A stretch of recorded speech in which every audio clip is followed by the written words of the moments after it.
course, ladies and gentlemen, welcome to the Campus Legends 2020. My name is J07. Thank you very much, Najigirl or Najwa early on just now. Once again, just to clarify that this is actually a Skoga initiative aimed to engage, educate, and empower youth through esports. So to those who want to find out about our initiatives, do hop on to our Facebook and find just search Skoga, or hop on to Instagram and search Skoga as well. So for Campus Legends 2020, today we'll be doing both Mobile Legends games as well as League of Legends game hosted entirely online in the support of hashtag Play Apart Together and SG Plays Together.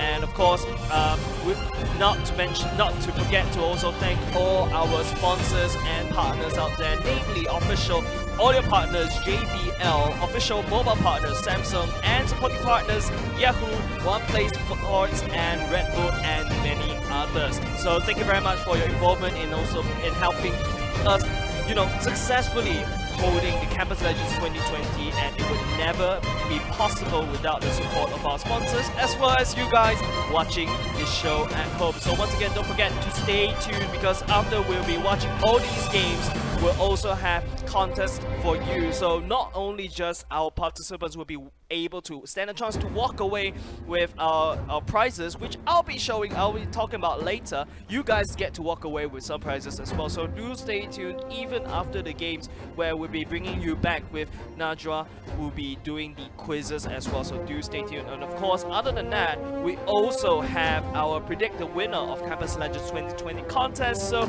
what you want to do is hop on to Skoga or Campus Legends official Facebook or Instagram for more details, and you have to guess who is the Campus Legends, literally the champion of the winner of Campus Legends 2020. And of course, the winners will be able to walk away with the Samsung Galaxy S10 Lite worth $848. And therefore, you can see right here in the front, we have our the prizes in its full glory, showcasing right in front of me. And of course, all you have to do is predict who shall be the winner of the whole Campus Legends as well. So just to remind you guys, since this is day 2, where we'll be showing Republic Polytechnic in terms of the phase 1, those who missed out the last week's stream, just a refresher, if you may. So today we'll be doing phase 1. Something like Circuit Breaker, but not like Circuit Breaker. I think this joke is already gone already cold. But for phase 1, we'll be doing individual qualifiers for each institution to select a representative. For example, last week we saw the ITE College Central. Their representative is Team Gaius, and this week, or perhaps even today, we'll be finding out who shall be the representative for Republic Polytechnic. So after we resolve each of the tertiary education one by one, we'll be moving on to phase 2, where we'll be finding out, where we'll be pitting these representatives together in group stages on the 1st and 2nd of August to determine the top 4 teams, and so that we can get 2 finalists and 2 teams for the bronze placing.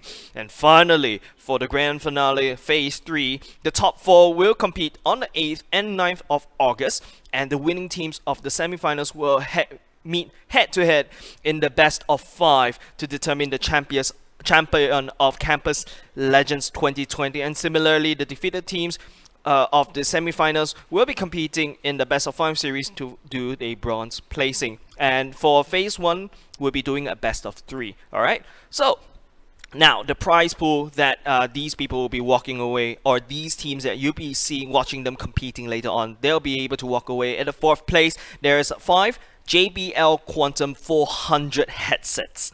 And the 3rd place, we have 5 Samsung Galaxy A51 and 5 JBL Quantum 600 headsets, and $600 in total in cash and scholarship. Moving on to the 2nd place, 5 Samsung Galaxy S10 Lite and 5 JBL Quantum 800 headsets, and $800 in cash and scholarships. Now for the grand champion, or the 1st place, they'll be able to walk away with 5 Samsung Galaxy S20 plus 5 JBL Quantum 1 headset and $1,100 in terms of cash and scholarship. Of course, huge shout out to our sponsors in actually helping us out with the prizes. And not to forget that you are watching this stream because we'll be actually shooting this whole stream with a Samsung Galaxy S20. But with that said, before we hop into the teams and all this kind of stuff, let's roll the ads. So let's roll the ads so that we can see who our sponsors is. Do roll the ads.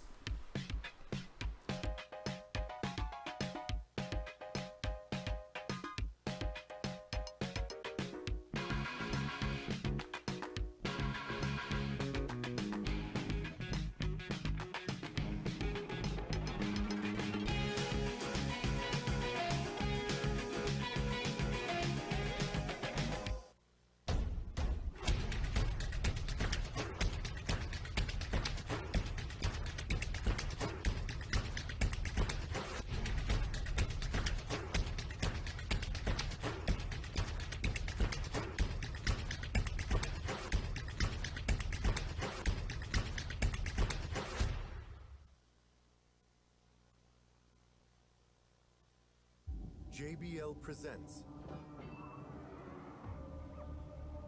the sounds of victory.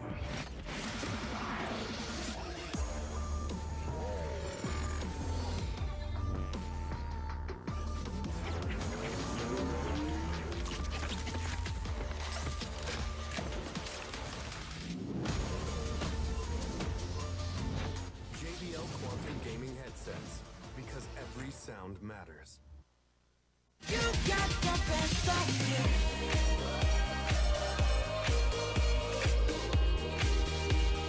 You got the best of me.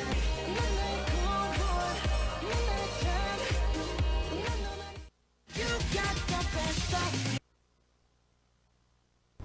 And once again, ladies and gentlemen, thank you very much for tuning in. We're hopping into the drafts immediately, as you can see, with NTT on the blue side and Team Anything on the red side. Look at the bans very quickly before we hop into the picks. Loyi, Claude getting banned kind of makes sense. Uranus as well. We saw how the power of Uranus in the last previous series as well. It's kind of devastating. And the Ling to eliminate that early game pressure, especially with these kind of tournaments. You just want to get rid of the Ling because the Ling can be super powerful. But for anything, they locked in the Atlas, which is kind of crucial in my opinion. It is one of the best tank to set up all the setup and all this kind of stuff, especially the Esmeralda as well in the mix to prevent all those, to basically lock out in terms of the shielding and all those. NTT is gonna end off their side of the pick with the Roger as well as the Kufra. Roger, I believe, will be one of the main core. Kufra and the Kaja will be there to in terms of the CC and the lockdown and the support in terms of the tank. So it's kind of a flexible pick for NTT. Anything though, they haven't actually reviewed their core as of now, since Claude is out of the picks right now. But even though it's their side to ban, they can actually go for to ban any sort of, like, you know, annoying fighters such as the Jawhead, or maybe yes, a Farsa makes sense, because if I'm for anything side, they're probably gonna think of those kind who is going to go all in, so they don't want to get zoned out by the Farsa. But NTT though going in to ban off the Jawhead, so yeah, but that NTT ban kind of bans out their own in terms of versatility in terms of the lockdown, so not liking that ban. So anything is gonna pick up that X-Borg as well, but this kind of opens up for Leomord for the fighter for the NTT side. Leomord is kind of powerful. It's something like a budget Uranus, whereas he can go in and try to zone out the core. However, anything though, if they went in and locked down that X-Borg, I would say it's kind of going in to outpick NTT. They kind of tease out the Bruno, so I'm not really surprised if they actually did not. I would be surprised if they don't pick the Bruno. However, for NTT side, they'll be picking up the carry and the Lunox as well. I believe this Lunox will be more of a support role to be going around helping out the carry in terms of the early game. But a Lunox does dish out quite a lot of damage and is kind of super all in. However, there's like an ultimate to kind of buffer that. So, okay.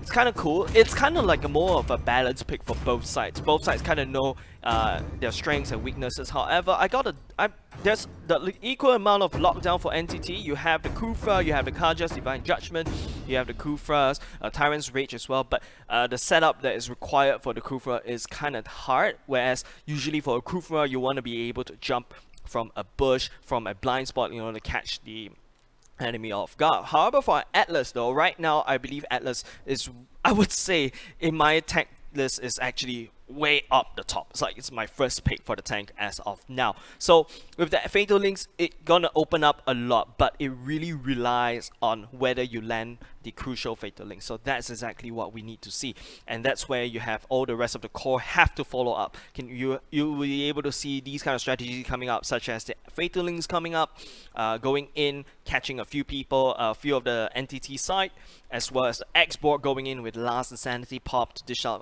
a huge amount of damage, and the Bruno with the ultimate, with the animation wave, if I'm not mistaken, is going to bounce around the football, dishing so much damage as well. So it's really dependent on a wombo combo. So anything built a composition based off a wombo combo. Whereas for NTT, yes, they have the Roger, they have carry, so technically they have got 2 MMs, but Roger super all-in. I would say Lunox super all-in as well. So we shall see. But ladies and gentlemen, let's hop into game number 1 of NTT going up against anything, with NTT on the blue side. Once again, if you guys are joining in just joining in for the action as well, anything on the red side, we're seeing a 1-3-1 for both sides as well. The Esmeralda going up against the Lunox. The play is gonna be crucial. I bet the Lunox is able to out damage a Esmeralda in the early game. However though, Crimson scouting out the red buff super early on, so now anything, that crucial information, anything knows that they're going for a very standard non-cheeky play. Usually teams like to invade each other's buff, but this time around it's not the case. But for NTT side though, the Roger on the top lane, maybe within the range form is able to go up against an X-Borg in terms of laning, getting up as much gold as possible. But the X-Borg though, with the fire missiles, will be able to clean up the wave super fast, a lot faster than the Roger. So in terms of laning wise, Roger is able to pick off some dishing out some crucial damage towards X-Borg, but X-Borg has better wave clear.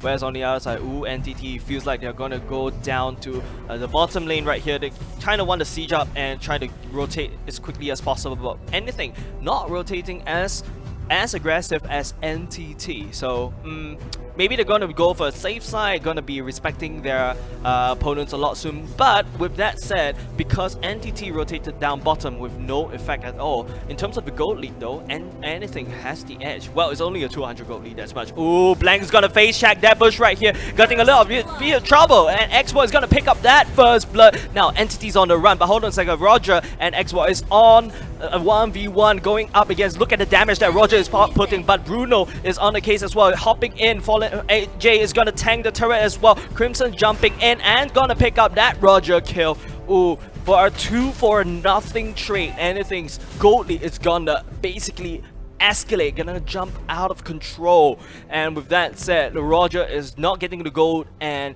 as well as Kaja making that mistake of face checking. I mean, like, you can't really see who is in there, so that is anything setting up a perfect ambush in getting that first blood.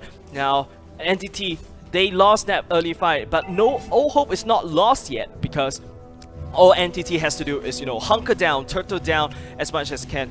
They have the early game advantage in terms of the aggression, with the Lunox and the Roger being super damage powerhouse. But Roger going down in the top lane off the screen right here, not really good for Team NTT, giving up another kill. But hold on a second, another team fight is going to happen at the bottom lane, and the ultimate wave of Bruno is going to be used right here. Fallen J is looking for an angle to come in, but Joven is looking very low as Bruno's going to kick him down right under the turret, and Polka fearing for her very own lives. Blank's ulti is up. Might be able to catch one of the members of anything who actually overstayed their welcome, but Blank, a potential divine judgment coming up, but not really sure why he did not put it up. Fear Polka using the ultimate as well. It's gonna pick off Atlas right here. Crying Spoon crying for help right now, no mana, and basically on the run. Divine Judgment, where are you using? Finally using at the very last minute to give that double kill over to Lunox as well. But while all that tussle and hustle is happening down at the bottom lane, anything right here is actually sneaking that turtle right away. Joe and Wong jumping in a little bit too late, but even though he jumped in. What else can NTT do? They gotta clear out this blue buff. If not, you'll be giving that blue buff away for Team Anything. So right now, Anything is stabilizing. They know they have the lead. There's no need for pushing, respecting each other lane. But like I said, at the top lane though, NTT is having a little bit trouble. The wave clear from Xbox is too fast because of the fire missiles. So I'm not surprised that the top lane is actually being pushed in right now. Oh, a bit of play. Joven jumps in, but there's no follow-up though. Bruno giving free kicks for Bruno, literally a free penalty, something like that for our football player, our YouTube Sam Wong ML as well. A little bit of a self-promotion right there as they rotate immediately down to the bottom. Both teams rotating. Joven Wong setting up, jumping away instead. Fallen J catching carry. Fatal Links landing on both of NTT. The Kufra ultimate is gonna buy some time, but ooh, Fallen J is gonna go down in terms of that trade. But Fear Poker will be getting shut down on Crying Spoon. Super low, going up one-on-one with carry, and both a bit of a scrappy team fight for Anything, but I think they've got their money's worth and they're going to be able to clean up that bottom lane as well. In terms of the lane aggression, Anything has the lead. So NTT, they have to hunker down. They pick a very aggressive lineup where they kind of need a lot more gold for Lunox to get that gold lead. I'm sorry, maybe Lunox is not being used as a support right now, but being used as an offlaner. Well, Fear Poker does have the lead in terms of the kills. You want to put that gold lead into either Chieftain with the carry or maybe McDrizzle98 with having the Roger. But these two carries at the late game will be absolute monsters. So Anything playing a little bit on a on a timer right here. They've got to end this game right here, right now, as exactly what they said. What I said, they went in. Oh, another team fight happening right here. Lunox going to be able to pick up that Atlas, but hold on a second. Look at that. Lunox hitting up so much damage onto Crying Spoon. Crying Spoon though, the heals is doing a lot of work. Bruno tries to kick the team down, but I don't think that's even possible. Joven is trying to land some CC on its onto the two carries right here, but in the meantime, Xbox come in with a very nice flank. I bet using that Last Insanity to pick up that kill, and almost immediately for that inefficient trade from NTT, Anything is going to be able to maybe contest for this blue buff, and they take away the blue buff of NTT and walking away, dribbling that football away from NTT like a boss, taking that blue buff right under their noses. Very cheeky right here. Feels like Anything, they are dictating the game right now, and ooh, nice pickup right there, but there's not much follow-up though. Divine Judgment not gonna be able to make it smart, but Joven Wong, no, going down right at the turtle, but I don't think that turtle actually went in the team of Anything. That is kind of like a good sacrifice for NTT, where they desperately needs that gold lead, but with 11 seconds in the death counter, they are vulnerable for around like 11 seconds or even more or so as they try to run up. But this means that, look, I said at the top lane right here, Anything is just gonna be able to clean up this turret. There is no split pushing coming out from NTT though. Roger is way behind in gold, and I don't think Roger can actually go one-on-one against an Xbox with Immortal and 3 kills under his belt already. So not really doing well for the team, our blue team right here. They are struggling to put up a defense. Anything is trying to rotate as aggressive as possible, trying to pick up as many of NTT members. Oh, Fallen J, very nice playing. Fatal is going to go down, but the Purifier is going to be used right instead to save Carry's life, so that's kind of wasteful. So which means that with the Fatal Links on cooldown, NTT has the edge right now. Apex is just going to try to provide some meat as well, using that immortality charge, not even using that immortality charge at all, as they're gonna push down this mid turret, as they're gonna just rotate up down to the bottom lane, trying to clear up as many objectives as possible, locking down NTT so that they're not getting the gold. And speaking of gold, look at that gold lead though. That is easily about like 6,000 gold lead ahead. Probably there are entities 2 items behind, because right now, like I said, the gold is mostly in Fear Poker.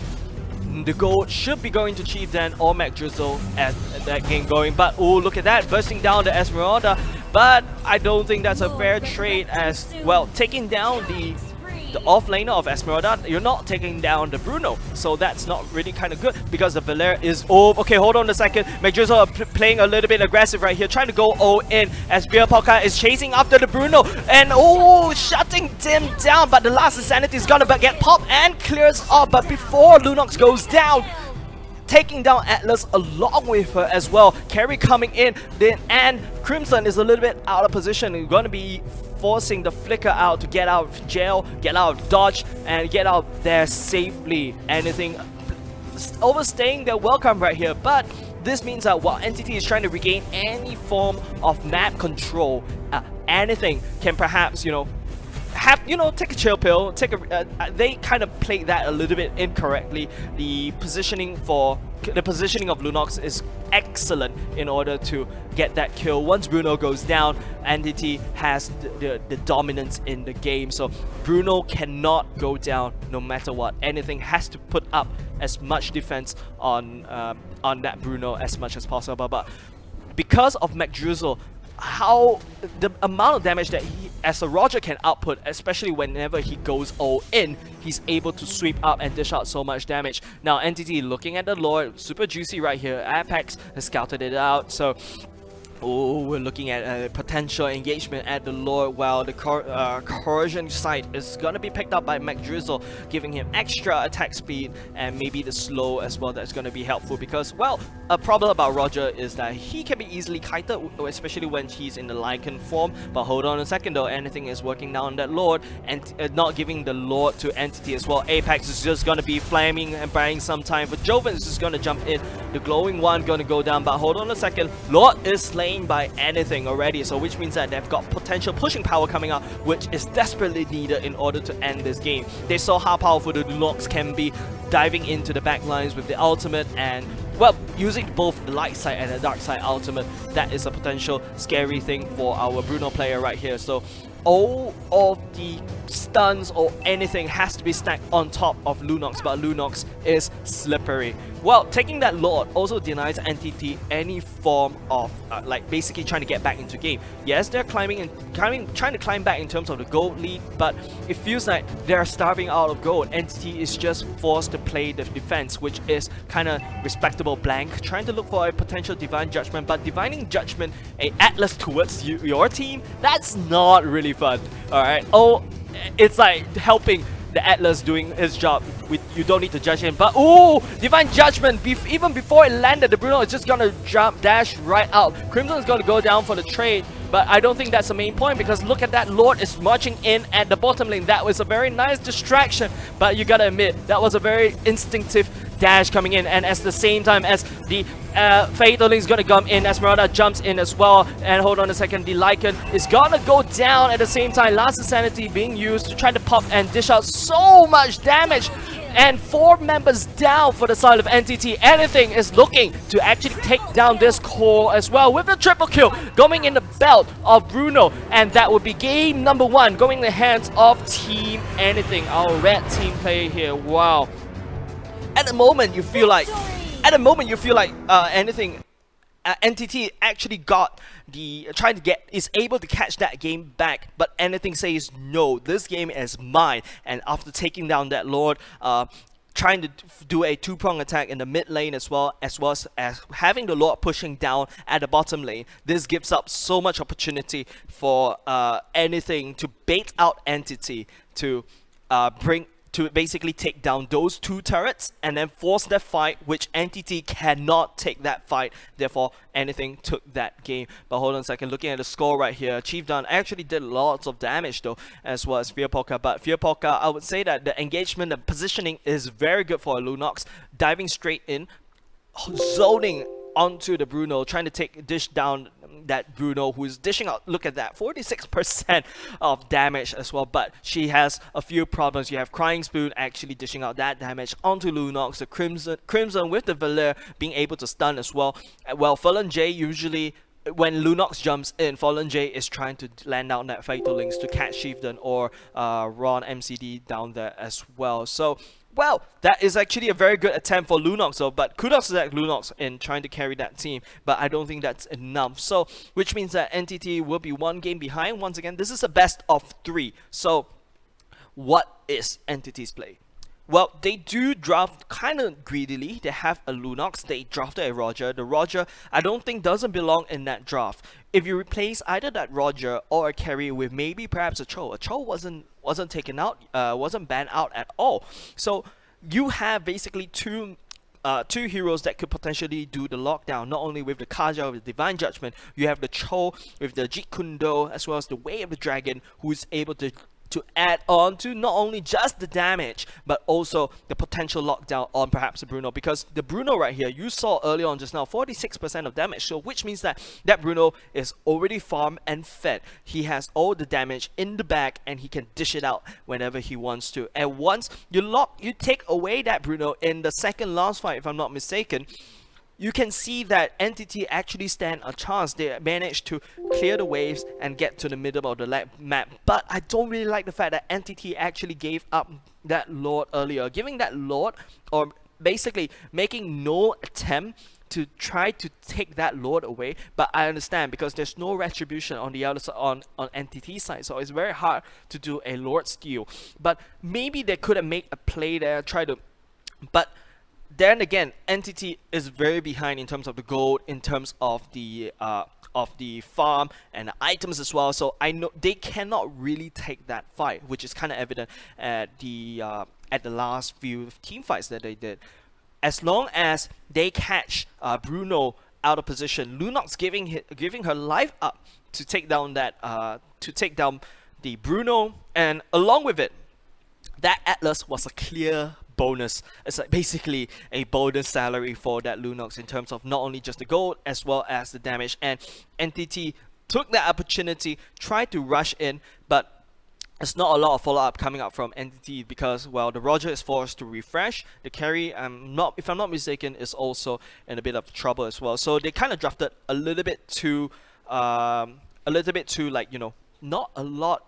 They have damage, but they don't have the meat shields. They don't have the, you know, someone to hold on to that fight to protect the cores that they have, which means that Entity actually have too many core members. They have too many damage, because, you know, you have a Lunox who's actually very all-in, a Roger who's all-in as well. Carry has a very short range in terms of a marksman, so they have to get close. But the problem about Entity, if you want to get close, anything has an Atlas. You get close to me, I'll Fatal Links. That's the threat. That's an imminent threat from anything as well. But you know what? That is game number 1. This is all past. Like I said, even though we like to theorycraft, of course, I love to theorycraft, and I like to like kind of support the underdogs, which is Entity this time round.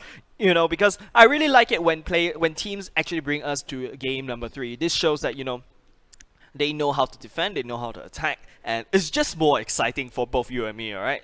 But the problem is, what is Entity's play gonna be? Maybe to draft another fighter, like what I said, like maybe draft a Cho. The Jawhead getting banned, like I said, kind of bit them at the backside. It kind of shot them in terms of their foot as well. But you know what? This is a very good and decisive game number 1. Game number 1 almost went into Entity if anything make any more mistakes. So which means that Entity actually knows how to end the game as well. They know how to defend, they know how to delay the game as much as possible. Reminds me of another team that we hope to be able to see later on as well. But you know what, ladies and gentlemen, this is of course not gonna happen without you guys sitting and watching at home, not only just on Twitch, on Facebook Live as well.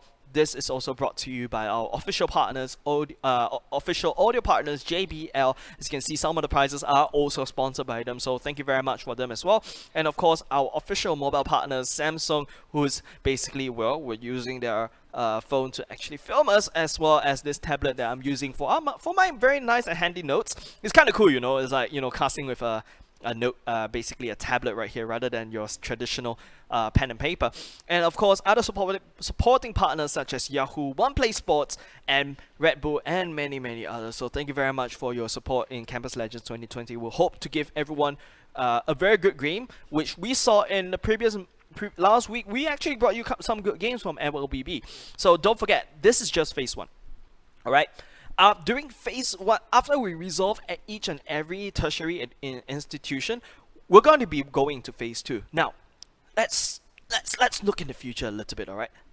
In phase one alone, we see team guys from ITE College Central. They are looking pretty strong. Not only just mechanically, and in terms of the aggression, they have a very wide champion pool and they know how to play. So for this time round, though, this winner, but basically this representative will be going up, potentially facing against Team Guys as well. So, a tip for all these people who are watching in, if you want, they usually like to watch the VODs, and you guys can also watch our VODs as well on YouTube live, on Twitch as well as Facebook Live. My bad. But then from here, they'll be able to see their strategies and all this kind of stuff. Team Guys, though, I don't think we've actually seen their A's under their sleeves. But this is also kind of like a double-edged sword. So if you don't pull up your best card forward, if you don't put your best card forward, then you will lose. And don't forget, this is a single elimination. There's no lower brackets for you to try to climb your way back up.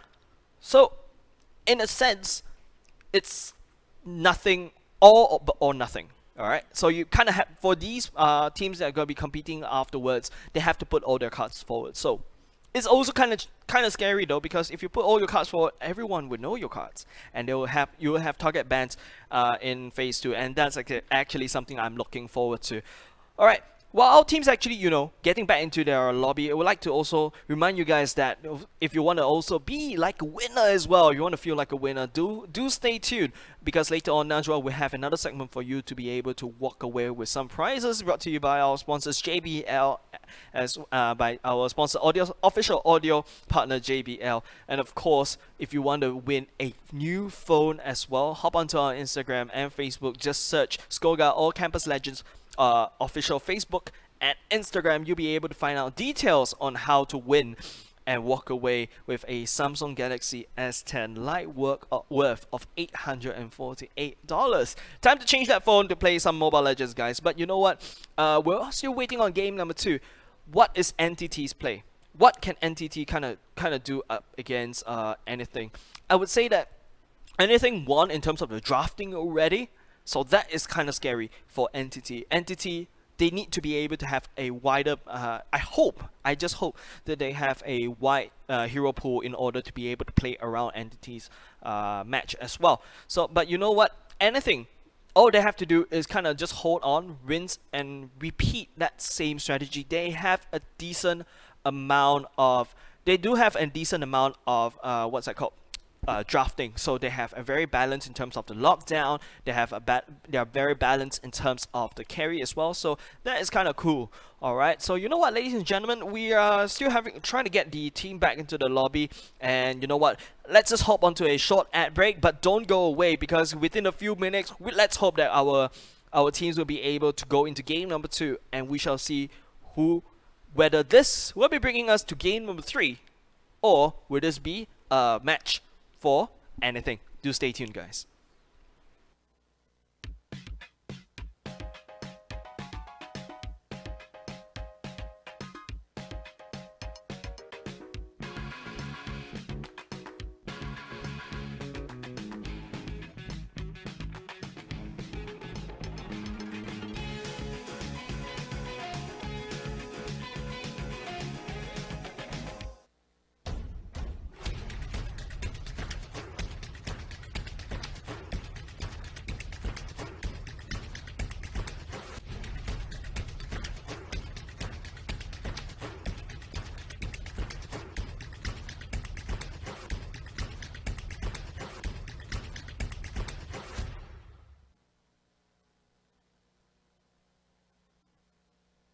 JBL presents the sounds of victory.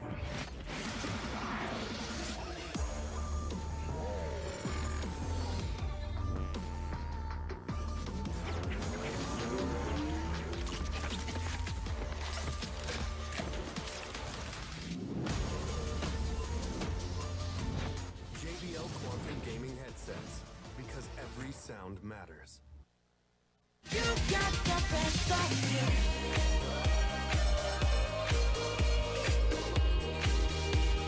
You got the best of me. You make cool boy, you make time.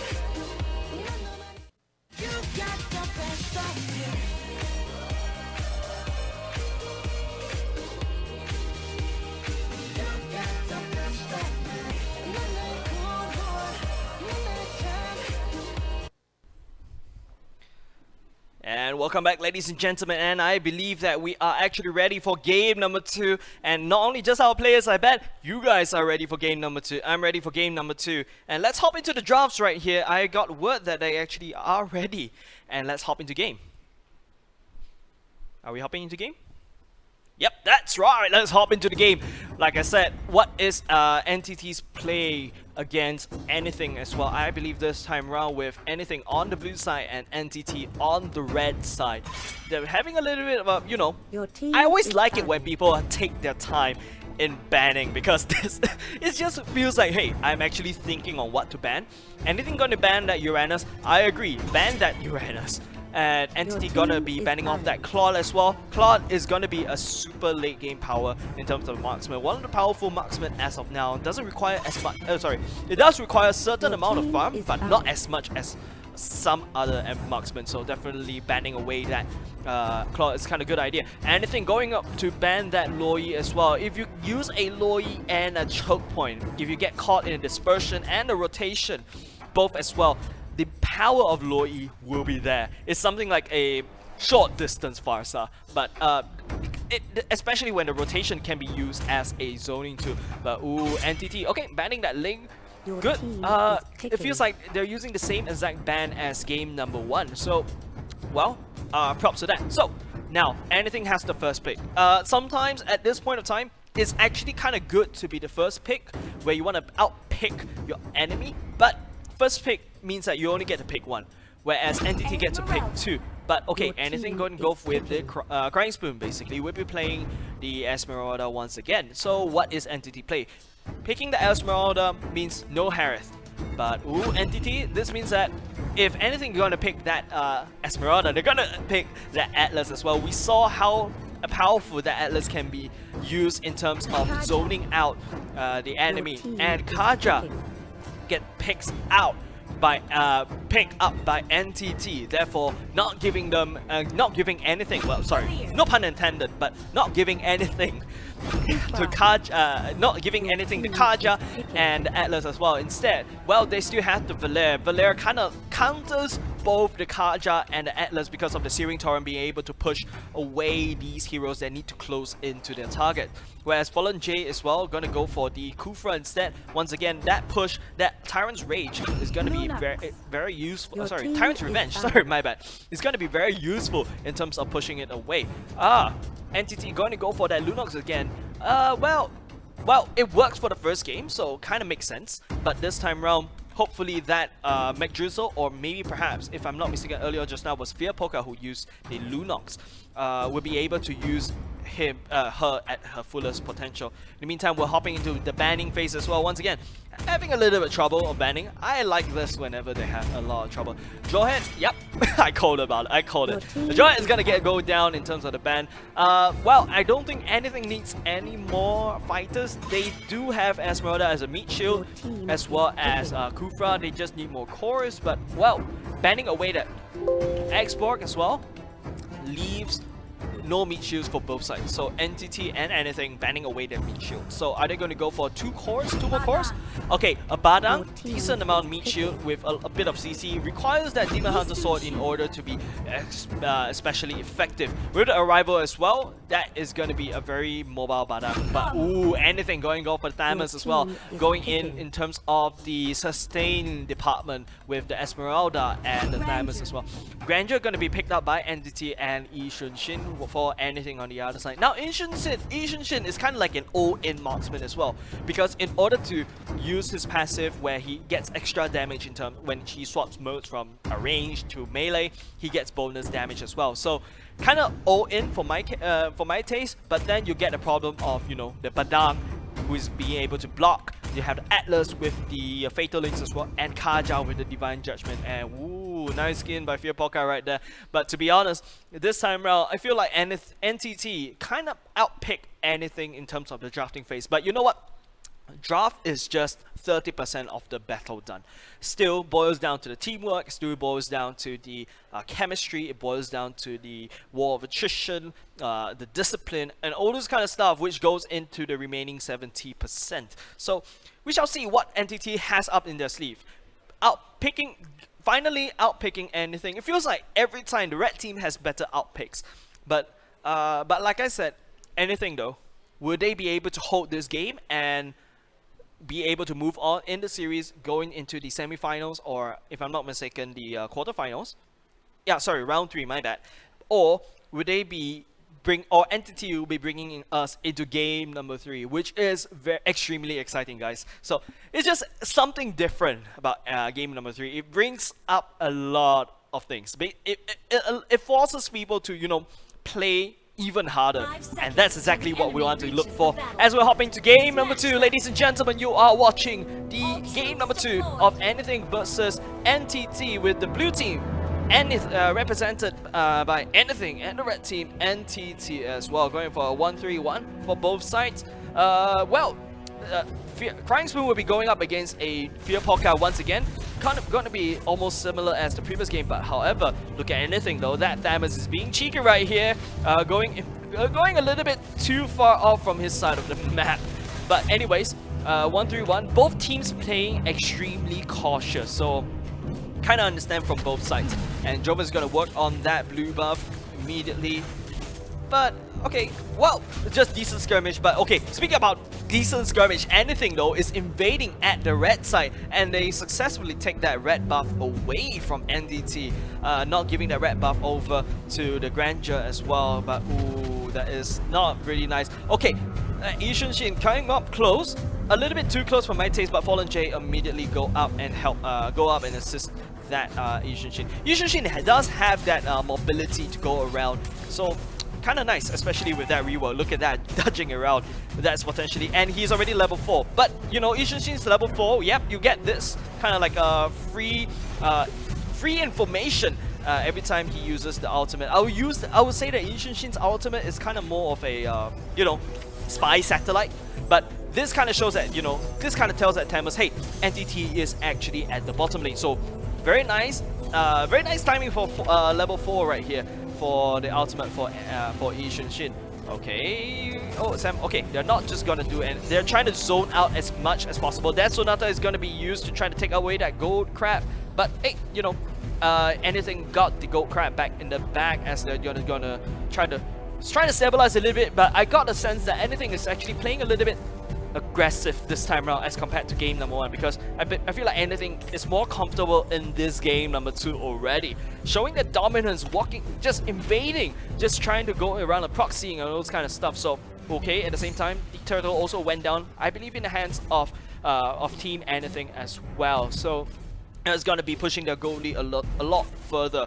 And Yishun Shin though, well, it does have the range, but oh, Crying Spoon definitely feels like they had a bit of a scuffle right here. I believe that the Lunox is forced to use the ultimate to get out of dodge as well. This means that Crying Spoon will be able to go in for maybe perhaps a tower dive, but I don't think the Crying Spoon can actually go in for a tower dive because, well, no blue buff. But oh, a 1-for-1 trade at the bottom lane, I believe. 1-on-1, of course. Well, it doesn't really matter in a sense, but hold on a second, as Fallen J is coming in. Anything showing the cards that Fear Polka is a little bit of trouble right here. Crimson almost in level 4, and that's another power spike for our Valer player right here. Blank getting caught up. Oh, Joven Vong a little bit too low right here. I don't think that's a fight they can take. Tyrant's Revenge is going to be used to actually push down. Divine Judgment is going to drag Kufra all the way back in. The ultimate of Badang is going to go in as well, but that's not going to be useful, as the Esmeralda is just going to jump right under the turret, taking down that Badang right under the noses of their own turret. And look at Apex immediately rotating. He knows that there's basically men down, and the blue buff is definitely open. Blank is going to be able to see that there's no Divine Judgment up yet for our Kaja player. Crimson a little bit getting low, bursted down by, I bet, by Chieftain's Death Sonata, which was used earlier on, forcing the refresh. But hey, the blue buff is taken away by that Camus as well, so not really looking good. And the ultimate of Yishun Shin going down, revealing, finding where they are. But well, it's just vital intel that I believe Anything can use anytime soon. Just the power of Yishun Shin doesn't rely on that ultimate. It relies on that that intel that you're giving. You know, can you imagine you set up a very nice ambush just to have Ishinshin landing down the ultimate, revealing your location? That's not fun for the side NTT. Joven, not really. Okay, I thought he was about to go in there with a Fatal Links, but both sides are stabling it out, but anything has to go lead. Thamus has the advantage in lane, whereas Lunox has the lane advantage on the top side as well. But because of that, NTT is just going to try to clear out that Golden Crab, get scout out, get pushed back by that Thamus, by that Valer early on just now, but burning a little bit with Joven down quite low. Joven is probably have to force that refresh to go back, but Yishinshin pushing on that aggression with the ultimate. Fallen J jumping in with a very nice Tyrant Revenge, and Valer is gonna melt down that Atlas. Atlas, you are very low. You have to go back, like what I said, but you do not heed my warning. Divine Judgment is not gonna be used. Instead, I bet that Entity is on full retreat immediately when the Atlas is forced to jump back. Lunox, I don't think that's a fight that you can take, man. Fear Polka is forced to play super safe under that turret, but even so, anything can actually flank from the other side of the turret and basically make Fear Polka scared, if you catch my drift. Crying Spoon, not really crying at all, but hold on a second, they're in the mid lane, another team fight going on, a 1-for-1 trade to trade away their tanks, but both sides looking decently healthy. Sorry, not trading away their tanks. Crimson is gonna go down, but Crying Spoon picking up that Lunox already. Lunox this time around is not having a very good time. The amount of sustain for Crying Spoon is just insane as an Esmeralda player, and I bet if I'm not mistaken, you actually gain shields as Lunox, and Esmeralda don't care about shields. She eats shields for breakfast. At the same time, Sam Wong right here clearing the turtle at the same time. Entity doesn't know that, and that is gonna propel that goal lead even further for anything. But okay, what is NTT gonna do? It feels like anything is dictating the game. They're forcing NTT's hand. And look at that, Lunox is just desperately trying to clear that top lane as well. But off screen as well, I think Esmeralda actually made a bad play, going in a little bit too aggressive. She thinks that she can take the fight, but Lunox clearing her off, wiping her off the scoreboard almost immediately. Okay, now this time around, NTT feels a little bit more ballsy, getting scouted out by this Ishinshin ultimate, yet telling where exactly NTT members are. But anything though, that Lunox is farming on the top lane, but hold on a second.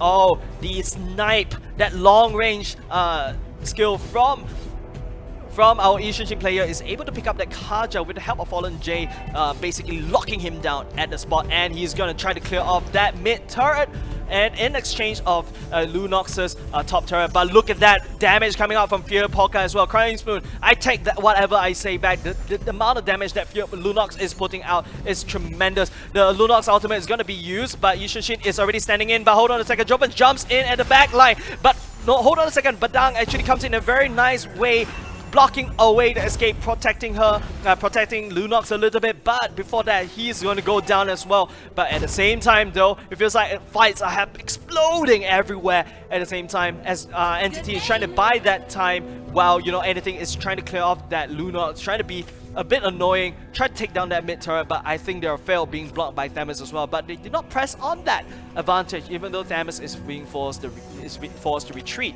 Crying Spoon, you have a Divine Judgment there and a potential Fatal Links as well. Crying Spoon is just gonna run away crying, but at the same time not. But the damage is done, the wave is pushed on the top lane. So at the same time, all anything has to do is perhaps with Thamus trying to push that bottom lane as well. Okay, red buff is being scouted, being challenged by anything as well. NTT is trying to get the red buff, but the red buff just decides to walk away. Look at that ultimate being used to scout out to make sure that they know that who is actually going to be taking that red buff as well. But I don't think anything can actually do anything at all to contest that red buff at the same time. Okay, NTT. The Entity is trying to look for a play. They're trying to look for a stun, try to catch the Yishinshin. But look at that. Yishinshin is just staying at a very safe distance away. That Sonata takes down the Kufra, but at the same time, Fear Polka is on the job. Thamus is trying to block, and Fear Polka is working very low. Joven Wong is actually trying to lock down the Divine Judgment. Finally being used on the Thamus as well. Badang, missed that Qigong fist right there and allowing Thamus to retreat. Finally, the Demon Hunter Sword being used, being picked up by McDrizzle 98. That is gonna be a very scary Badang in the next few rounds, next few team fights already. Badang this time round, I would say, is gonna be tremendous in terms of helping, because it's gonna add on a lot of confusion for the side of anything, because you have the wall and you have the if I'm not mistaken, the ultimate coming out from Badang is what that dishes out so much damage as Ishinshin tries to zone in, and that's gonna confuse Ishinshin a lot. But speaking of which, Ishinshin just have to play safe. They just have to wait for a nice engage. But oh, look at Lunox running away with Fatalist going down, catching 3 of anything as well. But the Ishinshin is able to run away at the same time. Crimson melting down the Kufra from afar, but before that, after that, Grandeur is gonna pick that pick Valera up at the same time with a Rhapsody right in the face. They're chasing after the Badang, which is actually on the run as well. I don't think the Badang's ultimate is, although Badang's ultimate is up as well, so that's potentially a lot of damage coming up. But look at that, Crying Spoon is in the thick, picking up so much shield and sustain and damage as well, forcing Entity's retreat. But Entity's side though, they're gonna walk away with a Samwon kill, or basically a Ishinshin kill. So, well, that's a good trade if you ask me for NTT side. This means that the gold lead 5k is 4k, make that 4k, not a lot of distance in terms of the gold lead as well. So I would say that this time around Entity has a better draft. They have the Badang, who is actually finally dishing out damage. The Grandeur is going to be able to land shots from afar, as well as Dash Sonata, who's going to be helpful, and the wombo combo, like I said, from Atlas and Grandeur is going to be, it's not something that you want to look down upon. But with that said, the game is just going to be a little bit safer right now. They're just going to try to play it safe. Anything knows that, hey, the past few team fights doesn't really go in my advantage, so I'm just going to play it safe. They have the towers who are safe, but look at NTT side, they don't really have the towers as well. Look at all their turrets on the outer lane, outer side. Basically tier 1 turrets is all down, and they're looking to take this turret down as well. Thamus is gonna get caught by the Kaja, giving that kill over to the Grandeur. Fatal Link is gonna be used at the last minute, but he's gonna go down. Look at Grandeur is still super safe. Triple kill going over to Grandeur as well, even though most of the Death Sonata is missed, but that splash though helps in terms of clearing off anything's teeth, and therefore, oh, Chief Dun, why are you doing clearing out that Bulbasaur right there and trying, look at them trying to just take this Lord as much as possible, getting splashed down, that burst damage coming out from Badang, and well, it forces the Lord to reset, but Crying Spoon is going to go down a death counter for around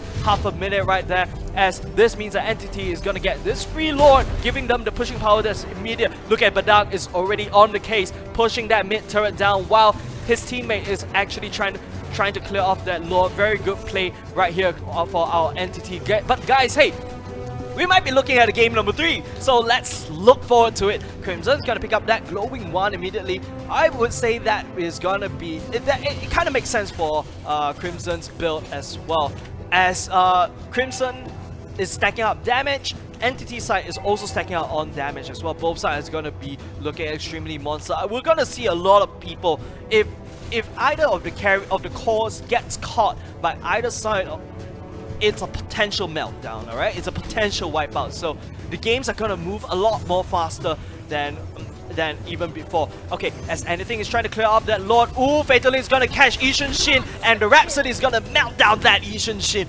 Right up, Blank is gonna jump right with the Divine Judgment, suppressing that Fallen J down. Look at them melting down Anything one by one with the Lord in hand as well. Joven rushing towards to try to catch Crying Spoon, as they're just walking down the top lane of Anything one by one, taking down the turret. Oh my goodness, I believe that this is another turret going down. There's Marauder trying to clear up the damage as well for inside of NTT, but Fear Polka barely makes it out alive. But ooh, Thamus going down, but you cannot actually kite that. Ooh, oh my goodness, almost landing that down, that crucial Death Sonata from Chiefdom, but I don't think that Entity wants to give up this berry turret as well, as they're just trying to push down and put down as much damage onto the mid lane turret. Anything a bit playing a little bit sad. It's just not on their top form as of now, because look at that, Entity finally got the damage they needed. Chieftain rocking in with 8 kills on his belt. McDrizzle as well, rocking 4 kills as well. that is a very fearful carry as well. McDrizzle gonna face check a little bit, but well, get out of dodge with the help of that that rush away as well. So as the game stabilizes right now for both sides, NTT is looking to end this game, alright? They had good fights. They just have to rinse and repeat. That top lane turret from the first all the way to the inner, all because of one unenhanced Lord. That's exactly what NTT is looking for, and which means that anything cannot clump up, because if anything clumps up, there is a potential, well, Fatal Links and Divine Judgment going to be helpful for the side of NTT. And once you take out Yi Shin, there's no much damage coming out from anything. It's going to be the same thing. Yi Shin cannot be caught off guard. Whereas the Granger though, a Granger is super mobile, and with the long range she can kite. You can kite. So that's the best part of a Granger, and that's where finally NTT picking up a hero that makes sense as compared to a Roger instead. Alright, now both teams looking to find any chinks in that armor, looking for that weakness, that soft spot to drive that dagger right into the heart of anything. But anything is putting up a very solid defense, I might say. But oh, it feels like they really want this game right now. Fatal is going to be used, capturing, I believe, Fallen J. But the Yi Shin is not caught up yet. The ultimate for Yi Shin is going to be used, but that's not a lot of damage, though. That doesn't do much damage as a Yi Shin. Yi Shin really relies on that Fallen J, but I feel like NTT did not catch that, get Fallen J out, so which means that anything is not done yet. They are still in the fight. Forcing the refresh out Fallen J means that Fallen J can jump back up into the battle almost immediately. Ooh, setting up an ambush right here. The blue buff looks very... Okay, the blue buff is gone, but like... Okay, Fallen J gonna jump right in, but there's no follow-up from any side or anything. Fallen J is just gonna jump away, and that's not gonna accomplish anything. And no offense, guys. Oh my goodness, I have to go... I'm really gonna go down somewhere that's not nice for all the puns I'm making out of anything. But you get the point, alright? Fallen J jumping in that team fight, if only anything had the Yi Shin ready to go. So the Kufra cannot afford to jump right in. Being used to force, I believe the flicker was forced out there to get out of dodge as well. Yi Shin providing that vital information. Now they know that Entity is looking at that Lord. They have their eyes on that Lord, which is basically, I would say, the hammer. The Lord is the hammer, and they are the nail, and they'll be able to nail that in the coffin. But hold on a second, Apex getting caught a little bit out of position right here. Oh, but look at that regen coming, that sustain coming out from Apex as well. Two heroes on the case, and he's gonna walk right safely away. That is a very close call for our famous player. Fallen J coming in, trying to catch up some damage as well. Chief Dun is on the case. I don't think anything can do anything at all with Thamus out of the equation right here, and this means that this is a free Lord. That challenge right there coming up from anything, trying to buy some time, trying to make sure that, you know, Entity is a little bit weaker when they take down that Lord, and they can potentially hop on into the Lord pit and challenge that Lord right away from us. But the Thamus though is on guard duty. He won't be able to join in the fight after he clear a few waves. If not, the waves will be crushing down on the top lane for anything, and that is not good news for our blue team right here. Entity is desperate, I would feel like. They are really desperate. They really want this to win. Now, they have to hold on. They have to be super safe as well. They gotta stop. They have to be super disciplined right now. And look at that. Speaking about discipline right here. Oh, there's not much discipline coming from NTT's side. Fear Podcast super low at the same time. But McDrizzle jumping out, providing that block right here, splitting away Crying Spoon from that team. But before Crying Spoon actually went down, she's gonna pick up not only Chieftain went down, Fear Poker also went down. This means that anything has to lure in this pocket right now, because Entity has no damage from their side. They cannot afford to challenge this lure, and as you can see, Badang is almost immediately trying to push that bottom lane, top lane down almost immediately, trying to buy a little bit of time, trying to do a potential backdoor. There's an immortality charge from Badang, as he's just gonna force the issue, but I don't think that Badang can do anything at all. Immortality is being popped now. He's gonna go down, and the Lord will be marching up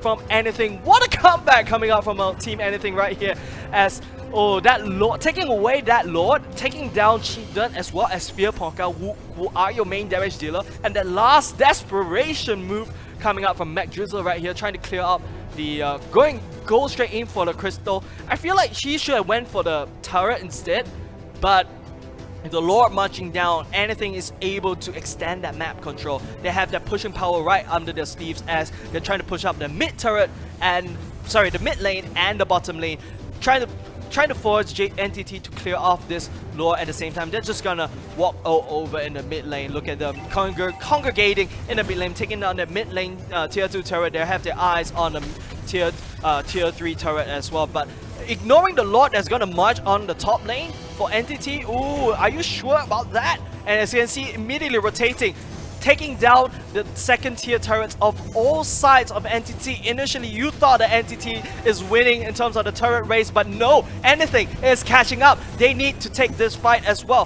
Hold on a second, it feels like Blank is actually trying to go in, trying to catch that Divine Judgment, but anything is not showing Yi Shin. They know they have the game in the bag. They don't want to kill.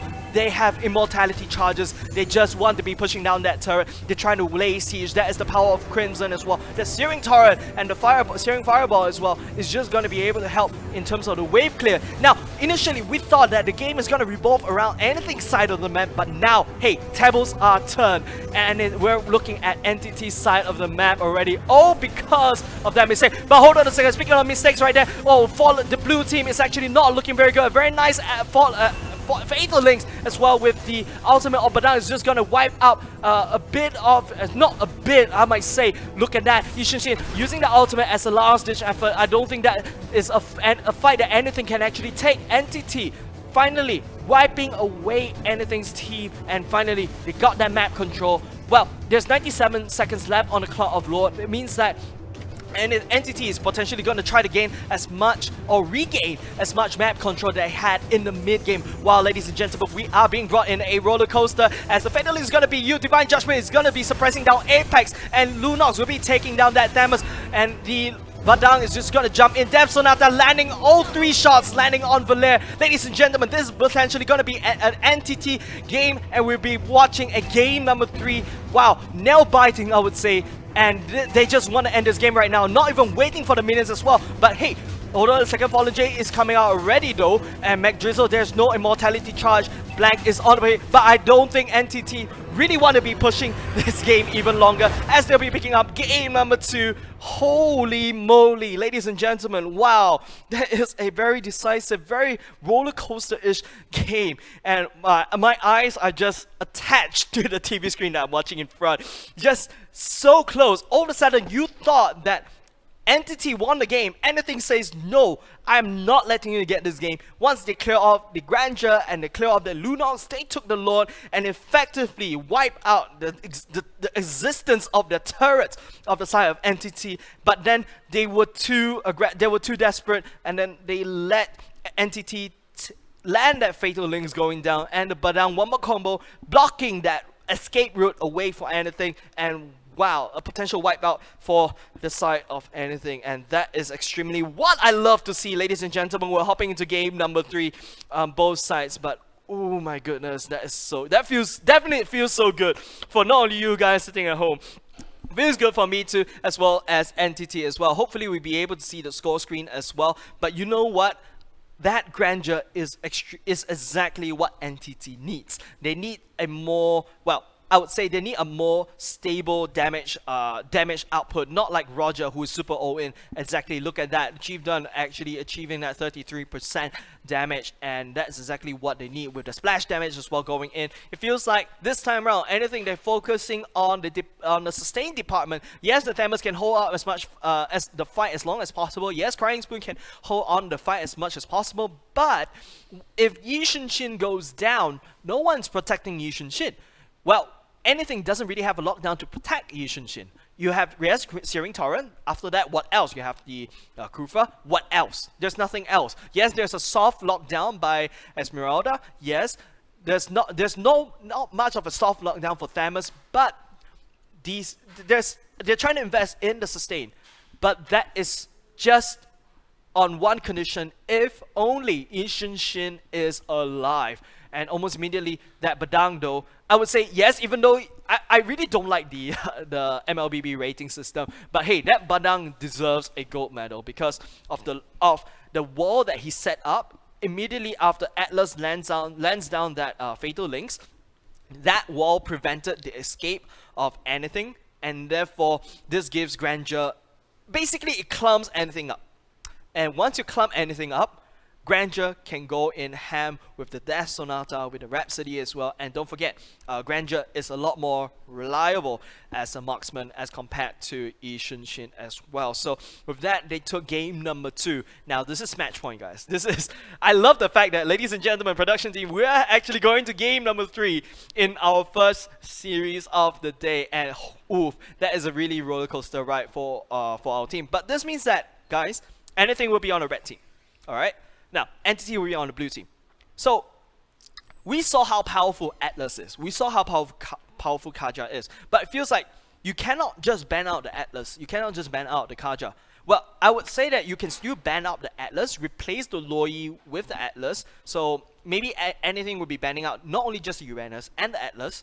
And this falls down to not a lot of tanks in my list. I would say, what else can you pick? You can probably pick a Hylos, but the impact of an Atlas is going to be crucial. I would say that it has come to the point that we have to start first picking Atlas. Alright? But with that said, Entity, they can just go ahead with their normal bans, such as a Claude, such as a Link. Those are very stable bans. But once you take away the Atlas, you can see that both of these teams rely on the setup the Atlas is able to deliver. It's a more stable form of CC and a lockdown. It's a lot more reliable as compared to a Kufra. Well, Kufra, yes, with the Tyrant's Revenge, the Tyrant's Rage, jumping in, pushing everyone to the wall, but it only works if you push everyone in the wall. Whereas Atlas, all he has to do is one click, tap on the button, and oop, everyone just decides to go into Fatal Links. If you don't pack enough Purify, that's it. So it's either NTT or anything ban the Atlas, or they first pick that Atlas, and if you see the other side first pick that Atlas, they have to go ahead with stacking with all that Purify. You need all that Purify in order to render the Atlas ultimate useless. However though, I believe that the Atlas cooldown, ultimate cooldown is actually faster as compared to the Purify cooldown, because you know the Purify cooldown was actually nerfed. Now it takes I think it's like half a minute longer, so not really good. But with that said, having that Purify though is gonna, I've seen matches being won because Atlas goes in with the Fatal Links and all the carry has to do is push that green button and they're immune. And when when the enemy team thought like, hey, you guys are basically Fatal Link, you guys are locked down, I can go in. So that's also depending on the itchy trigger finger. But I feel like these two teams, they do not have, no offense guys, but they don't really have that discipline in order to lock in. They still want to chase after that, they're still a little bit greedy, but hold on a second. You know what, let's hold on to that theory talk as we're hopping to game number 3, boys. We're looking at NTT going up against anything as well. Valaire's gonna get banned for the Asylum of NTT. Not really your ban that you're looking for. You have to ban the Atlas, alright? Or unless NTT is going to go for the Atlas. This means that anything has to ban the Atlas. Claw's gonna get out, like I said, replace that Loi with an Atlas. And Atlas is not going to go into your team anymore. So, well, they're gonna ban that Uranus again. Okay, fine. NTT is gonna go for that Atlas. You're giving that, so anything is giving away that Atlas, which is phenomenal in terms of the team fights, in terms of the setup and those kind of stuff. Don't pick a Kaja. Kaja, well, technically is useful, but not really as impactful as a Atlas. So, well, 12 seconds down the clock. Come on, Chieftain, you gotta pick the Atlas. You gotta save that Atlas for your team, bro. Come on, just pick it up. You need it. You need that Atlas in your team. Well, okay, fine. Go for the Esmeralda. Anything is gonna pick up the Atlas, right?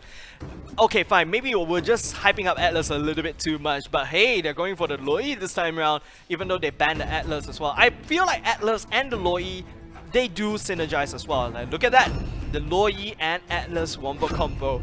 Ooh, this is gonna be exciting, guys. It feels like anything does have the better team, but hey, I'm actually ahead of myself as well. I'm very aware of the caster curse. But hey, NTT, what is their play?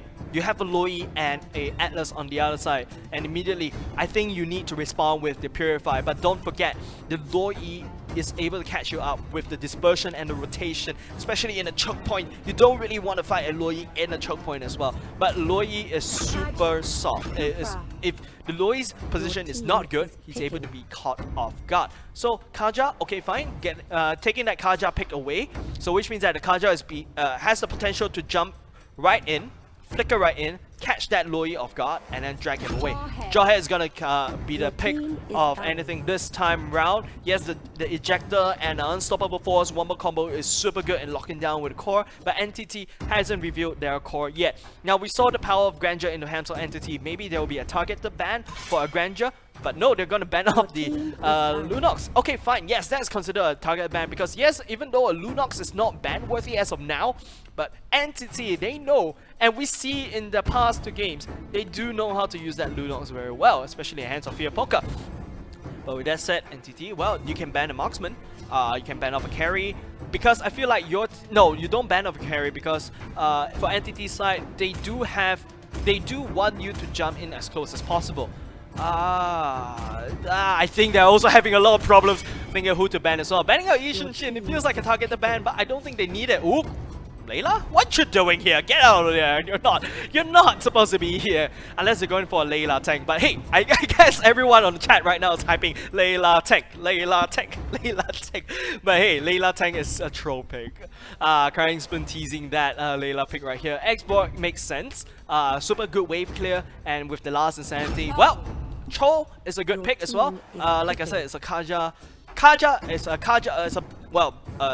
cheap Kaja or budget Kaja, but with the Cho in, this means that NTT has to be very careful with whatever core they pick. Well, the core may be going for a Badang pick, which we saw that with great success.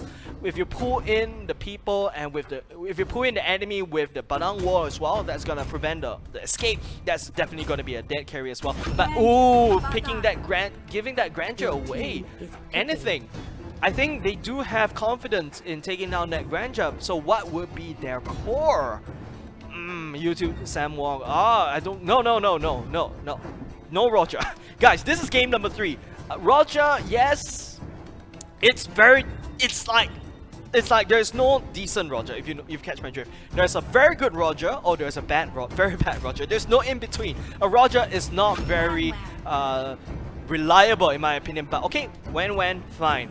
When not that bad. Now, which means that anything has to play in the late game. Anything needs to wait for the when to be super fed in order to, you know, as you do that crossbow attack, need to land those crucial shots as well. But a when is super close range, but super mobile. But then I feel like Grandeur is able to farm out a lot faster as compared to a when. So, but hey, theory crafting aside, both teams drafted very well this time round. But giving away that Grandeur for anything, that might cost them. But on the other side, NTT giving away that the Atlas, that's gonna cost them because they do have the first pick. So instead, they went on first pick with Esmeralda. I don't know why. Like Esmeralda, I'm not really sure why you want to first pick an Esmeralda. Maybe to just prevent all those weird shenanigans, the shields and all this kind of stuff. But hey, Esmeralda, I mean, like, you can first pick an Esmeralda. She's flexible. She can play as a bruiser, or she can play as an offlaner. She can play as a mage as well. Well, technically like Uranus in my opinion. But with that said, ladies and gentlemen, this is going to be game number 3, right? This is going to be crucial. Would NTT... But it feels like, okay, if we look back in the past 2 games, it feels like anything do have a better early game aggression. They know how to rotate more aggressively. But it feels like anything, if you give NTT the time to scale, if you give them the time to farm up as much gold as possible, they'll be able to pick up good team fights, and that's where they will win. So which means that anything has to bring this game to the late game. And ladies and gentlemen, with that said, we're hopping to game number 3 with anything versus NTT, with NTT on the blue side and anything on the red side. And okay, I'm gonna start off with laying down that dispersion, very cheeky dispersion. Oh yeah, that's the problem, because some people, they kind of like look down upon a Luoyi in game, like in early game, but Lloyd can still dish out that duality passive as long as you land out the dispersion and it hits 2 different people in with 2 different markings. That's where it's gonna be scary and bad. Look at that, anything just gonna go straight into invading, and Entity is gonna respond in return as well. But I feel like top lane Joy is looking to have a little bit trouble against Fear Polka as well. I think it just needs a little bit of a thwack, and that's done and down for the first blood as well. I believe Entity is gonna rotate immediately to the top lane once they take down this red buff as well. I don't think anything is able to actually react to this almost immediately. I'm not sure. Oh no, okay, fine, defend that bottom lane, but hey, Apex have that ejector, and don't forget Apex also have that shield, and don't forget Esmeralda doesn't care about your shields. And I would say that it's a missed opportunity for Entity not going up against that Jawhead as well. That Jawhead looks very delicious for Entity, but allowing that Jawhead to go and refresh, that's gonna reset that counter as well. And like I said, really, anything has that better early game aggression. Entity though has that better, shot calling in terms of team fights. They know how to take team fights well as well. But hold on a second, anything is rotating down to the bottom lane. They cannot give up any kills at all. If you give up any kills to Entity, they're just gonna scale out of control. And don't forget, that is a high and dry Jawhead. That's gonna be an assassin Jawhead, alright? Who says fighters can't be assassins, alright? Fighters' life matter as well. Don't look down on them. And oh, nice dispersion going, rotation going down here. I believe that was a dispersion going down as well, pulling them in. And that's the power of Crimson right here. Very sneaky, but I feels like if you keep standing there, you're gonna get caught out by Blank. Oh, look at that damage, just poking onto Entity constantly. And that is definitely going to be useful because you want to make sure Entity stays tame, stays like a good. But hold on a second, a team fight happening down here, missing the ultimate as well, and that's a dead Badang as well. And speaking of which, ejector is going to be used, and very nice flick at the Death Sonata, misses every single shot for Apex. The Divine Judgment is not up, but hey, that's not going to be enough, as Rhapsody is going to be the one that's going to be cleaning up Apex. Very close, almost be able to escape without out of dodge, getting out of dodge almost very closely. But hey, Jawhead apparently has to be going down. But with that said, anything is going to take down that turret as well. Turtle as well. While Entity takes down that turret, it feels like okay, you take my eye, I'm gonna take something else. That's the kind of a trait that both teams are actually doing right now. Joven Wrong is just gonna be bouncing up left, right, center. Jeet Kundo catching up, cutting off Fear Polka a little bit out of position right here, but I don't think that's what Anything wants to do. Anything just wants to power as much gold as possible onto that Wan, which is going to be super useful as well. Crying Spoon though, going up against Badang, Cho is able to run, is just very mobile as well, and both of them they know how to catch people. It's more like a lockdown. Both sides, I would say it's a very fair and equal matchup between a Cho and a Badang, but it really boils down to the positioning, alright? Okay, as we watch this game, it's a bit tight. It's a bit almost on par. Both gold lead is similar, but it's all because Anything took down that turtle early on just now. But hold on a second, Blank is gonna face check right there. The Fatal Link's catching 3 as well, giving the Wan a lot of setup as well. The Badang wall is gonna block up as much room as possible. The crossbow tank is just gonna be used to clean up Entity as well. Chief Dan is super low, but getting caught out.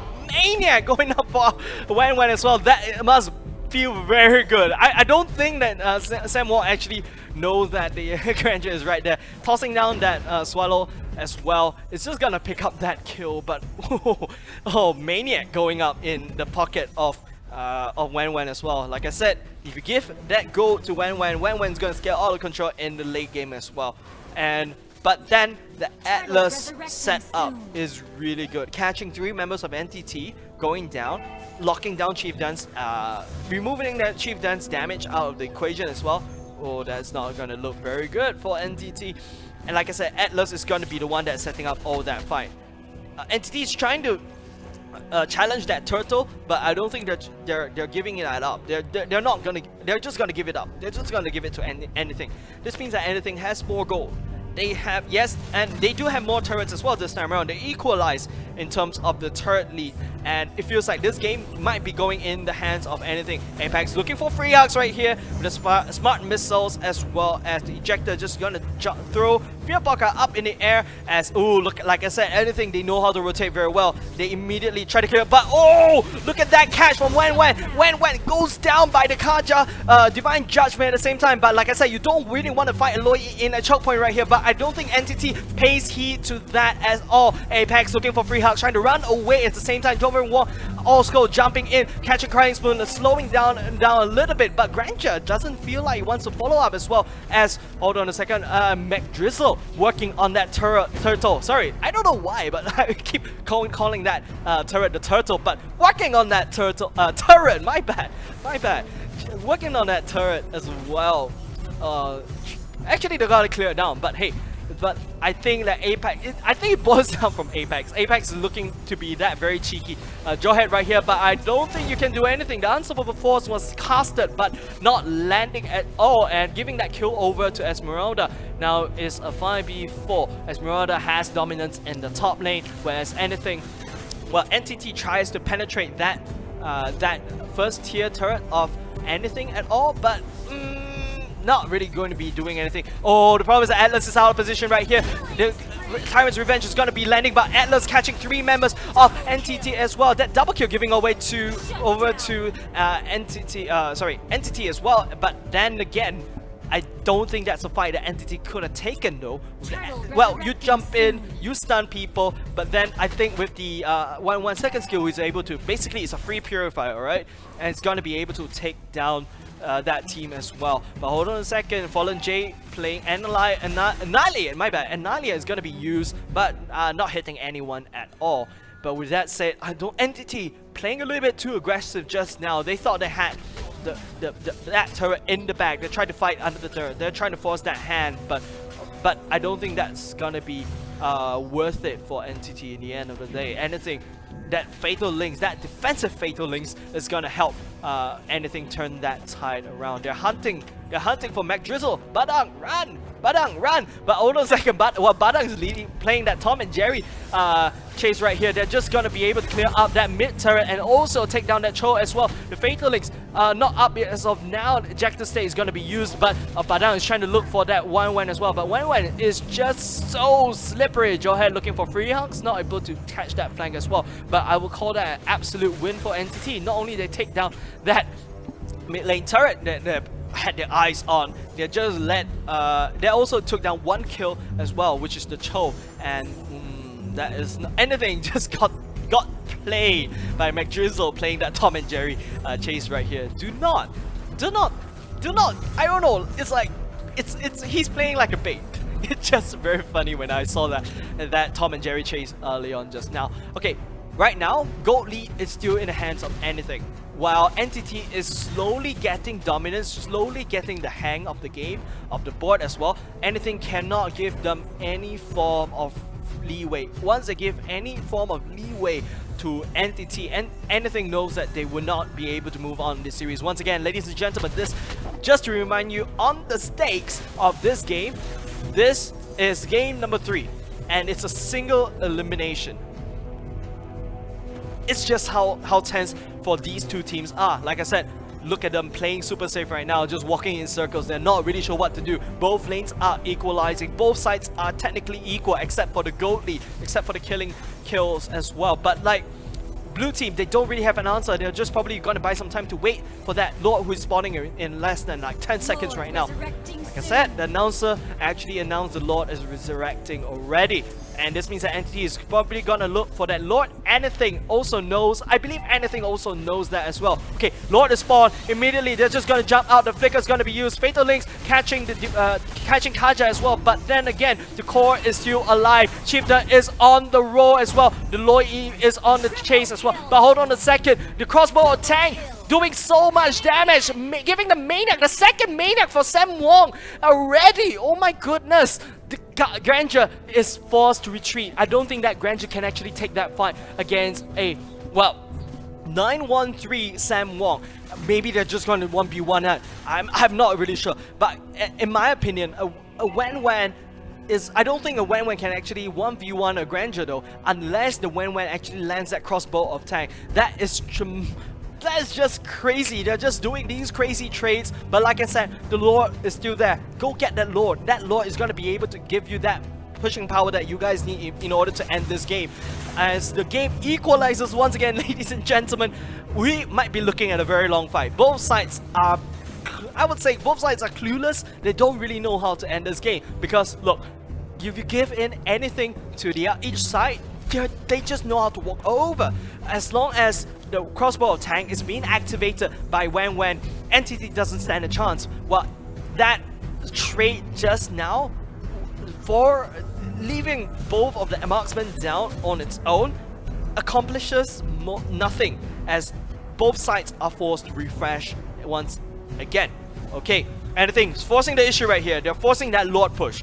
What is Entity gonna do? Does Entity even know that? Oh, that's a bait. That's a bait. Hold on a second. That's a bait. As trying for Spoon, trying to get some turret pushes down, is gonna go down for the count, which means that it's a 5v4 right now for Entity versus anything. Entity have five member.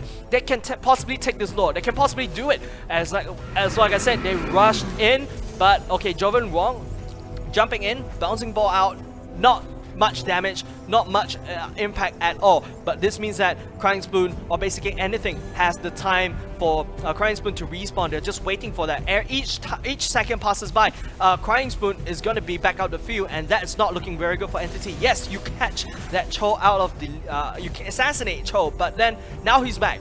Now it's equal again, but it feels like Entity is staying on the side of the map of anything, as Badang is trying to look for very nice flanks. Cho is forced to defend, but Badang is on the way. Atlas, where are you going to be? The Fatality is going to go down, but hold on a second. The Chieftain is on the case as well, but hold on a second. Esmeralda, triple kill as well. Mega kill going down for NTT. Maniac, oh my goodness, how many Maniacs are we looking at in this game? Actually 3, I'm counting 3, as Entity takes that team fight, wiping out anything, and they'll be able to take this mid turret safely without a doubt. They're gonna clear this mid tier 3 mid turret as well without a doubt, and they're gonna immediately rotate to the Lord. But hey, maybe no, maybe not. Scratch that plan. They're just gonna take this game, as Entity taking a very close game in this series, as they're hoping on to the next series as well. As, oh my goodness, oh my god, that was so close. That last team fight costed anything,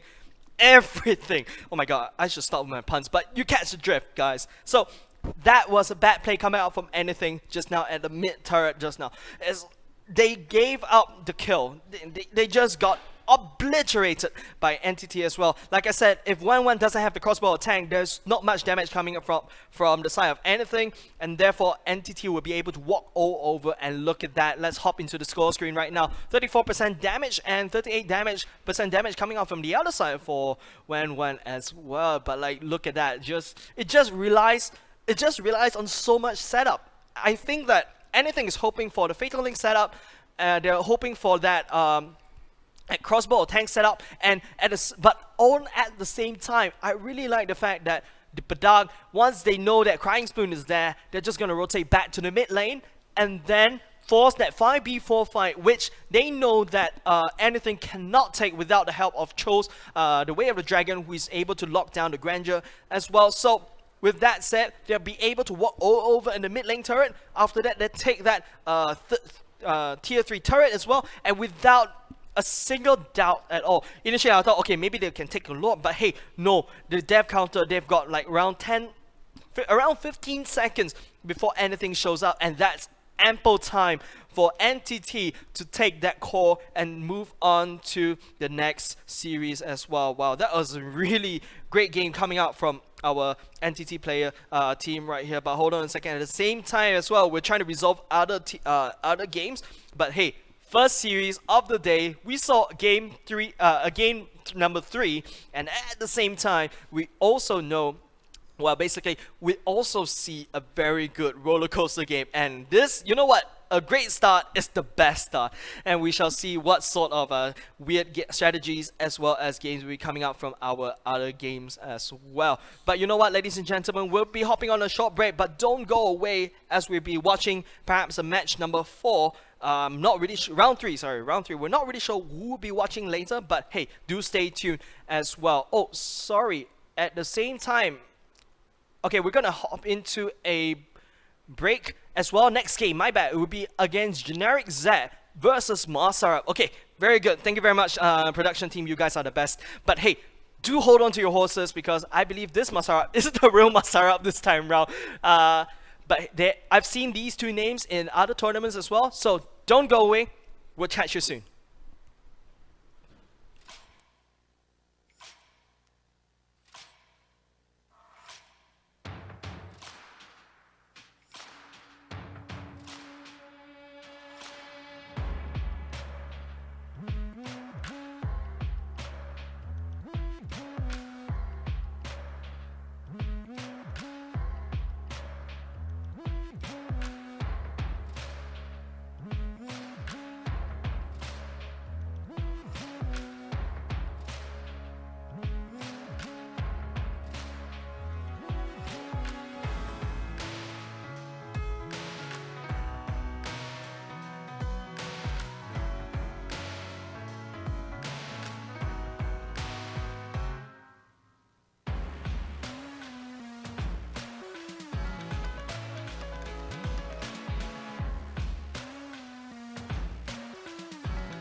JBL presents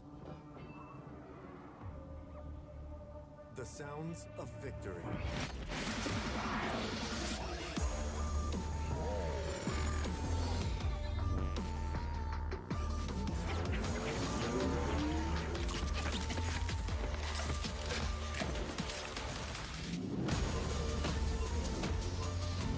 JBL Quantum Gaming headsets, because every sound matters. You got the best of me.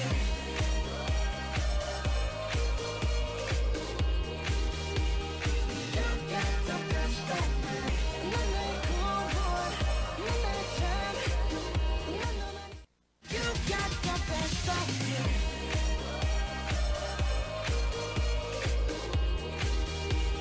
You got the best of me. No matter cool boy, no matter time,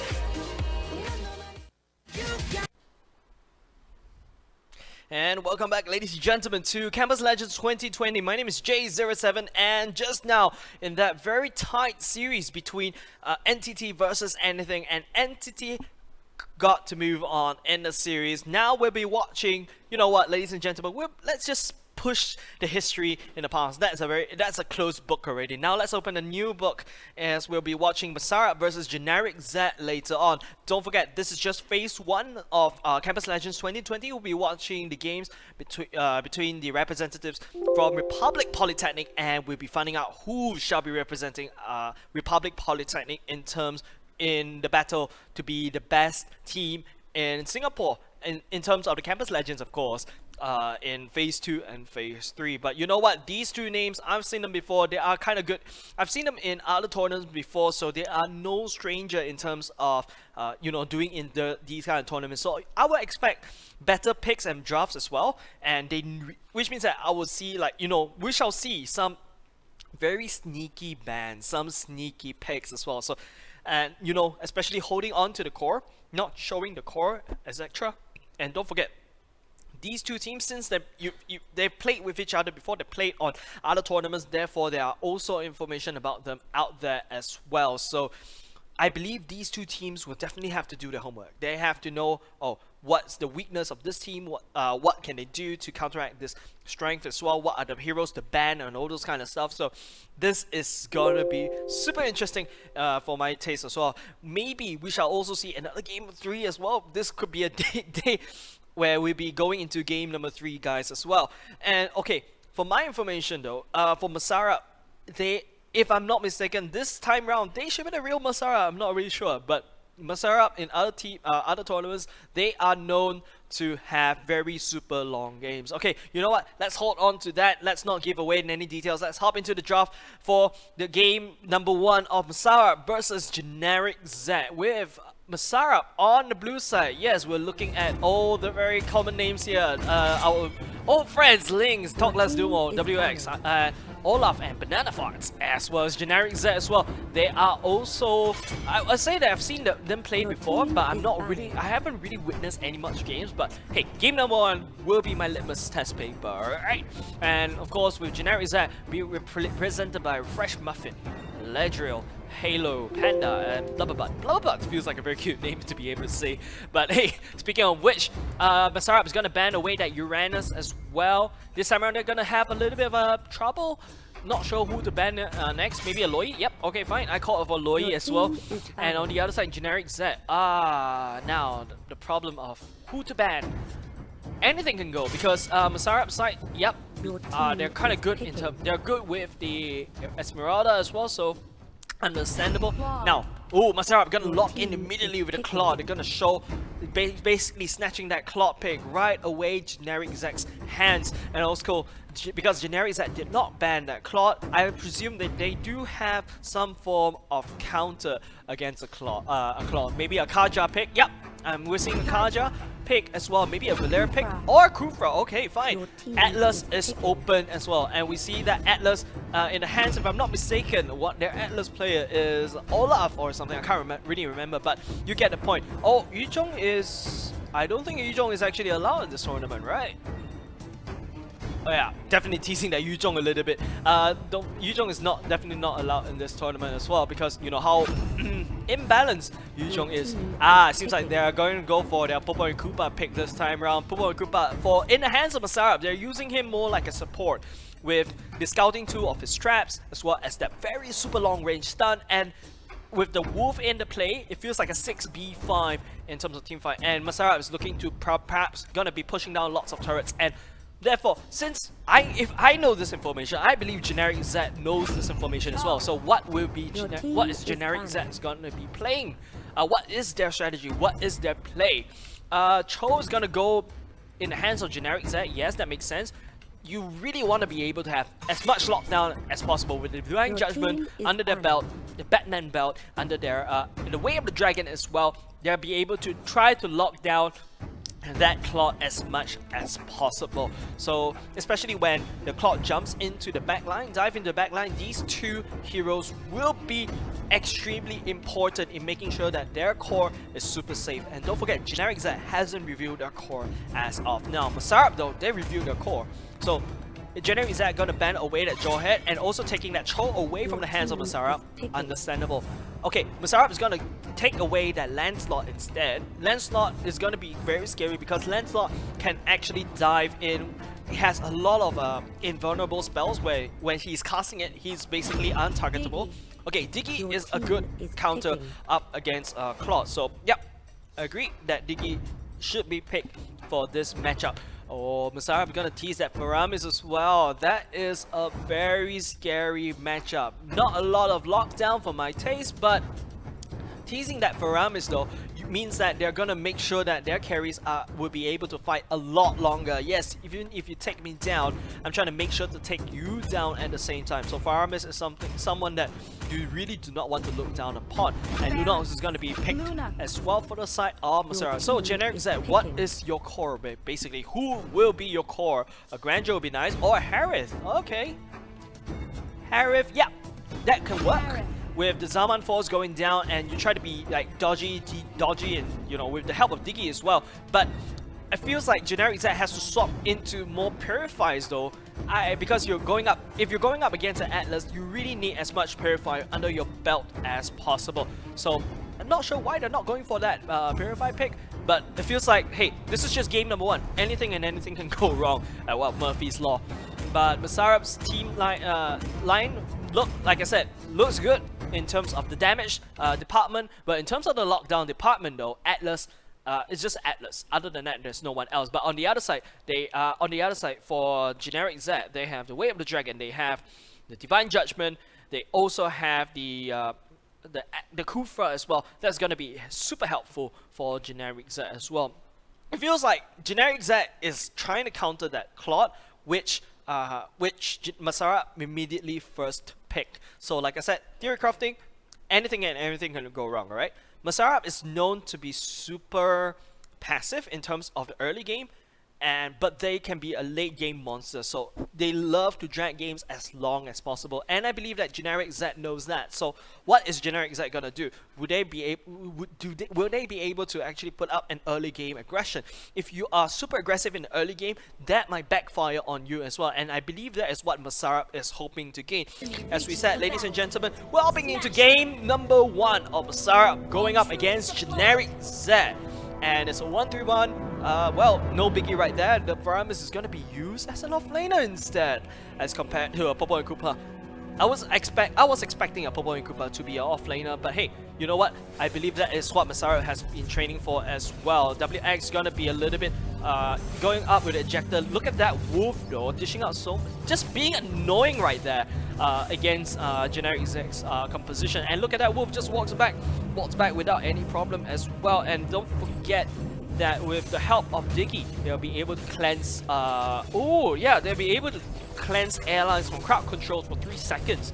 So which means that they'll be immune to Atlas, and I feel like that Diggy pick feels like a counter to Atlas as well. So therefore, look at that, they're not even packing any single Purify at all. So, well, that makes sense.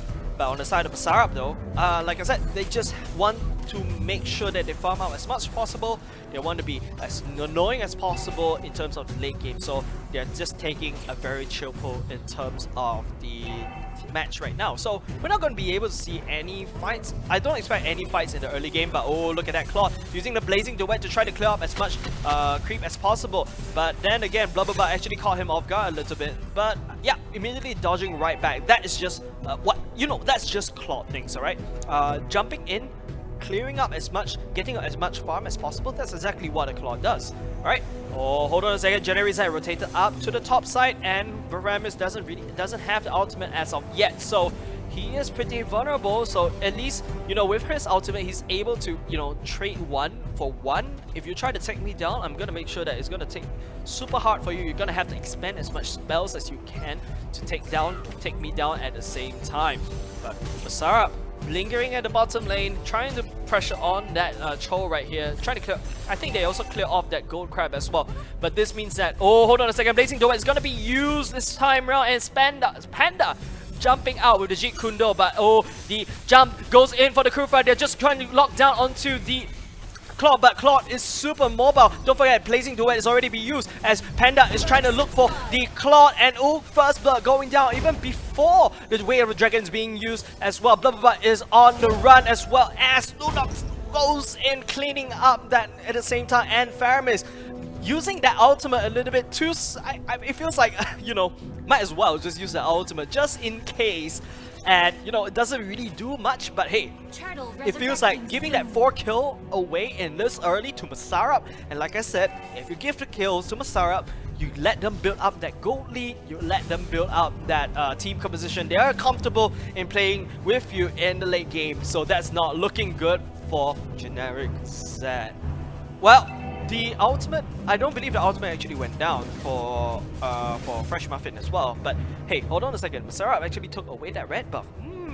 Delicious for Masarap. No pun intended, guys. For Masarap actually means delicious in Tagalog or in Filipino. But oh, Fatal Link's gonna go down for Harry. Harry doesn't really have the cleanse and purify as well. This means that there's a free kill for Masarap, taking down that core as well. But at the same time, talk less, do more with the Ludox picking up 2 kills as well as Faramis Banana Farts come in a little bit too late and just, you know, decides to go down to help the turtle as well.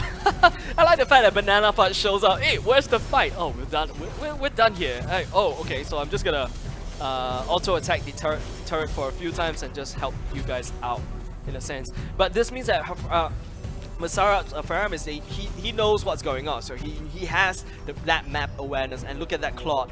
I believe that the gold lead is in the favor of Olaf. And look, I mean, like, look at that. 2 and 5, 2 kills, 5 assists. With that again, with that turret going down as well, that's gonna propel the gold lead for Masara as well. But hold on a second though, because you know, Generic said they feel like they're kind of playing a little bit too, I don't know, like, look, they're banking on Fresh Muffin to use that ultimate for a time to basically try to, you know, hold on that game as much as possible, try to prevent the Atlas. But I kind of bite them right back in the other side, because you know, if Harith doesn't take that battles the Purify, that means that he's vulnerable. If Diggy is not there, that's it. That is going to be an easy kill for Masarap as well. So a little bit of a, I would say, I think they relied on Diggy a little bit too much. So which means that Diggy is going to be extremely important, alright? As long as Masarap remove the Diggy, they'll be able to walk in with the Atlas Fatal Links as well. So that's kind of good. However, if you focus your damage onto that Diggy, then Harith will be able to go in with the Zaman Force and, you know, go ham and do what Harith does. But at the same time though, unless I'm not really sure what Masarap will do, but we shall see, because well, they are the better players, of course. Would they want to hold on to that Fatal Links until that Diggy uses the ultimate, which is Time's Journey? Or do they just use it and hopefully Diggy is not there? But I don't know, man. There's a lot of things can go wrong, but it feels like in the early game, Masarap is actually getting the lead in terms of the gold lead as well. And because of that early game fight where, you know, Generic Z tried to put on that early game pressure, and it kind of, you know, it doesn't. That's exactly what Masarap. I feel like that's exactly what Masarap wants. All right, make sure that you play aggressive, you play a little bit more desperate, you play a little bit more, you know, greedily, and they're just hoping you make mistakes. And once you make that mistake, that's it. Masarap's just gonna march right in and clear up your team, pick up your kills, get that as much gold as possible. Alright, so we're back in the game finally, ladies and gentlemen, but hold on a second. Oh, Blazing Door is going to be used as well. Olaf, look at that, Fresh Muffin using time journeys again, but the Atlas doesn't already use that Fatal Links already. Masarap is picking the fight right under that turret. They are just overwhelming generic Z right now. That Purify, that lack of Purify, that lack of CC immunity is just biting them back. It's just backfiring right now. Look at that. Panda is just forced to run away from right under the turret. Banana Fall is just pushing that top lane turret down as well. So it's really hard for generic Z to turn this game around. Can they match Masarap's technical prowess in terms of the late game? We shall see, because anything and everything can go wrong. But don't forget, that is a very fat claw. Look at that movement speed and attack speed. He's just running around, just having fun at the same time. And don't forget, Talk Less Do More. He's really good with the Lunox as well. And don't forget, even if you take down Masarap's team, don't forget you have Banana Fart's ultimate ready to spring on to dish out that damage as well. Alright, seems like they're just trying to force that issue right here. Talk Let's Do More. A little bit of trouble above, but extending a little bit too far. Figure's going to be used, and the Faramis long shot will be going to take down, but Eledro drag the Faramis down. But before that, the ultimate of Faramis goes down as well, making sure that he's in the fight as long as possible. And Harif also going down into the death counter. That's not looking good, as Masarap also demolish the mid lane turret of Generic Z. Generic Z, they are really in a lot of trouble as of now. They need to be able to, you know, put up that opposite aggression. They cannot stop. I don't know what they should do, really. Generic Z, do they do a split push? But don't forget, Masarap is all over the map right now. They have all the map control. You don't really, for Generic Z, there's no map, there's no wave clear coming up from Generic Z as well. And I feel like their carry is in the gold deficit. They're having 0-4-2. That Harif is having a bit of trouble. Okay, a bit of trouble is an understatement. A lot of trouble to actually get up as much gold as possible. Look at that. If you try to push up and farm up, Talk Less Do More is just gonna jump right in as a Lunox, and look at that damage output. Ooh, barely killing. Zamafa is gonna go down. Talk Less Do More probably has the light ultimate. It's gonna be used right now to get out of dodge. Yes, very good, but the bomb is just not gonna meet its mark. And at the same time, Masarap is just gonna walk over this bottom lane turret. Look at that. Generic Z, one by one, the turret went down, and that is not looking good for Generic Z right here. Banana Forest holding on to this. I really wouldn't expect Faramis to be used as an offlaner, to be honest, because like, well, Faramis doesn't. He's more useful as a support. I would have expected like Popo and Koopa as a support, but I feel like Popo and Koopa is just having the time of life. I feel like I'm being carried. But hey, it's very hard to say, because like legit, Olaf is playing very good right here with the claw going around, and that means that, you know, Generic Z made I think the first mistake that Generic Z made was giving that claw over to Masarap, letting them first make that claw. And that's backfired upon them almost immediately. And the reason they didn't really have cleanse, this means that they're vulnerable to the Fatal Link. Speaking of Fatal Link going in as well, with the Blazing Duet and the Lulongs jumping in, all in. I believe this is game number 1 for Masarap this time around. The Zaman Force is not being used as of now, because first and foremost, Bubble Butt is not super tanky. Look at that burst coming out from either Lunox or the Faramis as well. That is super risky. And in fact, I might have to say, ladies and gentlemen, this is the shortest game I've ever seen from Masarap. 9 minutes down in the timer, and they'll be able to wipe this Generic Z up without an effort. A bit of a last-ditch effort going up, as Generic Z is desperately putting up the defense. But Popo and Koopa, don't forget, he also does a bit of damage as a marksman himself, as Masarap just gonna rotate to clear off this turret almost immediately. And Banana Fart's having a little bit of fun with the card Kaja as well, but before that Kaja takes down the Atlas. But hey, this is just Masara just having a little bit more fun. But hey, okay, resetting the resetting a little bit there, and at the same time Generic Z is being revived as well. So I think okay, this time around Masara, you have to get out of there because I think you overstayed your welcome, alright? Generic Z is not welcoming you into their base. I think they could have taken down that core just now, but then they heard me. I'm not sure, man. They probably heard me saying this is the shortest game in the Masarap's game that I ever seen. But and then immediately decide to chase that Kaja down, refresh a little bit. I don't know, having some time. Look at that Claude just farming away. But hey, this means that Generic Z has potentially some time, but what can they do? 10k behind in the gold lead. They really have to catch them out of a position like this one as well. But hold on a second, but it's gonna get melted down by Popo and Koopa. And well, without the meat shield, what is Generic Z gonna be able to do?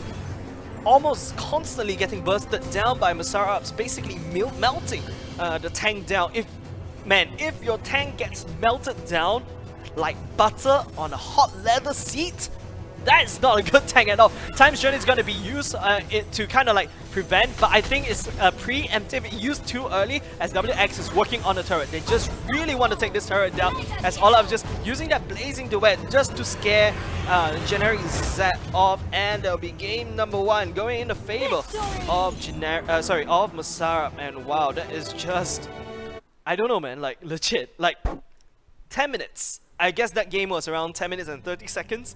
Like I said, it's the shortest Masarap game. Usually, if you play against Masarap, you will see a, I don't know, 20 minutes game or even a 30-minute game, and they will bring it to you to game number 3. They are mechanically stable. They are very disciplined. I've seen their games before. They're super disciplined. They know how to take fights and all this kind of stuff. And look at that. Oh my goodness. Look at that Faramis damage though. 27%. Can I have a look at what kind of items he's packing with him this time around? Because I would have never expected a Faramis dishing out so much damage. Wow. Just glowing. Okay. That wheel of time definitely helps in terms of the damage segment. I bet that's the first item that he built, and that propelled the damage as well. And not only that, glowing one and the lightning truncheon as well is basically the recipe for disaster in the hands of Faramis. That Faramis is going in with a, I don't know, a very aggressive build, not really picking up the mask as well. Whereas on the other side, Lynx is going with the Thunderbell. That makes sense in terms of, you know, adding on to the wolf health and the if I'm not mistaken, that damage, that anti-regen attack item as well is gonna reduce the amount of regeneration that I believe they are expecting Harith to be building. But Harith was never gonna go there at all.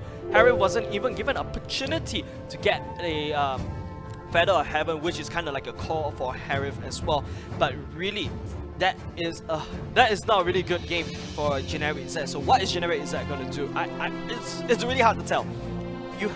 If you do that early, if you really need that early game, if you want to go up against a team like Masarap, you have to try to win them in terms of the early game. You don't allow any of their members to scale out of control. That was a Faramis. Faramis scaling out of control, yeah, fine. That's a Faramis scaling out of control. But the Claude, that is just a death note. That is just like a death warrant for Generic Z already. Leaving that Claude, giving that Claude away to Masarap, that's just not cool, man. Like legit, that's not cool. So maybe we'll see a ban of Claude as well in the later game. But it feels like Masarap, actually, they are super confident as well. They immediately show their core. And, well, a Claude, I mean, like, I would love a Claude in my team as well. But with that said, though, Generic Z did not pack enough Purify going up against the Atlas, allowing Atlas to set up as much ganks as possible. A lot of setup. Yes, I agree. There is not enough lockdown for the side of Masarap, but they have the damage. They have the Lunox, they have the Claude, who is super farm and fed, the Blazing Duet. You saw what Masarap did in the early game, using the Blazing Duet just to go in and wave clear, and then getting out of there without any form of repercussions. That is something that Generic Z allowed that Claude to do. And then from there on, that Claw is just gonna scale out of control, and they have no way of actually controlling him because he's constantly getting melted down. Like I said, the Way of the Dragon has to be used to lock down the Claw. The Divine Judgment has to be used to lock down the Claw, but I don't see that coming up because they are constantly getting melted down by the Lunox, who jumped in as well with the Dark Side Ultimate, as well as the Claw, who jumps in with the Blazing Duet as well. And not to forget, Fireman's Banana Fight showing up a little bit too late for the parties constantly. He must be super sad in that game. And don't forget that Popo and Koopa, that long range stun, and making sure that the Claw is well supported, even though, yes, he did not do the much damage, but that Thunder Belt is gonna be helpful in terms of crowd control as well. Alright, so while we're waiting for them to get into the second game, this might not be looking very good for Generic Z. Generic Z, they have to play. It's kind of counterintuitive, alright? Like I said, in order to win a team like Masarap, you have to be super aggressive in the early game. But if you are super aggressive in the early game, and for example, you gave that 4 kill early on just now for Masarap, that's gonna backfire onto your strategy. And then if you try to play safe and scale to the late game, Masarap will be there to face you in the late game because they are so mechanically disciplined in terms of picking the best fights that they want. And that is not looking good for Generic Z. It feels like Generic Z meeting a very tough and powerful challenger right in this match already. In fact, we are in round 3 if I'm not mistaken, and it's just not really looking very well for Generic Z right here. Maybe they should have went for a lot more safer marksmen, such as they went for a Harif instead. Well, Harif is kind of powerful with the Zaman Force going on with the Chrono Dash and being able to be very slippery as well. But maybe they should have went for a Grandeur. But hold on a second, word from the production that we're ready for game number 2. So ladies and gentlemen, let's hop into game number 2, the drafting phase with Masarap versus Generic Z. And Generic Z on the blue team this time around, and Masarap on the red team.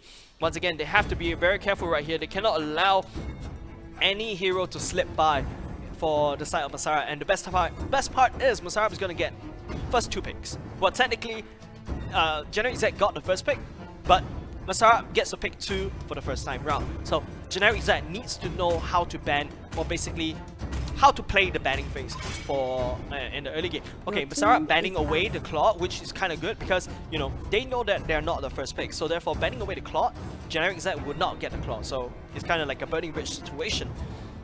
But with that said though, Generic Z just banning away the Esmeralda. Are we going to be able to see that Harif once again? Because Generic Z used that Harif, so banning the Esmeralda makes sense. Alright, so this kind of hints for a Harif pick. So what's Masarap ban right now? Loi?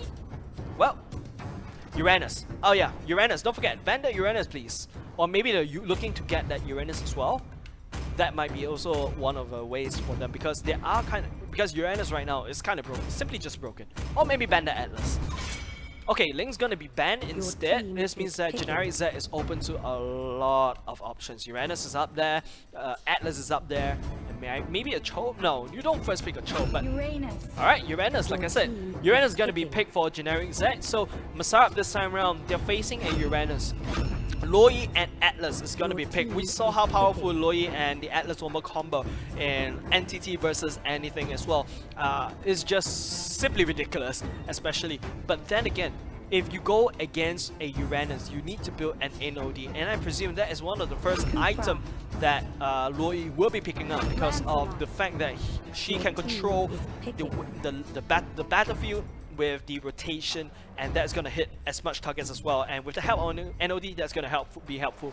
Speaking of which, blah blah blah is going to go straight into the Kufra once again, and the Lancelot as well is going to be picked up, which is kind of cool because, you know, with the Lancelot you can dive in to the back lines of Masarap. So this is gonna be interesting. So what is Masarap gonna do this time in order to go up against Generic Z? Yes, it feels like this time around they're gonna go with a Thamus as before they go into the banning phase. Well, not showing their core again, playing it pretty safe. But then as they're going to the banning phase, I don't feel like Generic Z will be going for against any marksman at all, because if you pick a Lancelot, you don't really expect a marksman. Okay, Valera's a good idea because of the Searing Torrent and the Searing Fireball. Those are AoE damage, and same idea as Loi. If you pick that up with an NOD, that's going to reduce the effectiveness of damage as well. So Generic Z banning away the Jawhead. The marksman game is still on, ladies and gentlemen.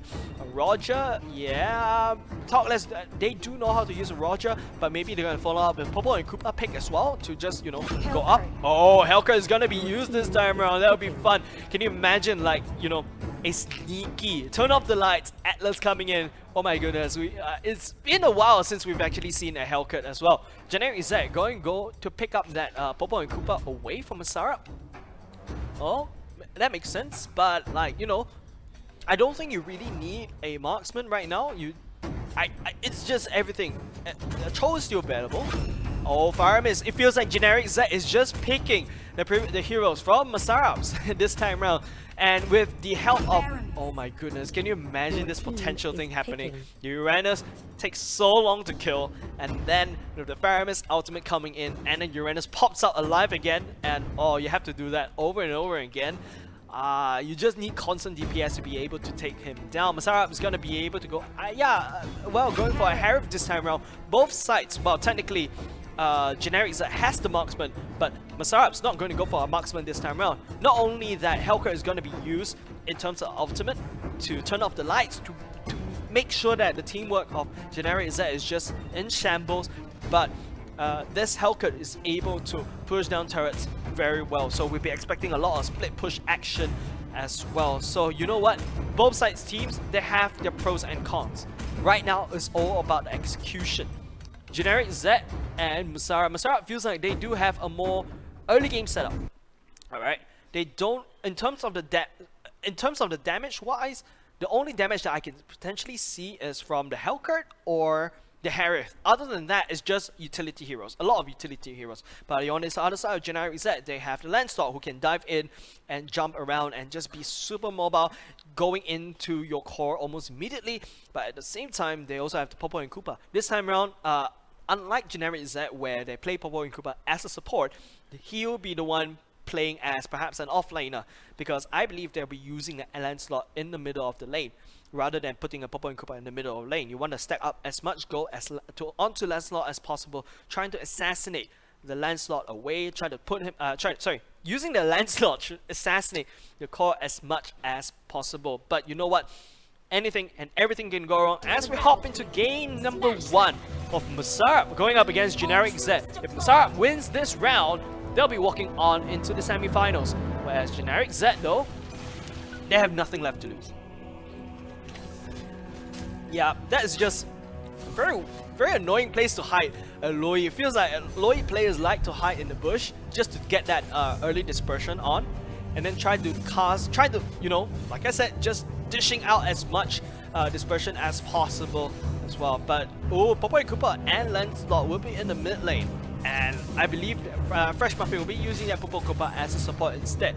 But with that said, oh, Panda is just gonna jump right in, leaving Hellcat behind just to farm as much as possible. And okay, Generic Z feels like, hey, you know what? We cannot play super aggressive, alright? We cannot play that like just now. We cannot allow Masarap to scale out of control. So that I agree. Oh, that dispersion finally paid off. They're landing that light dispersion as well. Just pull Generic Z team, dishing out a lot of damage actually. So really, one doesn't look down on the damage of that Loi. Okay, Loi is a little bit out of positioning right here though, as well Masarap is actually taking down that red buff. Flicker is going to be used for links as well. Oh, Thorn Rose very close right there, but no minions to jump up onto. So definitely going to be Loi is definitely going to be able to run away. But hold on a second, Thamus is actually going to be on a 1-on-1 with Eladriel right down here. Eladriel is on the run as Harry and Masarap's team is going to go and hunt the Faramis down. The Faramis doesn't really have ultimate as of yet, so this is potential kill. But hold on a second, Generic Z though, they are not really facing the aggression. It feels like this time round, the Masarab is on aggression this time. Look at Olaf just standing right outside the range as they're just trying to go down onto that Faramis. Faramis doesn't really have the ultimate and giving that first blood right away to Olaf as well. Lancelot gonna be using that ultimate, picking up that Thamus as well. Thamus, well, it's not your main core. He going down is still okay. And the best part is, in terms of trade, but hold on a second. Oh, Hellcat turning off the lights, actually try to rush in, try to get on a 1v1 action against the Uranus, but I don't think that's a fight that you can take. That Hellcat has not much mana left, and plus, you don't really want to fight against the Uranus at this point of time, especially when you're a very bursty champion.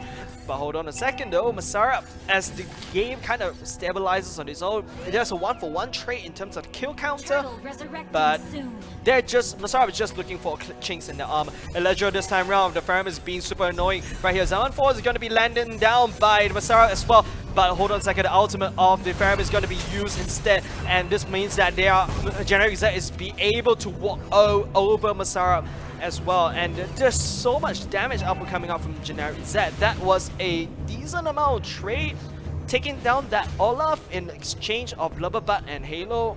Well, that Faramis ultimate definitely paid off in my opinion.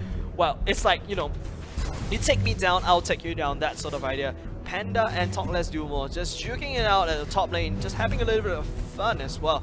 And Masarab maybe looking to gang this lane as well. Oh, walking right into Panda, the lights get turned off as Lord E's rotation will be melting Uranus right down to the death counter. Well, picking up that Uranus, not... Well, it's a good thing. It's basically like a farm for you. But then again, Uranus doesn't really impact a game in a smaller scale, but in a bigger scale. And I feel like Masarab, that Hellcat, once that Hellcat leave that lane, that Uranus is just gonna go wham. And which means that Masarab has to force this 4v4 fight. They have to try to play without that Hellcat. But if you remove that Hellcat out of the equation though, that is not a lot, that is a bit of damage removed away from the team of Masarab. That Faramis is gonna be a super pain for Masarab as well, because like, look, with the ultimate, it's gonna, even if you take me down, I can still fight for approximately a few 10 more seconds. So usually what Masarab wants to do is to get out dodge. Well, I take you down, even with the Faramis ultimate, I will just, you know, kite you away. I've done the damage that I need. But this means that, oh, okay, look at that. WX trying to look for the Halo. Halo is going to go down by the Fatal Links, but hold on a second, the Thorn Rod is going to be used as well as the ultimate. This means that even though the Lancelot goes down, he's be able to trade out and dish out so much damage as well. But hold on, but look at that. Lancelot, even though he's dead, he picks up that double kill as well with the help of Faramis. And Olaf is still alive though. He still be able to put down that damage and clean up that team fight. So in terms of Generic Z, it's really because of that Faramis. That's why they can be able to sustain a lot longer to keep up that fight as well. But immediately, Masarab is gonna pick up that turtle at the same time. Well, Talk Less Do More is trying to clear off that that bottom lane minion, trying to push up that wave at the same time. But this, as the game goes on, I feel like Generic Z might have the advantage, because Masarab, I think this time around they pick up a very early game aggression based heroes. But hold on a second, look at that. Zaman 4 is going to be used, as well as look at that Olaf just using that Chrono Dash, jumping around, picking up as much shield as possible this time around. Blubberbutt so low, running away. The ultimate, oh, that's knife from Talk Less Do More. Immediately running away. He just doesn't want to meet Talk Less Do More, just doesn't want to see that Kufra, but Kufra jumped right onto him, bouncing ball to the death. Okay, Faramis, because of that ultimate used to make sure that Kufra stands a little bit longer, backfire, allowing Olaf to pick him up because his ultimate is down for the count. Like I said, look at that Panda. that Uranus is so annoying. Finally, Lunox, my bad. Where's Lunox? Loi is coming in, trying to dish out some damage to scare away Panda, trying to protect Banana Fudge at the same time, but that means that, oh, Lynx, you don't really want to overextend a little bit. Lynx, overextending is gonna pay for it. That push as well. Tyrant's Rage Halo using that ultimate just to pick up that Loi. I would say that's a fair trade. Loi just overextends too much with basically there's no follow-up because you want to overextend while you're pushing up the waves, but there's no ways to be pushed out. But okay, look at that. Harif as well, with the help of Helker, is going to take blah blah blah down. That tank is melted down, and like I said, a tank that melts like butter on a hot leather seat during a hot summer day. No, that is not a tank. That is just a minion, in my opinion, that actually can do CC. But what am I saying? But look at that, Uranus. If you leave that Uranus alone, like I said, if Hellkurt leaves that Uranus alone, that Uranus will be able to push up their waves. And once you push up that wave, they mean that generic Z will be able to extend a little bit more. Lynx playing a little bit too ahead. The Fatal Lynx is going to be used onto Uranus, but at the same time, look at that, Uranus is going to be running away, I believe, safely away, even though the Zaman 4 is being used. Baiting out so much ultimate for Panda, that's gonna feel a little bit good, you know, like it feels good, especially when you run away after baiting a lot of ultimates coming out from Masarap. This means that Masarap is not battle ready as of now, and Generic Z has to take this opportunity while the Fatal Lynx is down for the cooldown as well as the Zaman Force. Oh, the Zaman Force is up online already, but hey, I don't know why Generic Z did not go in with for the push, for the attack, as Masarap gets away with that turret one by one as Masarap rotated by. Oh, nice flicker right there coming out from WX. It was a reactive flicker from even when once he saw the Lancelot charging up towards him. And okay, WX forced to retreat.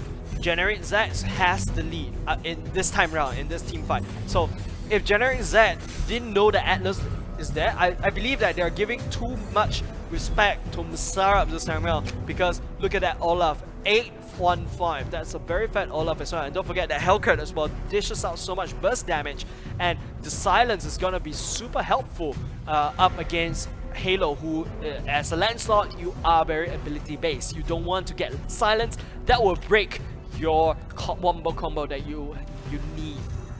Okay, Eladro. And also, not to forget, that silence is also very helpful against Faramis, because the Faramis, once he's silenced, it's gonna take some time before he can cast that ultimate once again. Look at that, Talk Less Do More, just duking it out with Panda. They're trading evenly as of now, and that is the power of Uranus, guys. It's just ridiculous. Look at that. Look at that. Okay, lights being turned off right now. He's looking to actually assassinate Halo. Halo, a little bit problem right here, as the Zaman 4 is going to be used to wipe out and earn that triple kill coming out from Masarap, as WX is looking for the Panda right here. Panda on the retreat, which means that Masarap gets to get this turret without any repercussions. Faramis is busy down there farming away, and you really need that Faramis in order to do that effective trade, because you know what, okay fine, look at that, that's exactly what I'm talking about. You have that Faramis ultimate, you'll be able to revive over and over again, therefore you extend that damage rate, you extend that time that you can dish out that damage. And look at that, because of Faramis ultimate, he's able to pick up 3 kills under his belt. It's just because of Faramis's ultimate. And I believe Faramis, he shouldn't go around defending. Leave the defending to Uranus. Uranus is the one offlaner that you want to be using as a offlaner. But speaking of which, Olaf is in a 1v4 situation right here. Zaman 4 is going to be used, picks up the Lancelot, and look at that, Olaf is still alive. Eladro is being forced to use their ultimate, picking up 3. Ladies and gentlemen, you just saw a 4v1, and Olaf gets to walk out of there, picking up 3 kills. That's just insane. Insane play coming out from Olaf right there, as 3 members of Generic Z is down for the count. Masarap can perhaps get the Lord, they can, or perhaps pressure onto this mid lane turret, which I don't think that they could because of Blubberbutt as well as Panda, who is already on point, basically on point to defend any form of turret as well. Faramis is extremely important in this team fight. If Faramis goes down, even though if Faramis goes down, as long as he lands that crucial ultimate, that is gonna bode very bad news for our red team right here. Okay, now finally, I don't know why they didn't actually get that. Oh, but hold on a second. Look at that. Oh, Darkness falls as the Hellcat is gonna be able to get away with after dishing half, reducing that panda damage health all the way to the half mark. I don't know how much. Like that's just ridiculous because usually you don't expect that much damage. That Uranus receiving that much damage. Usually Uranus is super tanky, but no. That Hellcat melted him down, half the HP, gets out of there without any penalties at all. That is just super unfair in my opinion. As Masara, the Lord is in their hands. The Lord is marching right down at the top side, and look at that Hellcat is split pushing, trying to make sure that they actually get the maximum push as possible, clearing up the minions as well as possible. Generic Z is doing exactly the same, as they really want to not let the minions be pushed up towards there. They don't want to see a 3-prong attack, because don't forget, Masara, look at that Hellcat, and look at that Faramis. Faramis, you don't really want to split off. You have to join your team right now, and because of that, I believe Masarab is going to be able to take down this turret as well. Darkness falls. This means that Faramis doesn't know what's going on as he jumped in. He used to force the flicker as he lands the ultimate. Zaman Force is going to be used, but where is Olaf? Olaf is just dishing up so much damage, jumping around as well, but he is still healthy, even though. Look at that, the Faramis ultimate is being landed, it's being used, but it doesn't make any difference at all in the hands of Olaf. Olaf is still super healthy, and Zaman Force goes down again almost immediately between two team fights that we're seeing right there, and Olaf, and Uranus is gonna be melted right down, ladies and gentlemen. Generic Z.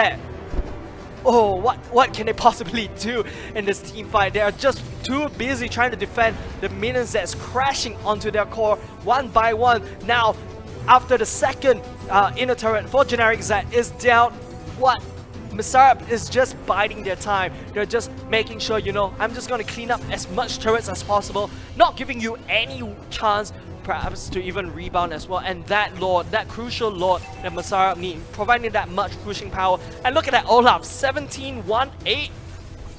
17-1-8, guys.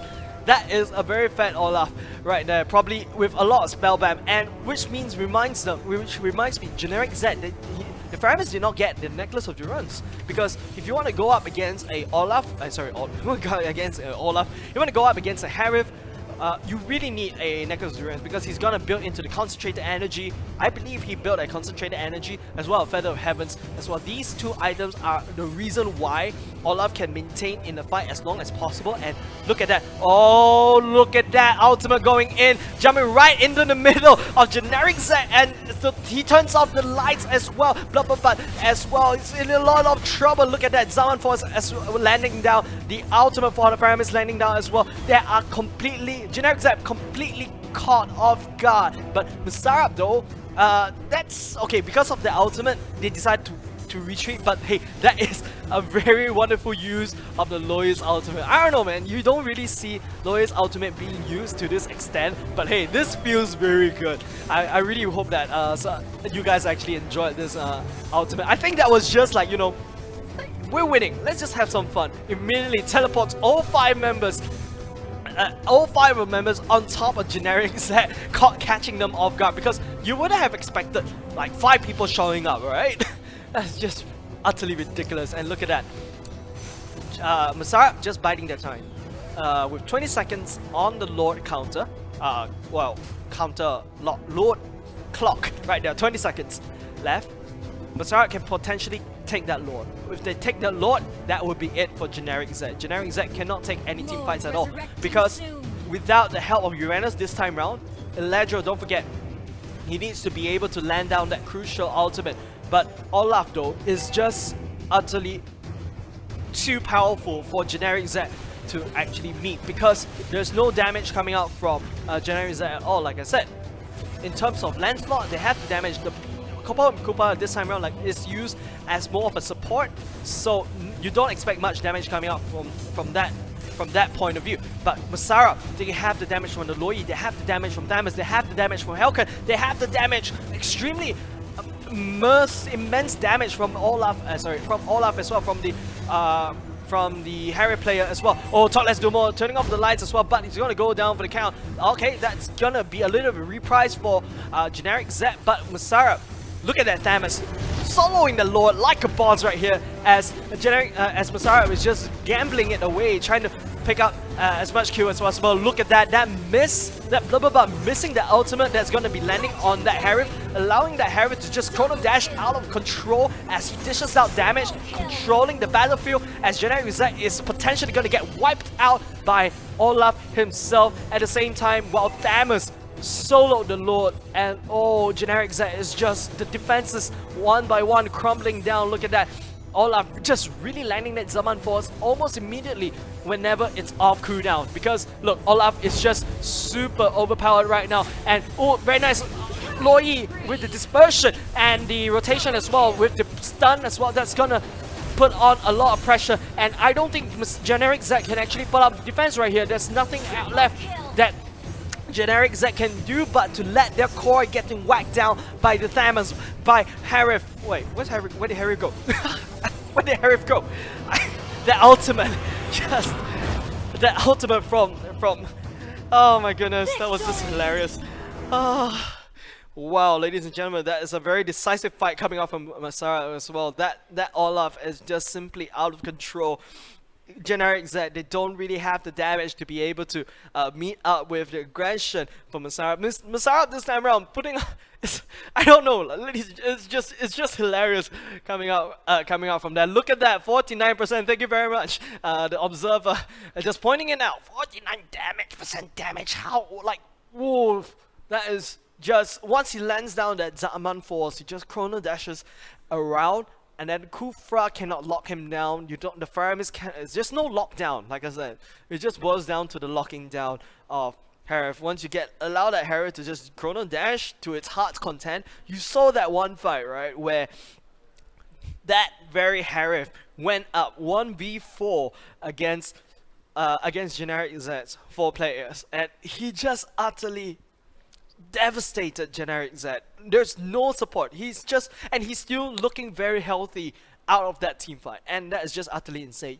Generic Z did not build that necklace of Durance, and that costed that costed Generic Z that game. But you know what? With that said, this is a single elimination. I'm so sorry, Generic Z, you're out of the league. But Masara, we will be moving forward into the, I believe, semi-finals as well. But you know what, ladies and gentlemen, this is a crazy game. Even though, yes, it's kind of one-sided, but you gotta admit, that was a very nice game to be played as well. So, ladies and gentlemen, not only we give you game number 3 in the first series, now we give you a very nice series, second series, where you get to saw that kind of action where you see a very overpowered Harith. I don't know why I keep wanting to say Olaf. You get to see a very overpowered Harith going in with the Zaman Force immediately after cooldown, just landing it.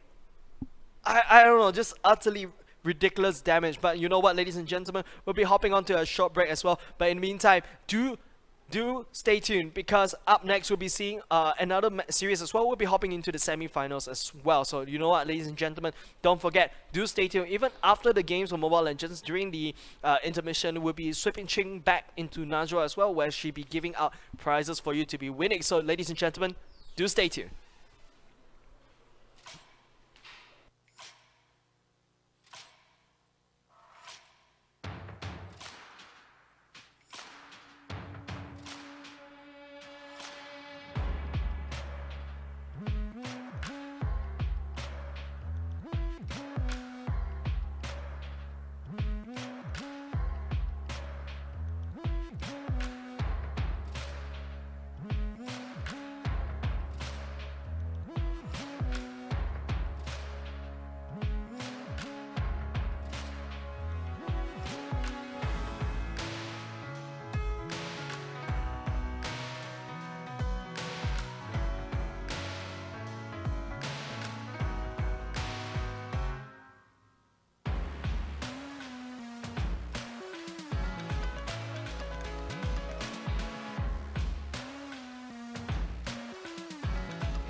JBL presents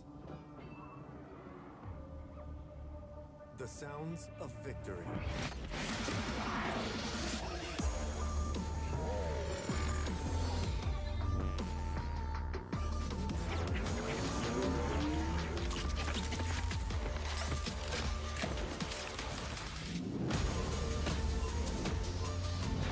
JBL Quantum Gaming headsets, because every sound matters.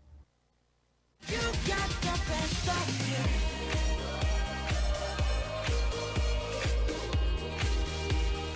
You got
JBL presents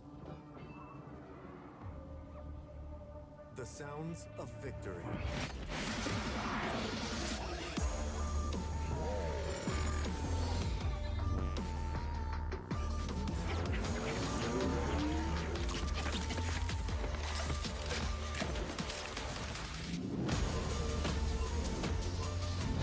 JBL Quantum Gaming headsets, because every sound matters. You got the best of me.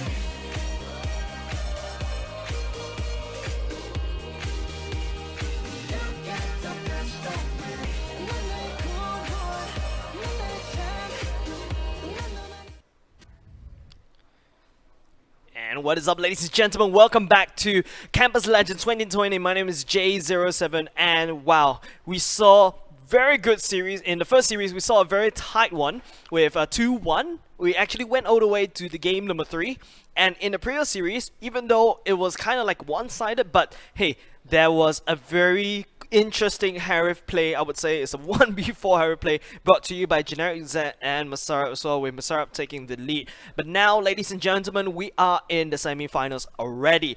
And while yes, we'll be watching the team Kasitao versus Team Chichot as well, but on the other side though, Entity will be going up against Masara at the same time. So the Entity and Masara game will be starting concurrently as we're watching Kasitao versus Team Chichot as well. But don't forget, ladies and gentlemen, if you want to walk away with some prizes as well, do hop onto our Facebook and Instagram to find out more information on how to actually walk away with a Samsung Galaxy S10 Lite worth $848. So you know what, hop onto our Instagram and Facebook right now to find out more. But at the same time, I think we are actually getting ready for the next game, and we're good to go. So ladies and gentlemen, let's hop into the drafting phase of Team Chichot versus Kasitao. And while we're talking about the brackets, ladies and gentlemen, they are already banning.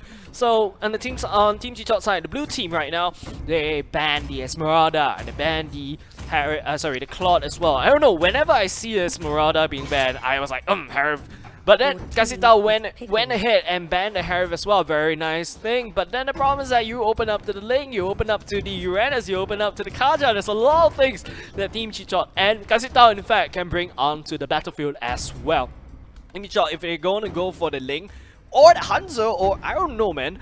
Team Chichot feels like they can actually go for anything right now. But I would say that Kaja is a little bit more flexible. If they want to lock in the Hanzo, so be it. But the problem about Hanzo is like, okay, take the Atlas away. I don't know, they're taking such a good time actually picking. Atlas being taken away by Team Chichot already. So Kasitao, what is your pick? Will you be going for the, like I said, a Valor pick as well? And don't forget, the Uranus is open and the Kaja is open as well. I would say that you really need a Kufra, or well, yes, go ahead with a Lui as well. That also makes kind of sense.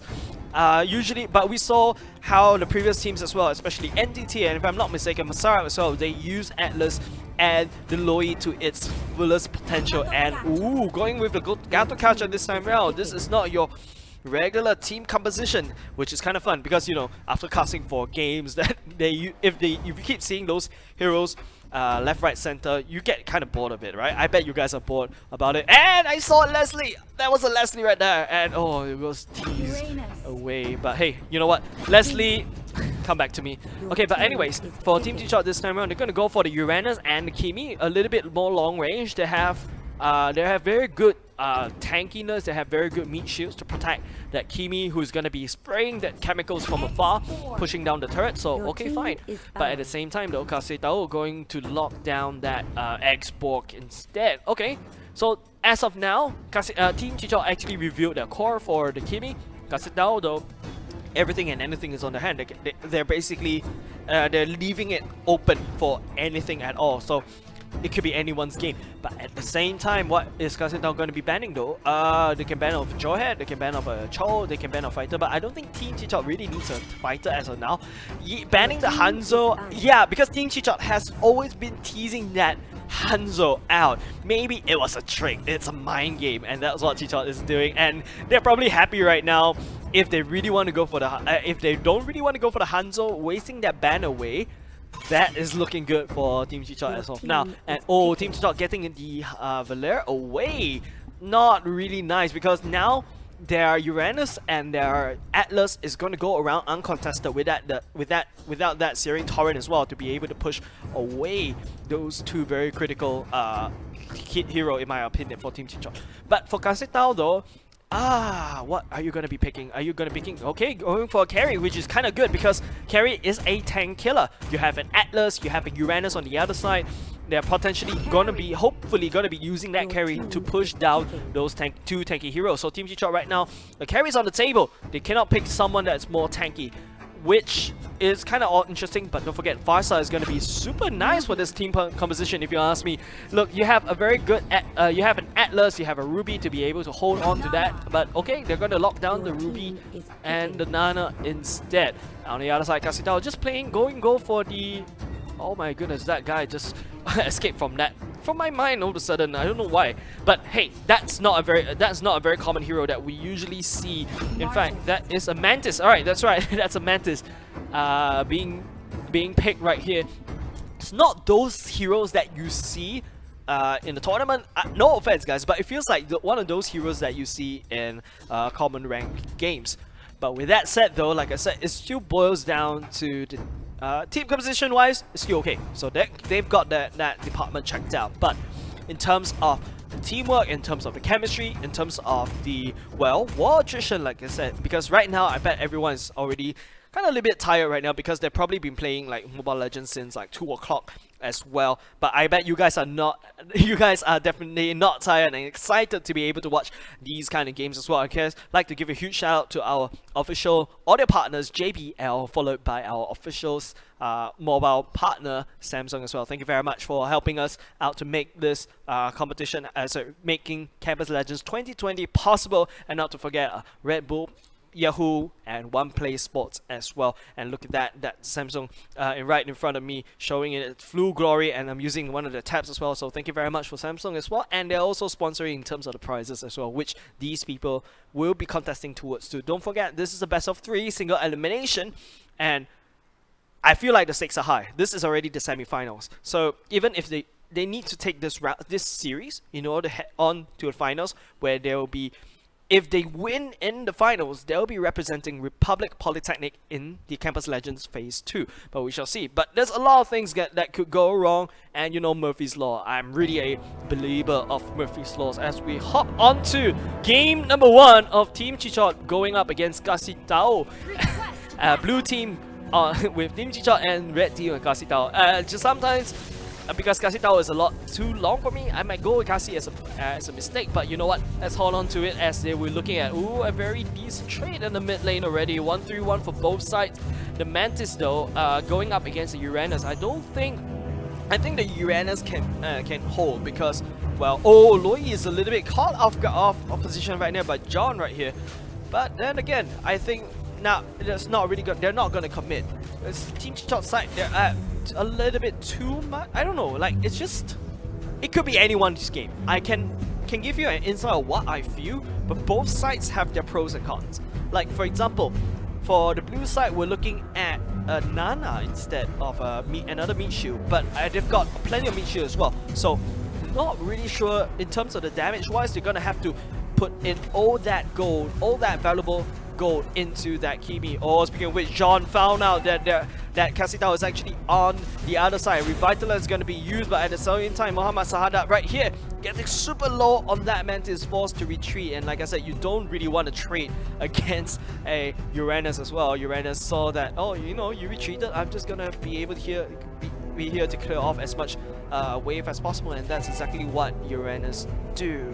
Kasitao though going up towards, they're looking to actually gang against this very low Ani as well. The low E dispersion rotation going down, slowing her down very temporarily, barely missing that. Look at that Mercurial request, gotta get out there, taking too much turret damage and forced to refresh, but that is very close for both teams. But at the same time, Team Chichot right here, I think they have basically because of that small little rotation right there for Kasitao, they went all the way up there, but there's nothing to be done, and barely losing one of the tanks as well. The gold lead is definitely going into Team Chichot. However, I think they almost equalized almost immediately. Very nice for Kasitao as well. So these both teams playing super safe. They don't really want to commit as much as possible right now, because you know Atlas doesn't really have the critical fatal links, as well as Nana doesn't really have the Molina Smooch or the if I'm not mistaken, the ultimate as well ready to go. So Team G-Dog playing super safe, and while for the same time Kasitao playing safe as well, letting the carry farm. That is just okay, my bad, take that back, as Suyu here picked up the kill from Ruby, giving the gold over to Suyu with the Bounty Hunter, and she's going to go for the Revitalize, the Purify. Okay, Purify, that makes sense, because you want to make sure that John doesn't land that Fatal Links onto the carry, because carry melts down tanks like butter. But at the same time though, Molina Smooch is going to be shown, well, they are going to go ahead with the red buff, but hey, and then what are you going to do here? Are you going to be a little bit cheeky like how Uranus do? But I don't think you can do anything at all, because he's just going to be... This Uranus is just being very cheeky right here, cheeky breaky indeed. But oh, very nice skill to actually clear up that wave, that creep with hold on a second, last insanity being popped, and Tokacha with the help of Revitalize, making sure that the people are actually super safe. But hey, that is a very nice hook coming in from our Ruby player right here as he charges ahead, going to try to pick up that Suyu as they are forced to retreat. Kasitao taking that two member down from that Fatal Links as well as that hook. That is a wombo combo coming out from TG Chong as they pick up that turtle almost immediately after that. But look at that, I mean, it's just playing. Look at that Uranus, just super annoying, because like, you know, being like cutting out that goal, allowing that turret to actually take down the minions, while the Mantis is just going to be starved out of farm, and that's exactly what this Uranus is playing. But at the same time though, look at that, Kasitao just immediately teleported, swapping that position on the other side, but Uranus is gonna pop this ultimate and just get out of dodge very safely. So to be honest right now, Kasitao playing a little bit more aggressive than usual as Team Chichot. Oh, hold on a second, there's a little bit of scuffle at the top side turret as Mohamed Sadada is trying to dish out so much damage against Uranus, but Getakacha is going to land down from the sky as Kimi, where are you? You're actually landing down as much as damage as possible from afar, picking up a double kill, picking out the Nana. Oh, very nice fatally catching that Loi out of commission right here as Kerry is able to pick up that Uranus kill. But to be honest, swapping that, okay, hold on a second, that teamfight is not over yet as User melting down Carry right at the top, and not only that, they take that tower down at the same time. Team Chicha looking very good, feeling very good as well. Rather than Kasitao. Kasitao this time around, they really have to be super safe, because the problem about Carry is that you have to get in close, but if you try to get in close, that Kimi is be able to melt your face down with the paintball that he dishes out. And look at that, just clearing off the creep, not letting Kasitao a single amount of creep left on their side of the map, so that they, you know, don't scale out of control in terms of the gold lead. But to be honest with you, ladies and gentlemen, Team Chicha right here, I would say that in the early game, they played decently well.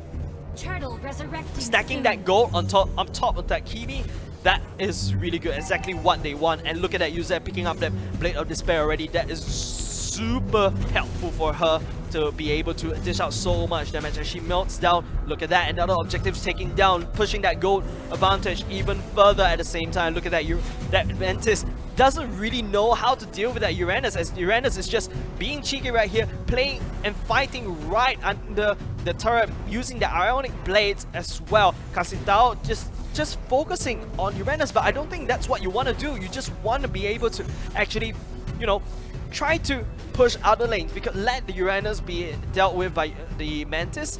But at the same time though, Team Chichot is really looking at this Mantis, looking very delicious right there.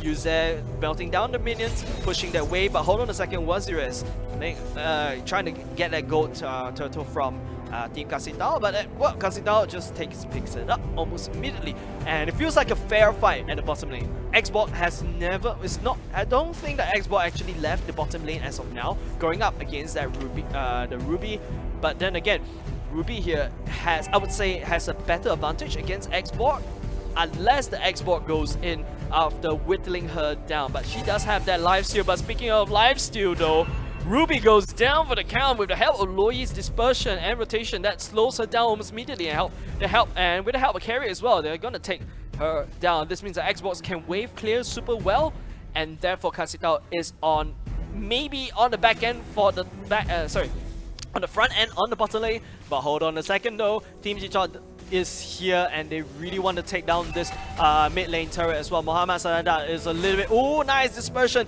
The Gato Kacha ultimate is gonna land down on Eviathan, but there is no fallout. But hold on a second, Akuta Bagus comes in with the last insanity, melting Nana almost down and Uranus at the same time. But hold on a second, Kimi is just melting down Kasitao at the same time. Maniac, and would this be a potential Savage? Ladies and gentlemen, as a Savage coming up from Alchemy player from Team Chicha, as their Kasitao team is completely obliterated, and they're just gonna be able to walk all the way in. And look at that chemist just melting down that turtle. That turtle. What am I even saying? That turret as well. But hey, speaking of which, the turtle is up. They can actually rotate to the turtle almost immediately without a challenge in the world. But to be honest with you, my goodness, that Kimi though, 10-0-1 with a meat shield protecting her so well with the Atlas and the Uranus as well. They are the meat shields to protect the Kimi as well. But Kasitao, they don't really know how to focus on. They need to focus onto the Kimi. They have to prevent that Kimi. They have to lock him down, but there's no lockdown though. There is no lockdown coming out from Kasitao. Well, you have the Gato Kacha, which can slow and come in from the backline, but what's next? Maybe the taunt, but even after the taunt, there is no follow-up because Zuyu would be super far apart, is far behind. But hold on a second though, Team G-Shot here is gonna take down this Lord, and this is gonna be very crucial and with this additional pushing power, Team Chicha will be able to take down one of the turrets at the same time. I don't know what Kasitao is doing at the bottom lane jungle, as they're just gonna give that Lord free and easy to Team Chicha right here. But okay, like seriously, oh my goodness, I don't know what to do. I don't know what Kasitao is going to be able to do. Would they be able to actually defend this, ladies and gentlemen? Because as the Lord is going to march down in a very wide open mid turret, and don't forget that is the shortest path for the minions to go all in. And therefore, if you can see right now, Kasitao is just scrambling to put up a defense. But look at that, John, ejector mode flickering with the Fatal Links catching both of the Kasitao team, and with that, with the help of Kimi as well, I really don't think that Kasitao can actually match out with this kind of aggression coming out from the Lord, as well as Kimi being locked down in their own base. Ladies and gentlemen, that is game number 1 going in the hands of Team G-Tot already. Wow, that is just devastating. That is, I don't believe that Kimi actually died. Like seriously, the Kimi is super healthy in terms. I think it's like 10-0. No, 11 or 12-0, 4 or 6.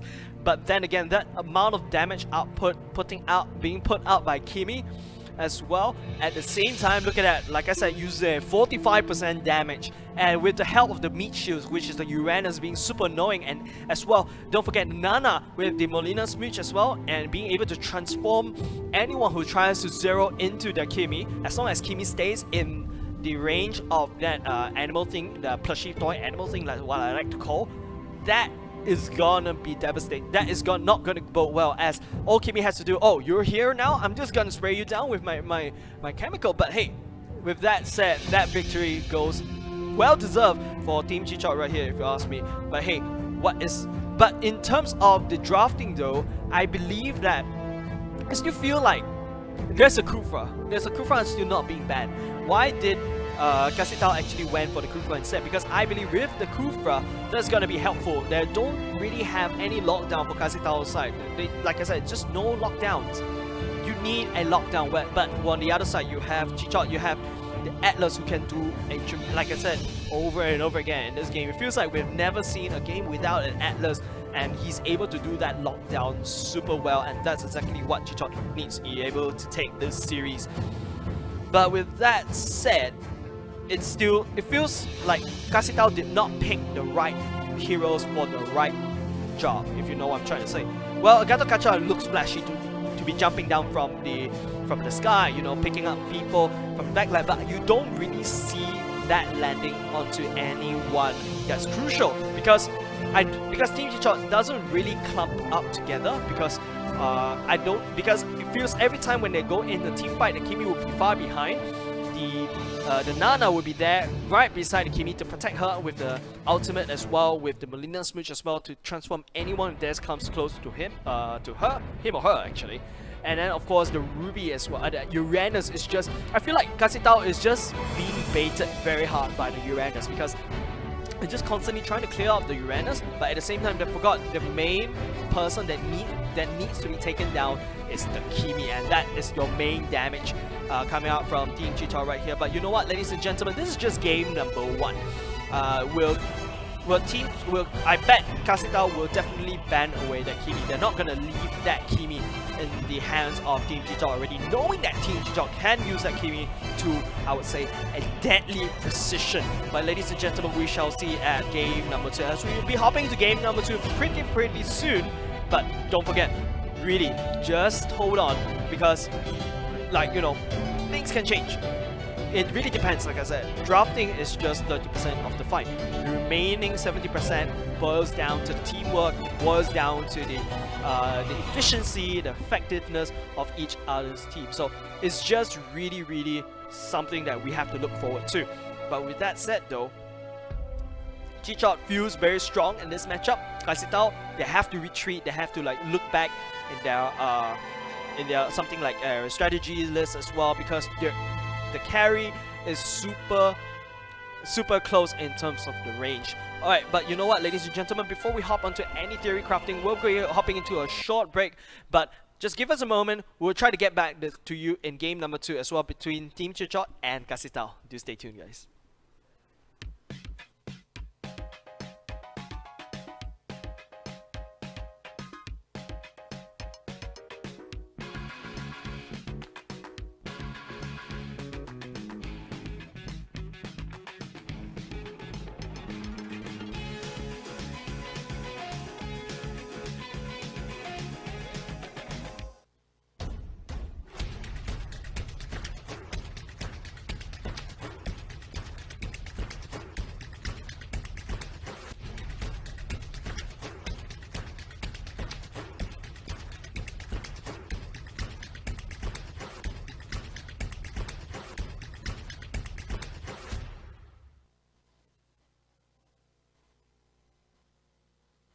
JBL presents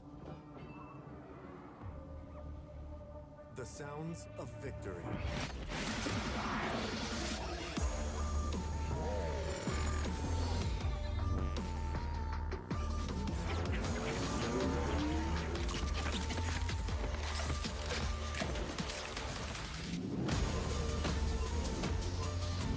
JBL Quantum Gaming headsets, because every sound matters.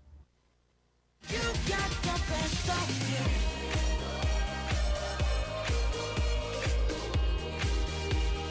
You got the best of me. 너의 cool, 너의 charm. You got the best of me.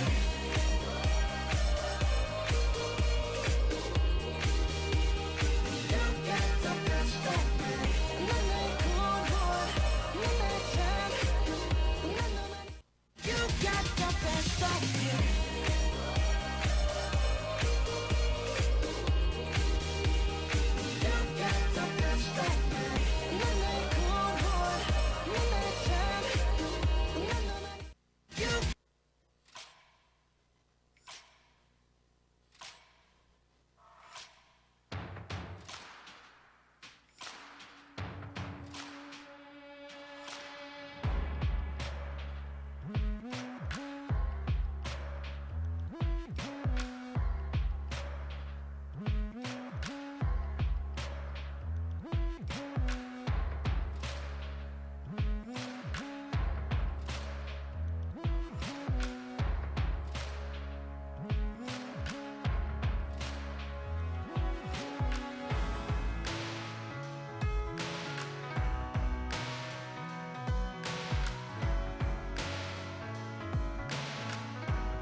And ladies and gentlemen, welcome back. My name is J07. You are watching Campus Legends 2020, brought to you by Skoga as well. And just now we saw that team, that game between Team Chichot and Kasitao as well. So I feel like, you know, after that little short break that we took in order, I was just thinking, you know, because it feels like that game, number one, went into hands of Team Chichot because Kasitao is just focusing, tunneling vision onto that Uranus, which is exactly what Uranus want to do. If you see a Uranus in your other side of the team, you don't really want to focus out on that Uranus, you just want to get to that Kimi.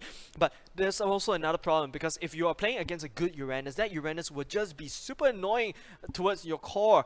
And because of, I would say because of that, because of how Team Kasitao actually focuses on the Uranus, that carry is unable to dish that damage, or any damage is needed onto that Kimi, who is just melting faces right behind from the backlines of Team Chichot as well. But I feel like it also, at the same time, Kasitao actually has the tools to jump over into Chichot, Team Chichot's backline as well, to cause some trouble and havoc as well. But I just don't see it happening. So maybe because I would say that this is a little bit of a miscalculation coming out from Kasitao as well. But at the same time, Gato Kacha is also important for Kasitao to be the front line of the fight and all this kind of stuff. But you know what, ladies and gentlemen, we're still getting the players ready in game number 2. Oh, wait, hold on a second. It's actually ready. So, ladies and gentlemen, let's hop into game number 2 of Kasitao versus Team Chichot. And this time around, Kasitao, I'm sorry, I just want to get a Samsung S Pen right here.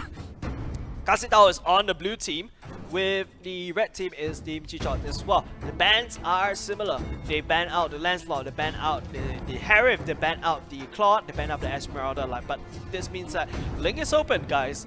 And Uranus and Kaja is open as well. And it feels like Team Chichot is going to repeat the same thing again. Kasitao gave that Uranus and that Kimi away. Kasitao is giving that Uranus and Kimi away again to Team Chichot, but Kasitao going to go for the Cecilia, teasing that Cecilia as well. I would say that that's a good idea in my opinion, because you know, you can actually use that Sanguine Claws to try to catch that Kimi out of position and just land that bad impact as well. So well, I would call that's actually kind of interesting coming out from Kasitao. Maybe that is the answer against Kimi as well. But hold on a second though. Feels like they're having going for the Grandeur this time around, Kasitao. Yeah. Your team is I would say that it's this time around, if I don't think about game number 1, if they are not focusing on the attention on top of the Uranus, that actually makes sense. But the problem is that for a Grandeur, he's kind of mobile, so he's able to kite the Uranus around, but the Uranus knows how to stick onto you as a Grandeur as well. So that's also something that our Grandeur player has to keep in mind as well. But the Sicilian is going to be very important. He's going to be, I think has to go with either the Necklace of Durance. But with that said, if he picks up the Necklace of Durance, that means that he will lose out in terms of the damage, because usually you want to go in with the Wheel of Time. After that, immediately you want to pick up maybe like a Holy Crystal, more magic damage. That's exactly what you need. More magic damage, and perhaps even a Lightning Chunky as well to use to abuse his passive. But okay, Team Chichot this time around going to go and remove that Cho out of the game. But then again, Kasitao has the Kaja, so maybe we can see a Kaja play coming out from Kasitao as well to flicker and Divine Judgment on top onto John or onto the Kimi, and therefore removing her from the equation of damage as well.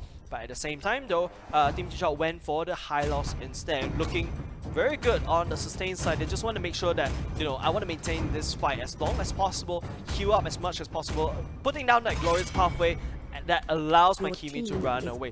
Oh, this means that this Kaja would be open up to Team Chichot as well. That would be kind of interesting though. But then again, if they take if they want to go again with the Kaja, yes, that's a little bit too much utility. Okay, they're going to go for the Ruby once again, allowing that hook as well as providing that lockdown that's crucial for Team Chichot's build as well. Oh, Badang, I would say Badang is a good play, because you know, putting down that, if you come in a very good angle, you lock down that Kimi, making sure that the Kimi has nowhere to go, and that therefore you can perhaps hopefully walk over. And we also saw how deadly the Atlas and the Badang Wombo combo. But hey, wait, no, Badang, that Badang was the right decision. Why do you want to go ahead with it? Oh my goodness, no, Kasitao, no. Okay, well anyways, Team Chicha right here, they can go for the Valer, they can go for anything right now. In fact, a Firestar would be nice. Well, a Nana can be used as well to protect the Kimi as well. So okay, that's fair enough, I would say. But the problem is that, oh my goodness, Team Kasetao should have went for that Badang instead. I feel that the Badang would be able to dish out more. He has the utility, he has, I would say, a more devastating utility as compared to the Mantis. Unless the Mantis want to go wham at the back line, trying to, you know, kill as much, assassinate the core as much as possible. But the problem is that you also face a glorious pathway which actually allows healing, and then, you know, the Kimi can actually run away safely. But maybe that's the point of Kasetao, but to be honest, that's not going to look good.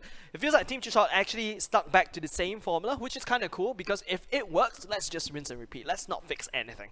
So they went for the Ruby instead to basically add on the hook as well as the Nana to protect the Kimi, like I said. But then again though, feels like Chicha is just using the same strategy as game number 1.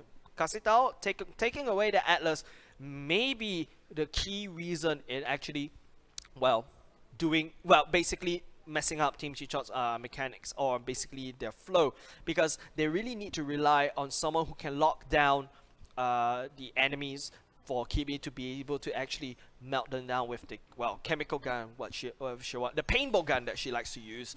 But maybe the High Lost Law and Order will be that exact lockdown they're looking for. And it just relies on how well that law and order lands. But with that said, ladies and gentlemen, we're hopping to game number 2, and perhaps match point for Team Chicha as well to be able to walk into the finals. Or Kasetao, will you be bringing us to a game number 3 as well? Oh my goodness, that would be so fun if this is going to be going into a game number 3. Okay, with that said, 1-3-1 once again. This time round, the Mantis is going up against the Ruby, while X-Borg will be going up against the Uranus this time round. Well, I believe that the X-Borg will be able to kite that Uranus down. Look at that. I'm looking at the sidebars as well. I'm actually talking about that. We are looking at the fact that X-Borg is just trying to go in, and he's constantly getting melted down by Akuta Bagus right here at the same time. But I don't think that is something that you want to do, though. Uranus playing a little bit more ballsy this time around, but hey, he has a lot of, I don't think he has nothing to lose, right? Okay, but at the same time though, we have to talk about the Sicilian in Kasetao's team matchup. They are probably looking to bring this into the late game, and therefore using the Grandeur to kind of propels it up, and also offers quite a decent amount of lockdown for, especially with the Sanguine Claws as well.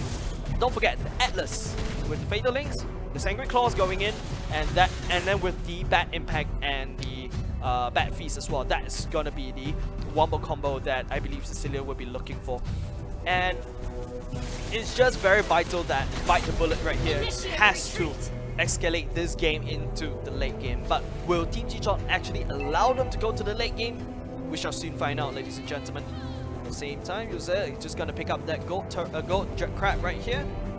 Wazirez is just gonna make sure that Kimi gets what she comes here to do as well. I mean, like, she gets something, well, and then, well, at least she gets something for her troubles to come up in the top lane where no one goes. At the same time, low. Oh, hold on a second, a bit of 1v1 action right here between the two fighters at the same time. And there's another team fight potentially gonna be happening at the bottom lane right here. And they're looking to actually catch the Uranus off guard, but really nice play right there. Rather than focusing on the Uranus, the Kimi though, the Bat Impact and the Death Sonata is not something that Team Chicha will be able to look up to. Akuta Bagus with the Last Insanity is still up, so there's still potentially some play as well. The Bat Impact will be the one that's trying to, trying to catch Team Chicha off guard as well. But I don't think that Bite the Bullet has any more mana, and they are forced to retreat. Both sides forced to retreat, while Team Chicha took a lot more damage, kind of scared off Kasetao a little bit. But then again, this means that Team Chicha, looking at Uranus, is still in lane. He's able to push down that lane as well. I believe he's going to be trying to proxy that bottom lane at the same time. Agutabago is looking very low right here. Is forced to run and retreat as well. And this means that Uranus has free reign to this turret at the same time. But also, like I said, it just feels like Team Chicha knows that they have the game in the bag, and look at them, they are packing up quite a lot of the what's that called? Oh, that Sonata going to go down, but the bad impact doesn't land on Nana, and that is actually potentially going to be. But hold on a second, the Annihilate coming out from Fatal is going down, locking down the Nana as well. Bad impact, Sanguine Claw is going to be trying to catch the Kimi off guard, but I don't think that is going to go down as well as the maximum charge is going to use, trying to snipe the Muhammad Sahadat right away. But the problem is, Bite the Bullet also went down, and that's got 4. And at the same time, Team Chichot also pushed down that bottom lane turret. That damage output coming out from our Kimi player right here is just something that Kasitao is unable to bear, is unable to hold on, unable to withstand that amount of damage. I would say that the Sanguine Claws does make Kimi a little bit hard to play in this matchup, but it feels like Team Chichot doesn't really care about that.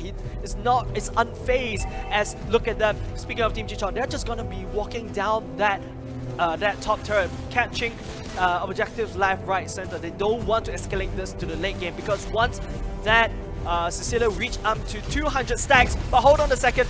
Oh, look at that. Bite the Bullet is just dishing out so much damage, and Kimi is forced to retreat as the Atlas is able to wipe Kimi away, and this means that Team Chichot has not much damage coming out, and Mantis is able to walk all over the team, perhaps trying to chase down the Ruby, but I don't think so. Don't forget, Cecilia is still alive. The bad impact is dishing out so much damage, and that's exactly what Kasitawa needs. The Sanguine Claws should be up in terms of the cooldown, but Team Chichot manages to retreat. Under the safety of turret, they are able to escape and back off and try to refresh from that team fight again, and that evens out the kill count for both sides. Like I said, once Kimi is down, if that Sanguine Claws is gonna be crucial in terms of catching that Kimi off guard, basically forcing the Kimi to be wherever Kasitao wants to be, and then from there on, Kasitao can just walk over the Kimi as well. Oh, Sanguine Claws being wasted right there, just catching air. But at the same time, Team Chichot is just looking at putting down this turret at the same time. Akutabas, Fatal is going to go down, dragging 2 members of Team Chichot as well. But hold on a second, Kimi is still safe. The Glorious Powerful is going to be used to allow the kiting of Team Chichot as well. But at the same time though, Atlas going down, melted down by Kimi. And well, it's a 1-for-1 trade, swapping out their tanks. But that Kimi is still alive. That Ruby can still act as a meat shield. That Uranus for Team Chichot side can still act as a meat shield. But Kasitao, they don't really have any form of defense as of now. They know that they will get melted down if they allow that Kimi to go all over them. So with that said, Team Chichot taking down that turtle, forcing the gold lead up in their alley. They have the advantage, and Akuta Bagus here forced to just clean up that turtle. Clean up the jungle creep at the same time. So what can Kasitao do? Kasitao just needs to pick a good fight. They need to find a very good place to pick a fight. They have to find that choke point. They cannot allow that Kimi to basically go over the map, try to, maximum charge, land that ultimate, and try to dish out a lot of damage. Don't forget, Atlas right now is looking, Atlas refreshed, but right now, Akutabago is getting caught a little bit here. Law and Order going to be used. Sanguine Claws to say, where are you even going? Trying to pull away the other team so that they don't get up ahead. But I don't think that's what Team Chichot wants to do. They don't really want to kill them. They just want to take down that turret. And whatever they take is just a bonus for them. As Sanguine Claws is just going to be used as they try to catch John off guard right here. But you say, he's still alive. He's still be able to melt down that Mantis. And the worst part is John gets out alive. And that is not looking good for Team Chichot. Not only they lose one turret there, they lost 2 members of their own team. And look at that. They're just trying to push down, having like a 2-prong attack happening for both top and bottom lane as they're trying to stabilize it, trying to put up a defense. But it really boils down. I would say that the Atlas is the one that actually extends the fight. And look at that. Sanguine Claws, that potential Sanguine Claws help in reducing Enviathan's health down to half. That is exactly what I'm talking about. The Sanguine Claws is gonna be super important. And look at that user just finding that very cute angle to take down that turret as well. That's just absolutely adorable, like Nana's plushie toy that chases after anyone.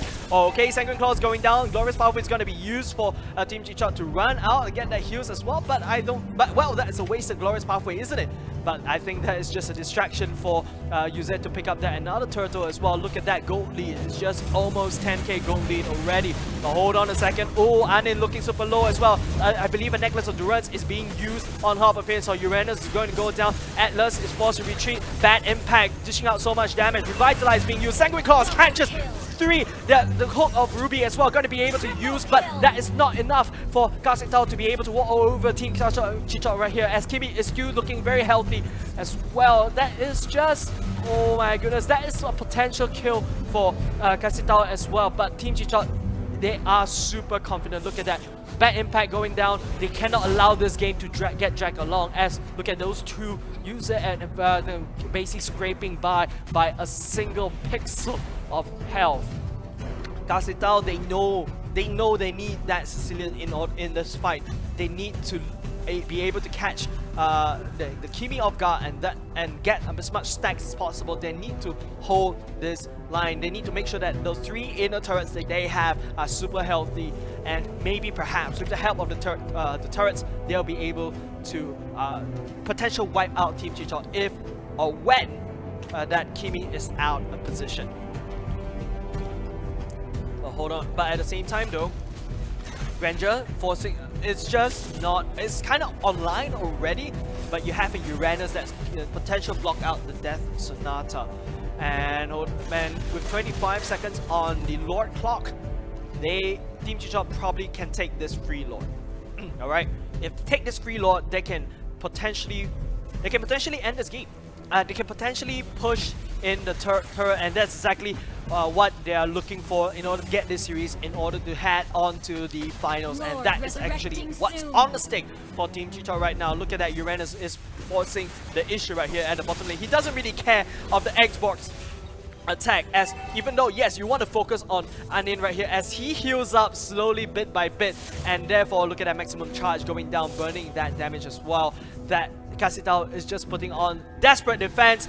Speaking of desperate defense, the second call is going to go in, the Glorious Pathway is going to be used, Last Sanity being thrown in as well, basically throwing all the skills that they have, but that is not enough for Casitao, as Team Chichot right here, the Kimi is still looking super alive as well. That is the damage, that is the main source of damage from Team Chichot, as they'll be able to wipe out Casitao's team cleanly, as they are looking very strong right here. They can melt this down. I don't think that Gasitao will be able to force the issue. Ladies and gentlemen, you have one of the potential finalists. You're looking at them, Team Chichot, winning that decisive fight, going up in the finals. And wow, that Kimi needs to be banned, ladies and gentlemen. That Kimi needs to be banned.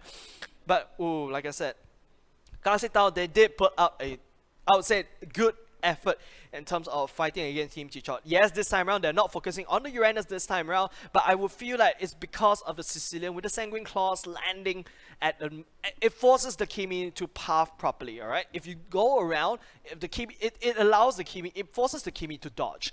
But when you allow, it's just exactly what they want. Like, if you let the Kimi, well, basically walking around in circles, she's not be able to dish out any much damage. But regardless though, you're looking at 49% damage coming out from Kimi, but it's a potential threat for Kimi to get, if she get caught in the Sanguine Claws with a bad impact as well. And don't forget, there's a Fatal Link coming up, so basically it's a wombo combo potential there, but I don't think that is enough for Casitao to be able to take down this team as well. But you know what, ladies and gentlemen, this means that Team Chichot will be one of your grand finals at the same time. Like I said early on just now before we head into the game, we also have the Team NTT versus Masara happening concurrently at the same time. But this time around, we already see Team Chichot will be walking up into the finals. But hold on a second, already updated as of now. The news is NTT actually lost against Masara. So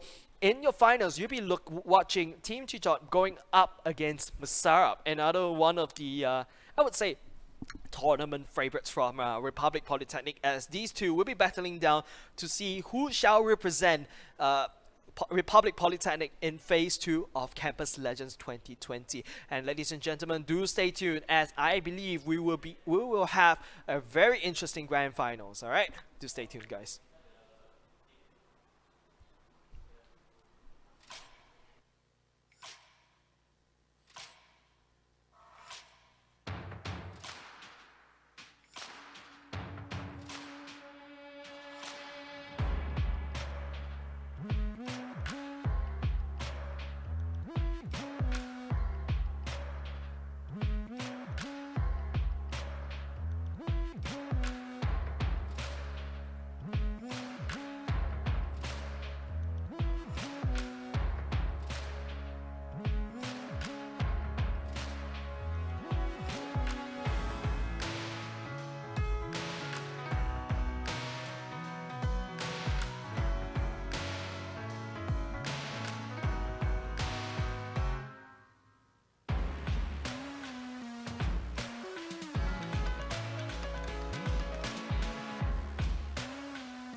And ladies and gentlemen, welcome back to Campus Legends 2020. My name is J07 and Campus Legends 2020 is brought to you by Skoga as well. And ladies and gentlemen, we are watching the finals for basically what we've been watching for the whole day. We've been through from 2 p.m. we've watched, NTT going up against anything, and then Masarap going up against Generic Z, where Chichot went up with Kasitao, and finally we are here at the finals with Team Chichot going up against Masarap as well. So, ladies and gentlemen, we see how Team Chichot played early on just now, and we also see how Masarap went on with Generic Z as well. But you know what? I believe that the game lobby is already done and set. They are ready up as well. But okay, hold on a second. I feel like they're still having a little. Okay, hold on a second. Let's just hold that thought for a moment. But you know what?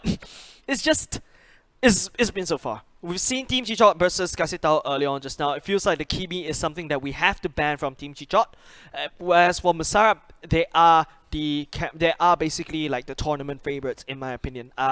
They've been into other tournaments as well. They are able to deliver good games, and we saw from Masarap as well that Olaf playing that on that Harif just 4v1 going up against the Generic Z as well, and he is still fully healthy as he goes running away after that team fight as well. That is just utterly broken and just utterly powerful from Masarap. So what is Masarap's play gonna be, and what's Team Chichot's play is gonna be? But ladies and gentlemen, hold on to your horses as we're hopping into the drafting phase and game number 1 of the grand finals. Sorry, not grand finals, but the finals for Republic Polytechnic for phase 1 with Team Chichot going up against Masarap. Team Chichot this time around on the blue team and Masarap on the red team. Immediately, exactly what I said, Masarap banning away that Harif, banning away that Kimi as well. So that's perhaps a respect ban already. Masarap, they did their homework. But at the same time, Team Chichot go for the Atlas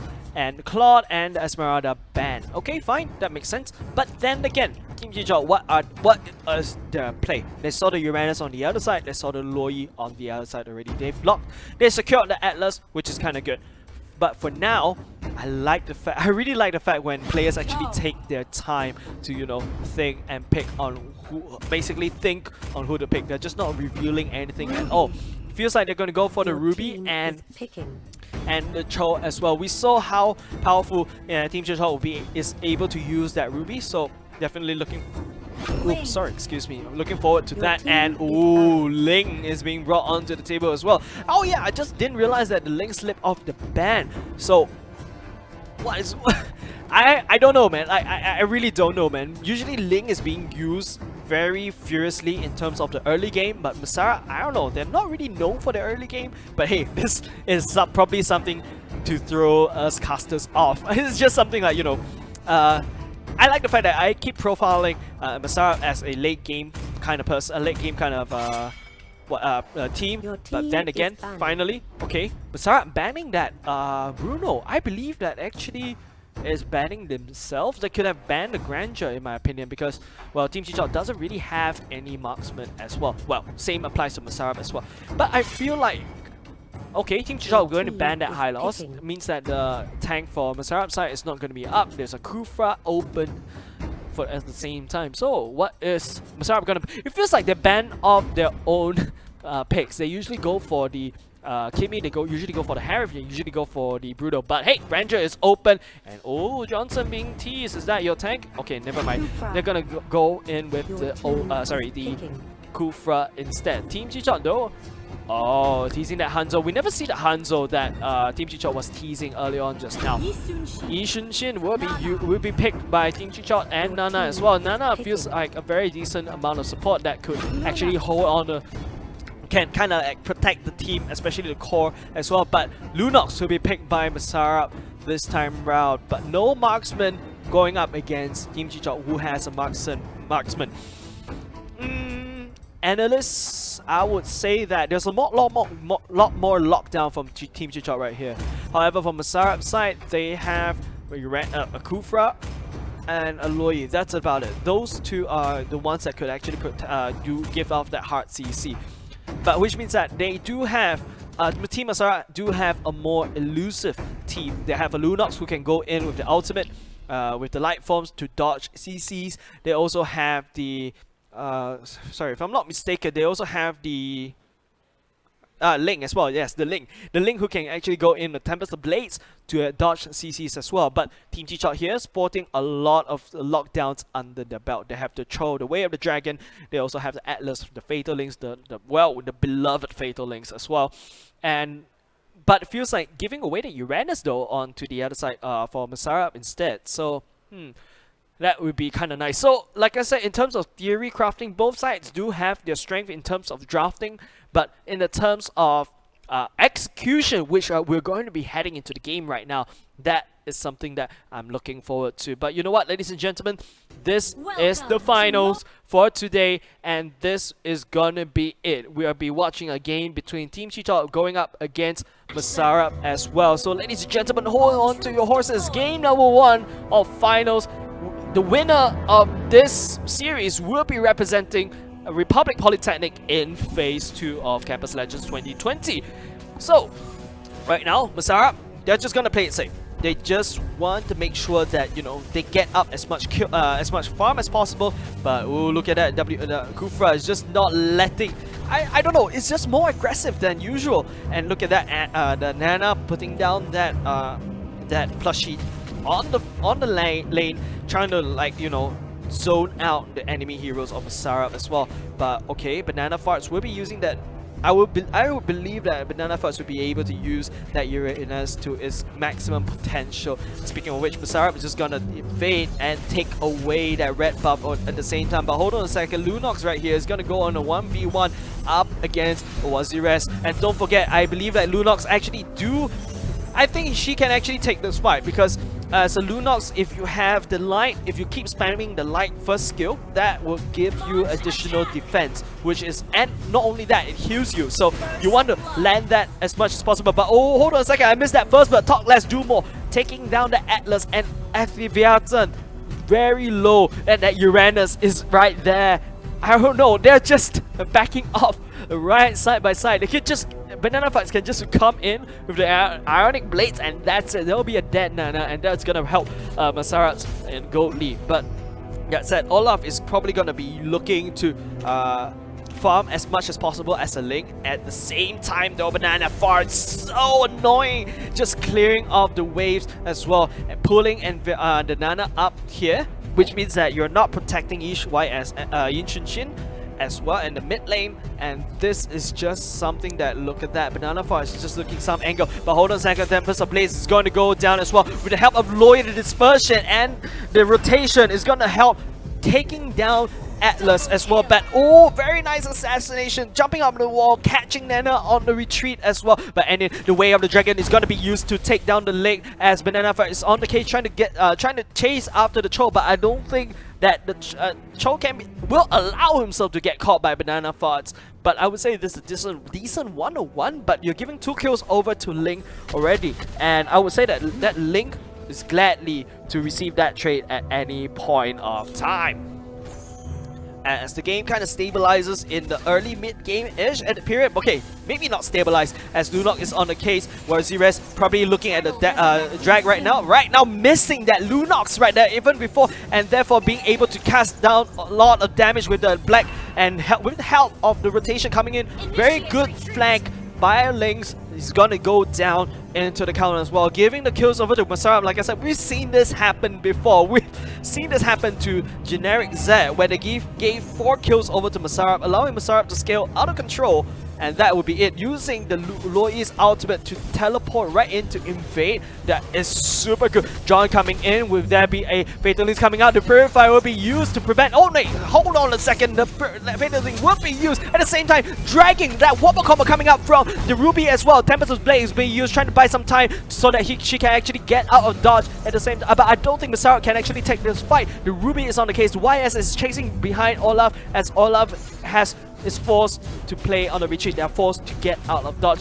But that was a very nice wombo combo, ladies and gentlemen. If I get to see that replay again, when at the Fatal Links going down, dragging the members of Masarab at the same time, the drag coming out from Wazires as well, drags them right under the turret. That is an very long stun and very long lockdown duration. This is which Masarab has to be careful in order to take this series. Banana Farts being very annoying at the same time. YS went down instead for for Team Chicha. That means that they don't really have the damage. They cannot take this fight. Loi is looking for some place as well. The dispersion lands onto Anin. Ling is looking at Cho. Tempest of Blades going down, picking up, assassinate, literally deleted from the field as Masarab is looking very strong this time around as compared to Team Chicha. Team Chicha do have, I would say that Team Chicha does stand a chance. They can, if only they can land those crucial fatal links, they can land those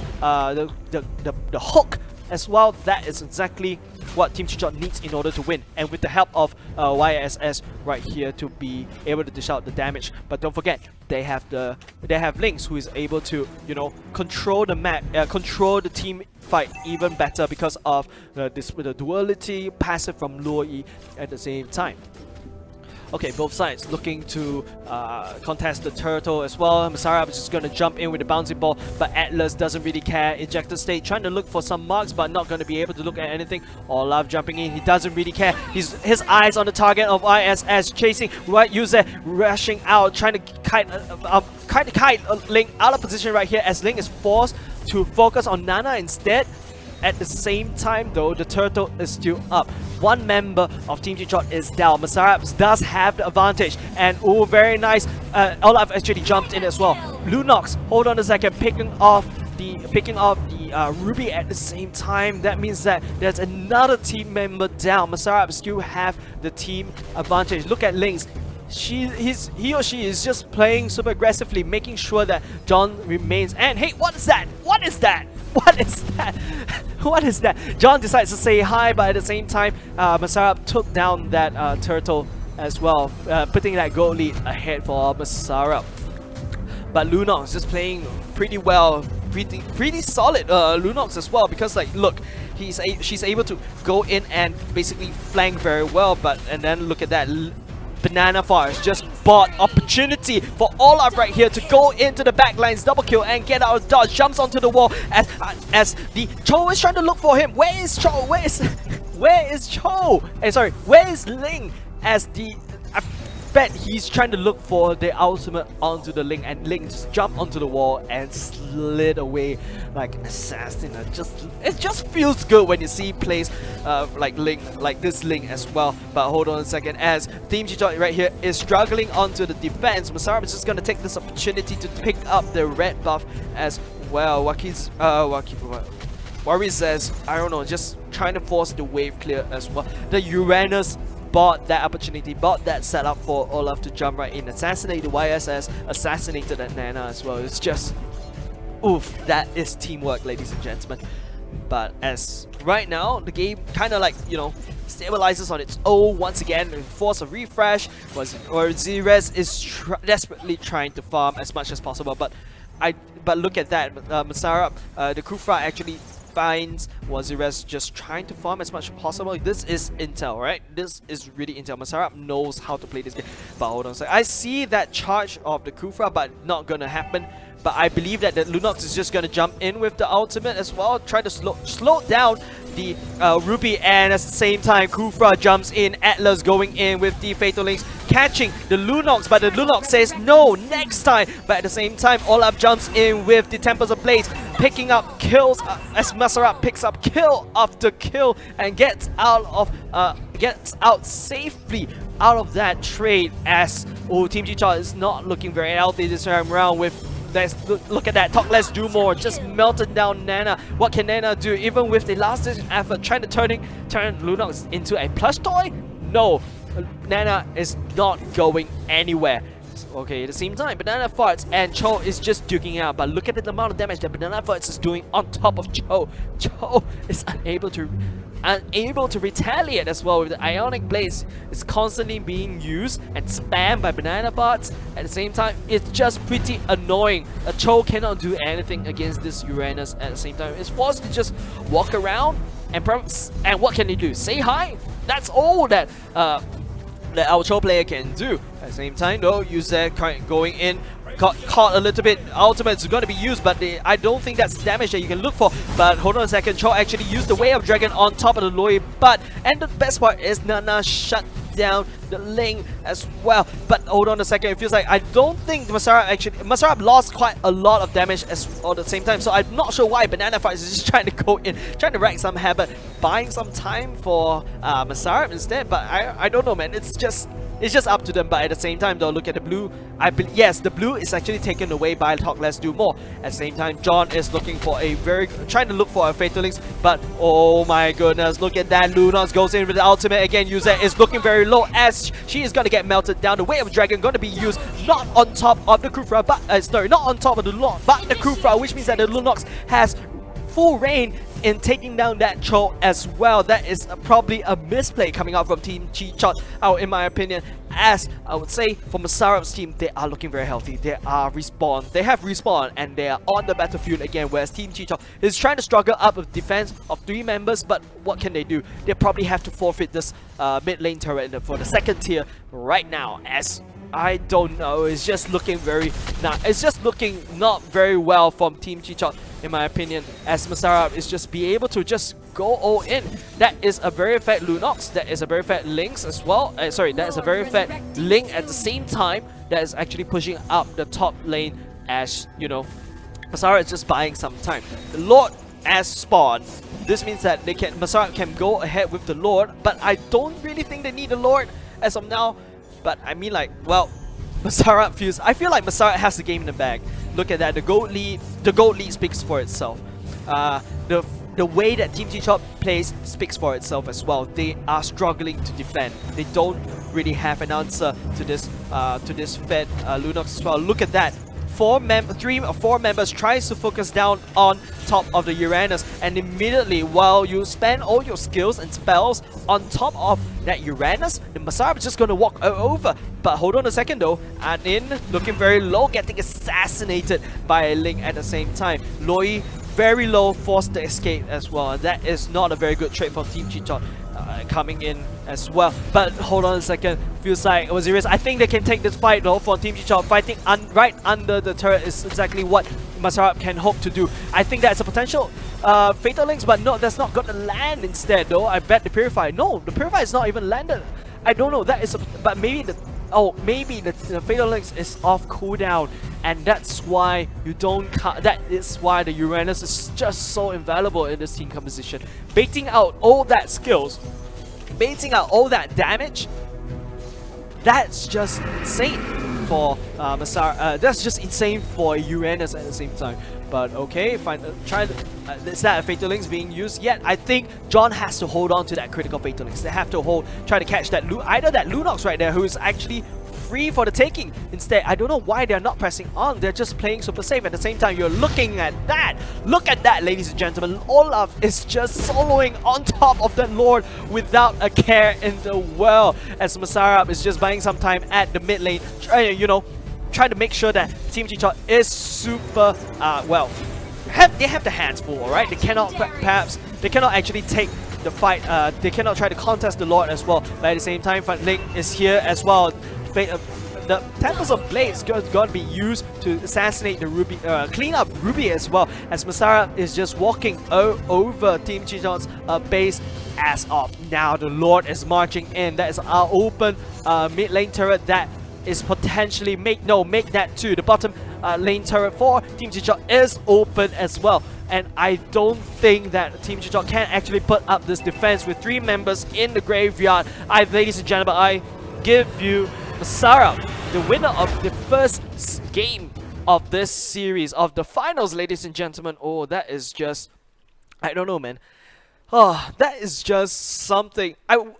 That's just something coming up from Masarab. Team Chi-Chot, yes, they do earn some kudos, holding on to that game as long as possible, but then again, even with that amount of utility, it is nothing to stop Masarab as well. If you look at the damage score right here, thank you very much. Most of the damage coming out from Lunox instead of Olaf. I would say that, yeah, that makes sense, because Lunox is so powerful in bursting down any of the members that, especially if Team Chi-Chot tries to come in. The Cho coming in at the wrong angle, Talk Let's Do More. Talk Let's Do More would just all she has to do is just spam that first skill in order to melt them down. The Atlas, very good setup, but there's too many Purifier on the other side. It feels like Masarap knows how to take good care of an Atlas. It feels like, you know what, if you take away the Atlas from me, fine, I can go for a Kufra, and then you know what, I'll just bring back more Purify, which is kind of cool. And Olaf though, looking at, he's able to find, or he or she, my bad, he or she is able to find very critical angles to come in and assassinate, to wipe as well, and that not only just incites fear in the feeling of Team Chichot as well, but at the same time, it's just I don't know what to do. Can you imagine like a Ling jumping around, assassinating, just wrecking havoc at the back line, and as a tank, you just do not know what to do. Should you protect? Should you take the damage from the front, or do you go back and help your core? And that just divides the team. And not to mention, speaking of divide, that Uranus from banana fights as well. Oof. Using Uranus to bait out all the skills, all the damage, and then after that, all Masara has to do is just walk in while the skills of Team Chichot are on cooldown. And the worst part is Uranus is still alive. That's just utterly mind-blowing, guys. Alright, so with game number 1 in the back of Masara, Team Chichot, it feels like Masara doesn't really need to bring this on to the late game. Will Team Chichot be able to match them in the late game? Maybe they're better. It's really hard to tell because Masarap is not letting Team Chichot to go into the late game as well. So Team Chichot, would they be able to match in terms of the early game aggression? We saw that early on just now. Giving away that Ling means that Masarap will be able to walk over. And I feel like, yes, even though Masarap kind of banned off their carries in a sense, but it just shows that the amount of hero pool that they have under their belt is just insane. Whereas you see Masara actually banned off the Harif. We know Talk Less Do More can play, or sorry, Olaf can actually play the Harif very well as well. They banned off the Kimi, which Masara knows how to use. And also, if I'm not mistaken, they also ban out the Bruno. So it shows that, hey, you ban these 3 core members out, I still have, you know, a Lunox coming out of nowhere, because I mean, like, who would expect a Lunox to be your core member, as she actually has fallen in terms of the popularity. For Team Chichot though, it feels like they're using the Atlas, but the Atlas is doing well. The setup was okay. It's just there's too many Purifiers on the other side. They even have the Cho with the Way of the Dragon. That is also good. We saw that at just one period of time where the Cho, when Cho actually lands very good, the Way of the Dragon, locking down the Ling, making sure that the Ling is unable to do anything, that actually works as well. So, and then of course, not to mention, if I'm not mistaken, in the previous team there's also a Ruby with the hook at the same time.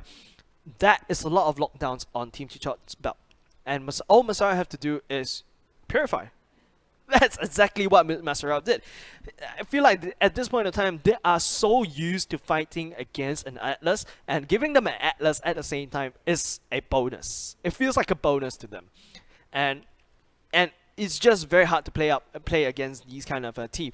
But at the same time, ladies and gentlemen, while we're waiting for our finalists of today to hop into game number 2, I'd like to give a huge shout out once again to our official audio partners, JBL, official mobile partner, Samsung as well, for providing us with the gifts, as well as, you know, this whole stream is shot using a Samsung Galaxy S20. And of course, the notes I'm making on this iPad is super cool. Like, I've actually never had the opportunity to write notes onto an iPad and basically cast as well. It's kind of fun as well.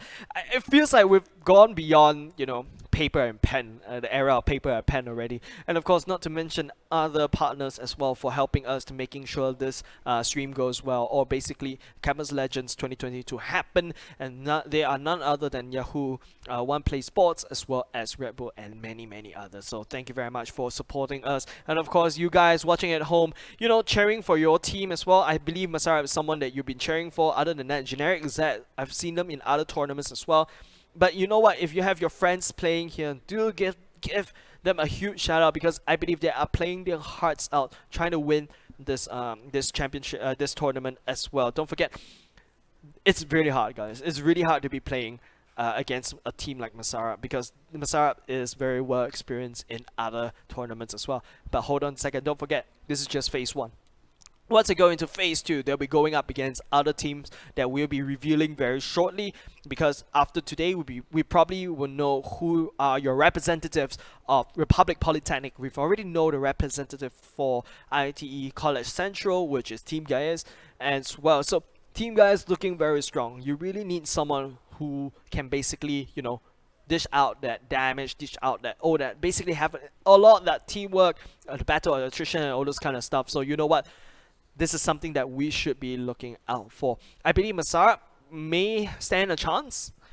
Team Chichot, I don't know, man. It's just this finals will have to prove me wrong. All right, Team Chichot will need to actually beat Masarap in order to have that chance to go up against Team Gaius as well. But you know what, ladies and gentlemen, it feels like we're still waiting for the team members to get ready. We'll just hop onto a short break. Do not go away, because we're going into game number 2 of the finals for today. We'll be finding out who will be representing Republic Poly in phase 2. Do stay tuned, guys.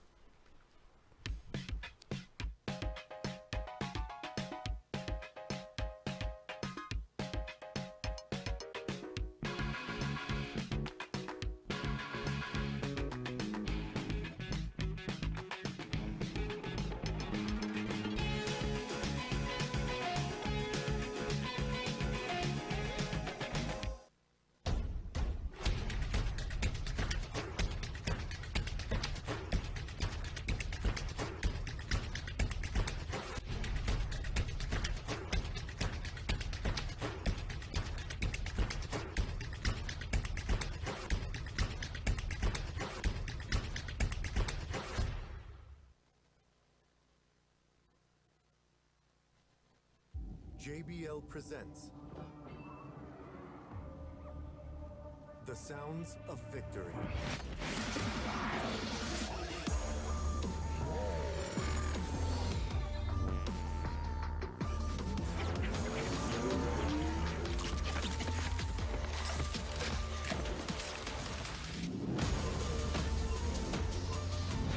JBL Quantum Gaming headsets, because every sound matters. You got the best of me.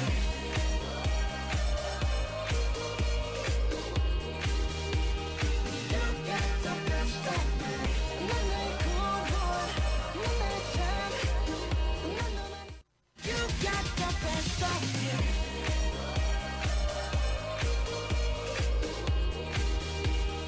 You got the best of me. 너의 cool 너의 참. You got the best of me.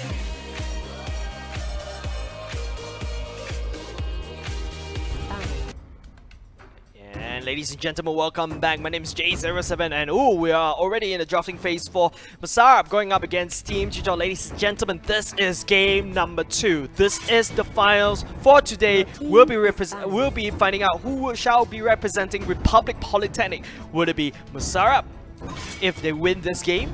Or would it be Team Chichot bringing us to game number 3 again, and therefore, you know, add more drama? But we shall see, as Masarap right here banning away Kimi as well. I would say it is a target ban, alright? And Harif as well, whereas Team Chichot banning away the Claude, having a bit of problem banning who to ban, and banning away the Loi as well. This opens up to, once again, Uranus, Atlas as well. But Masarap, now here's the vital question. Who shall you first pick? Shall I first pick a Uranus? Alright, my bad. Your team is picking. They will just first pick a Uranus. But this means that Atlas is open for Tichot as well. No biggie right there. Whereas Ruby? Nah, I don't think they will first pick a Ruby in my opinion. Perhaps a Link as well to take that Link away, but it's provided that Team Chichot actually knows how to use a Link, because Link is very skill based for a hero. Esmeralda will be the pick instead.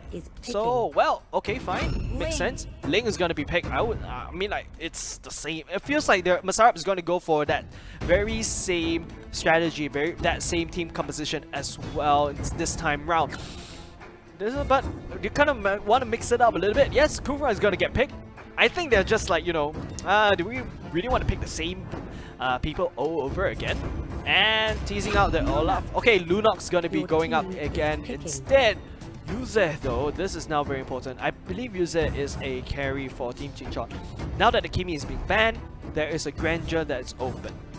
Perhaps you want to lock down a Granger who is a lot easier to use as a marksman, doesn't really require as much gold farm as other marksmen out there.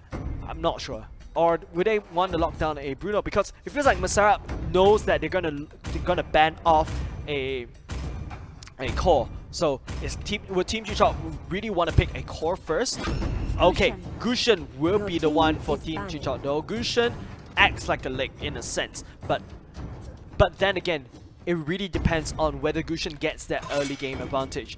Okay, Team Chichot banning away that Kufra, very good job. Masarap now only have high loss in his pocket right now, and that Kufra is gonna be vital. I mean, like, it feels like Masarap kind of went for the Lunox pick instead, and giving away that Kufra ban. I'm not sure about that, but Masarap, they know their champion pool. They have a lot of heroes that they can play. But then again, Masarap banning away that troll, which is kind of good because with the Way of the Dragon poses too much threat for the matchup for Masarap. Masarap actually showing both of their cores already. The Lunox is here and the Ling is here as well.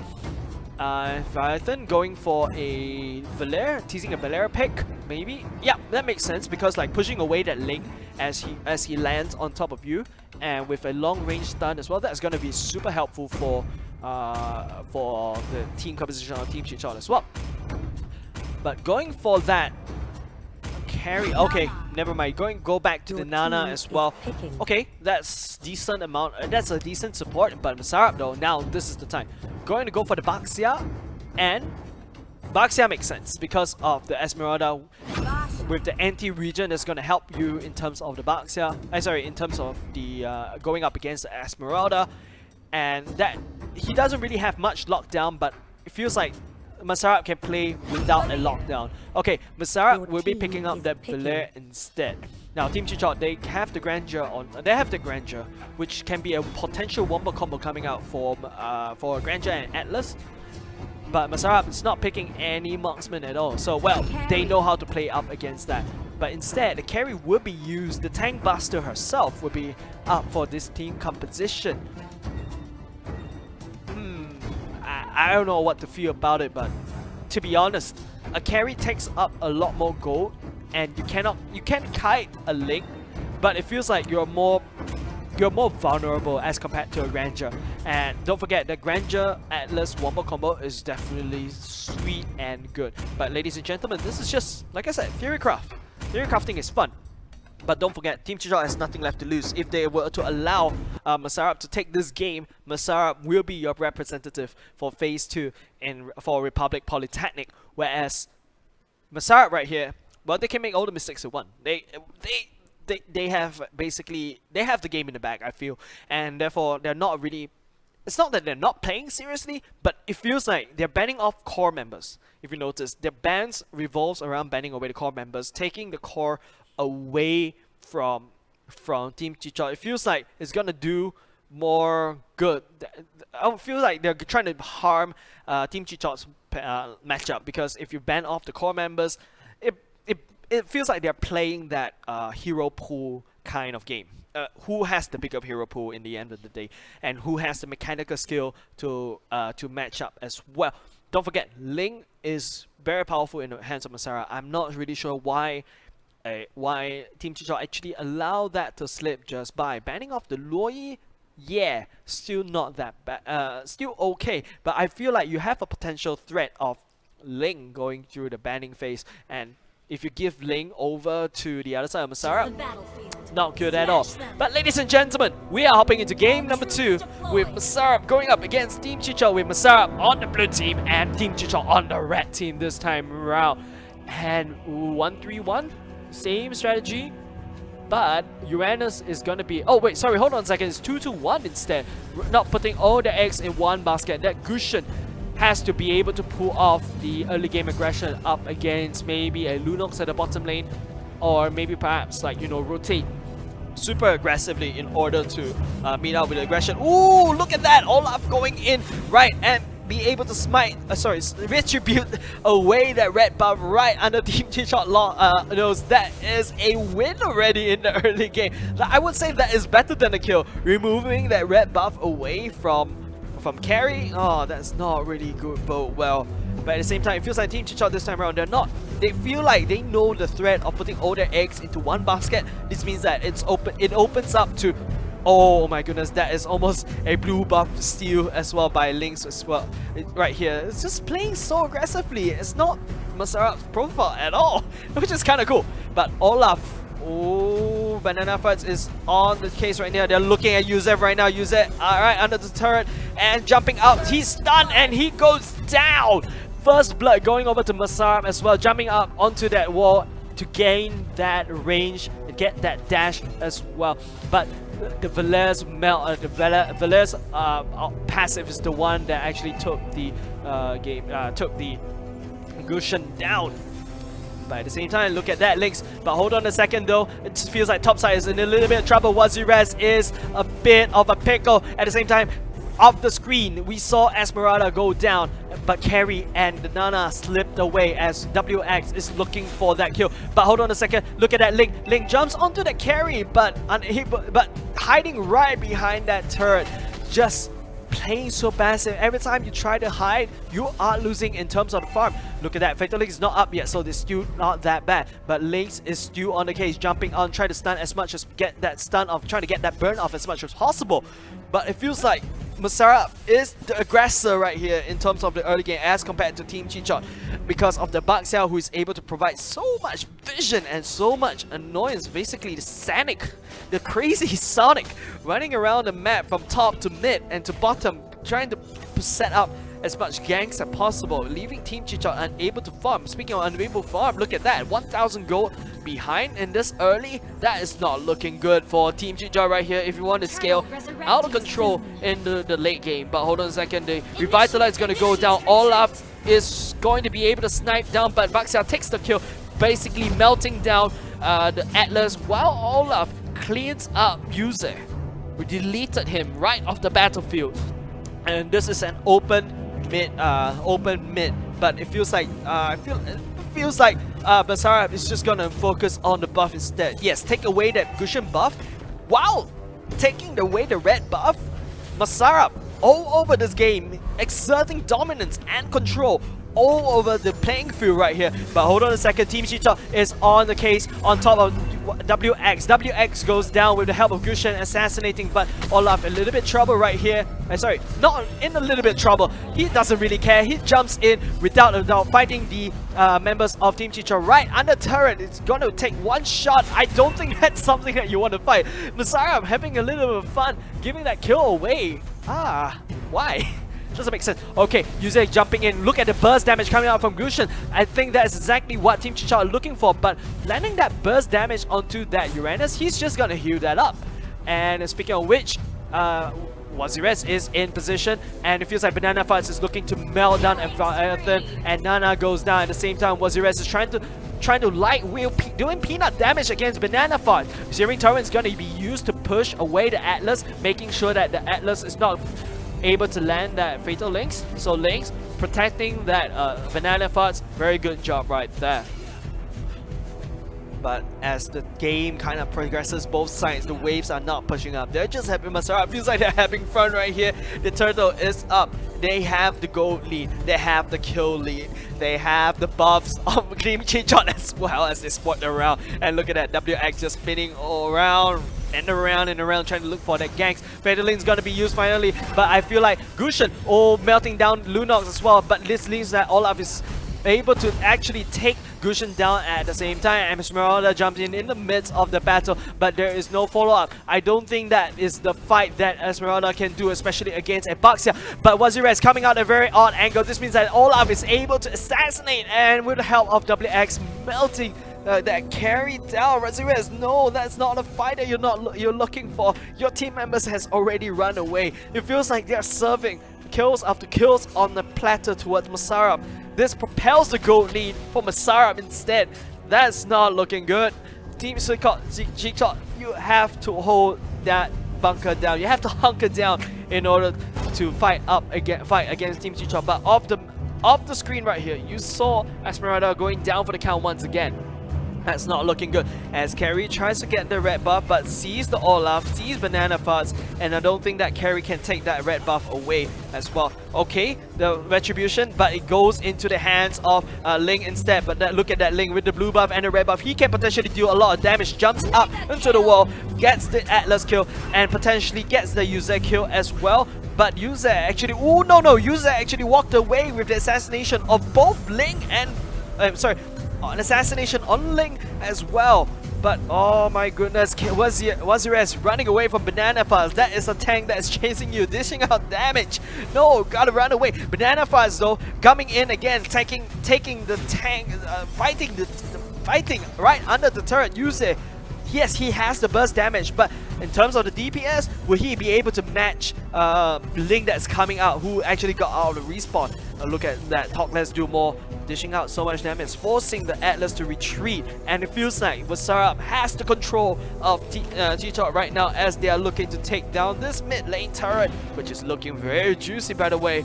And of course, Wasarab hopping down towards the, maybe they can actually take the turtle, but I think they decide to refresh instead. Maybe they're run out of mana or sort, but this means that Team Chichok will be able to regain some, well, lost map control, if you might say. And Banana Fast seeing that Carrie just being a nuisance right in Carrie's face. He can't actually take, Carrie can't even take any farm, can't really farm at all, and it's just Banana Fart's effort in preventing Carrie from actually farming at all. Not even your jungle is safe, Banana Fart say. But hold on a second, Olaf standing on the wall looking for an opportunity to go right in.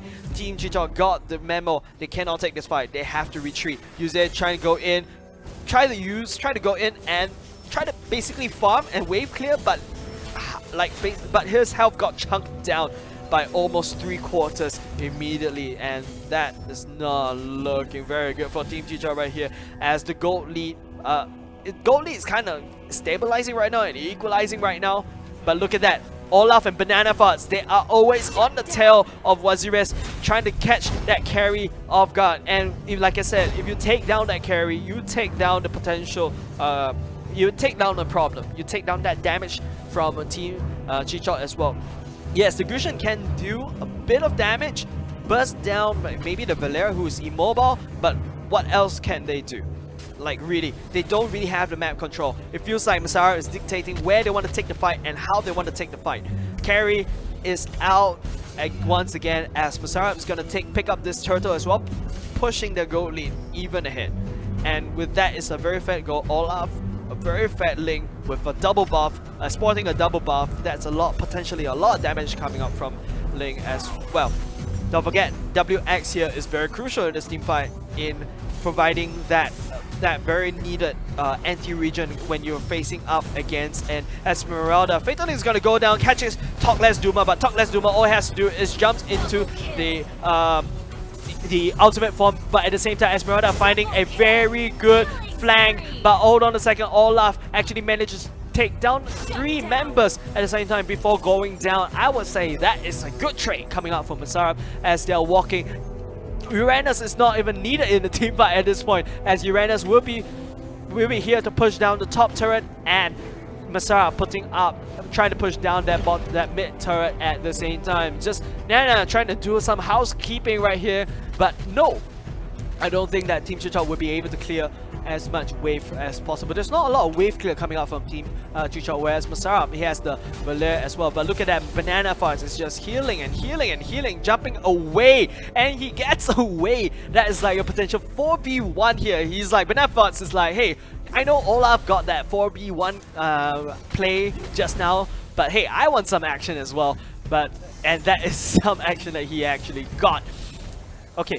It feels like Nana actually got that Necklace of Durance, but at the same time though, Valer actually took down I can't remember, the Esmeralda at the same time. So, okay, Ken, this means that this is 1 member down for Team Chichok, as Masara will be able to walk onto this turret. I think they can take this turret as well. Just kind of look at that WX acting like Sonic right here, dashing around, running around the team, as John is trying to look for some juicy Fatal Links, but the Fatal Links is down in the cooldown, taking off that inner turret of bottom lane of Team Chichot. That means that this map dominance is going to be further exerted as Masara will potentially walk like it feels like Team Chichot really is struggling for a defense right here, and I don't know what Team Chichot can do.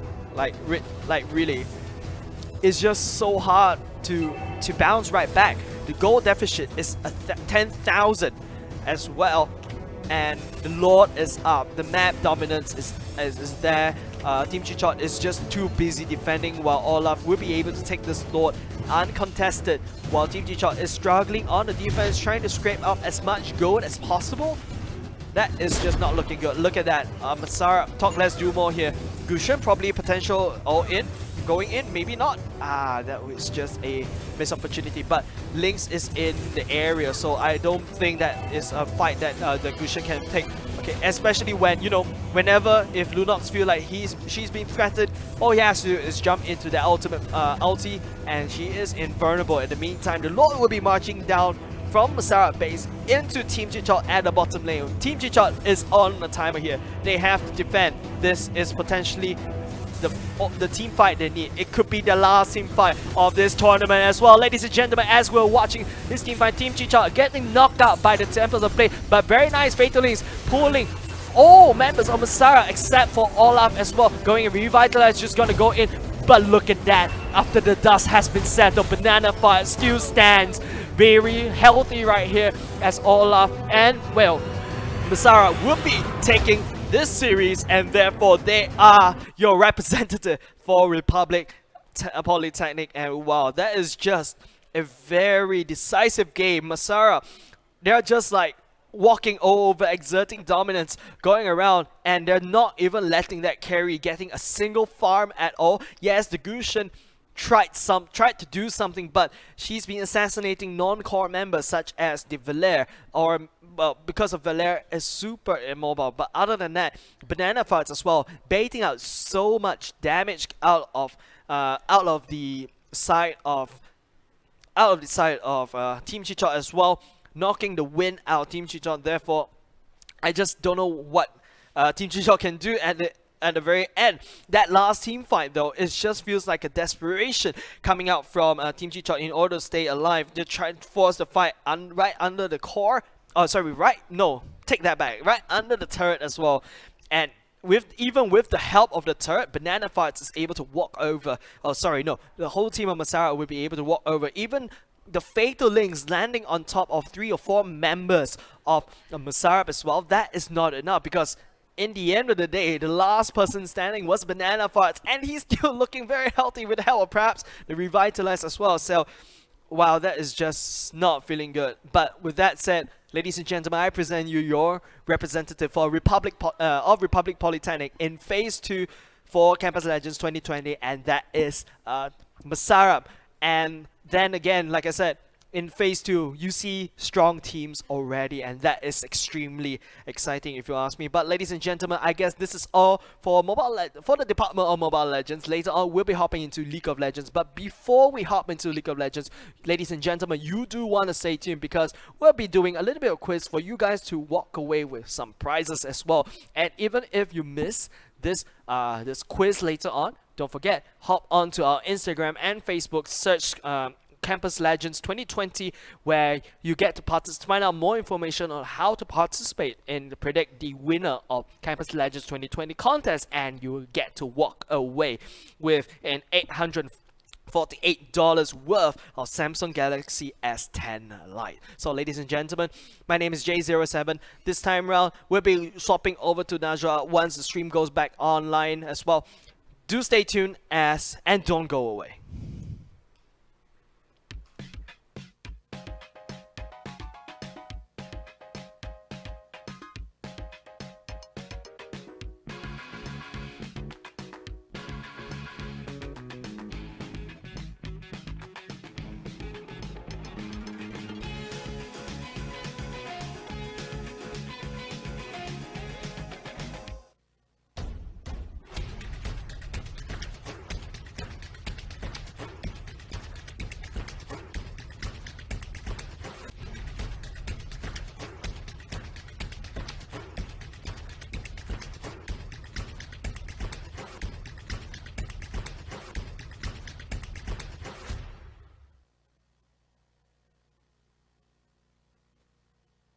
JBL presents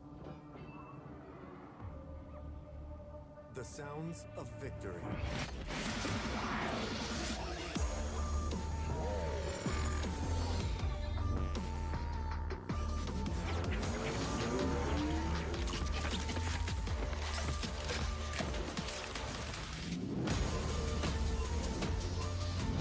JBL Quantum Gaming headsets, because every sound matters.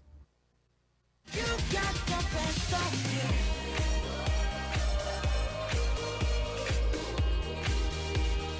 You got the best of me. 눈을 구워, 눈을 짠, 눈만. You got the best of me.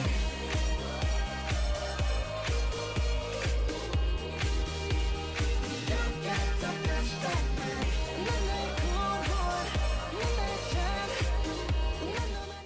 You got the best of me.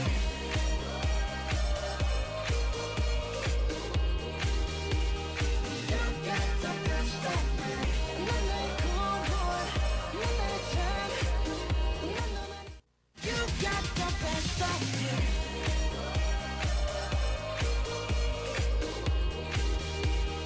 You got the best of me. 눈을 구워, 눈을 짠, 눈만.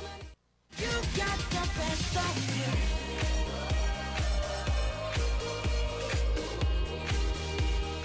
You got the best of me. 눈을 구워, 눈을 짠, 눈만. You got the best of me. You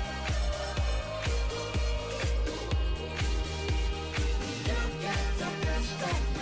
눈을 구워, 눈을 짠, 눈만.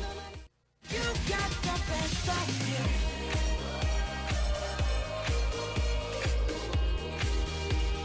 You got the best of me. 눈을 구워, 눈을 짠, 눈만. You got the best of me. You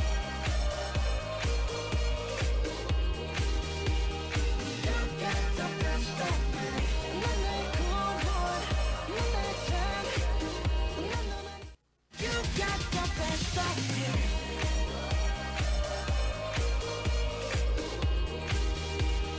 You got the best of me. 눈을 구워, 눈을 짠, 눈만. You got the best of me.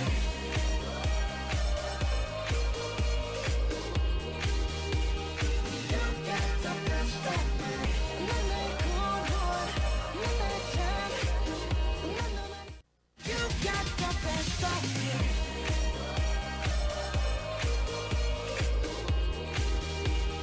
You got the best of me. 눈을 구워, 눈을. Alright, guys, I'm joined here by Links and Banana Frats from Team Masar. We had such a great series. How were your games? How do you feel, guys? We feel happy, I guess. Relieved, more of relief. Do you- Yeah. Was it like expected or like were you confident going in? I mean, yeah, we went into this tournament expecting to win. Anything less would be a disappointment, I guess. Oh, so did you watch last week's games by IT College Central? No, not really. No. Actually, they said they were very confident that they were going to win this tournament, and the only team that they were afraid of was not your team, if I remember correctly. What do you have to say about that? I mean, I think talking is quite easy. We should see in the playoffs, I guess. We're quite confident to beat them, honestly. Really? So how long have you guys been practicing? Is it like have you had this team for a while or like how? Because I know that team last week they just formed like 5 days and they started playing, and they're really Oh. confident. Yeah, we formed around 5 days. No, because actually we played together in the PvP qualifiers, but Uh-huh. we had a change in lineup. So Banana Farts is new, along with WX. Okay, so there was like a minor change in the team, but the base is still around the same. I think it's fully different now. We totally changed up our playstyle. That's why we played a lot better. But you still have the same roles like support. No, and tank. totally different. Oh, also different. Yeah, we moved everything. So you guys are very flexible players then. Yeah, we feel like we should move around to see who's more comfortable with each role. That's great. So you would say that this is like a practice, or because why would you move around like so soon, like during the competition itself? We got no choice lah. Yeah. Okay. Also, I mean, apart from choice, we feel like all of us as a players are flexible, so all of us can fulfill any role. And Okay. since we have two of the strong offlaners, Banana Farts and the Talk Less Do More guy, so we split both of them apart, and then we just put the 3 core in middle. Yeah, so we're all flexible, I guess. Very cool. So the in this past two games in the finals, what was the win condition for you against Team Jichuan? Come on, you say.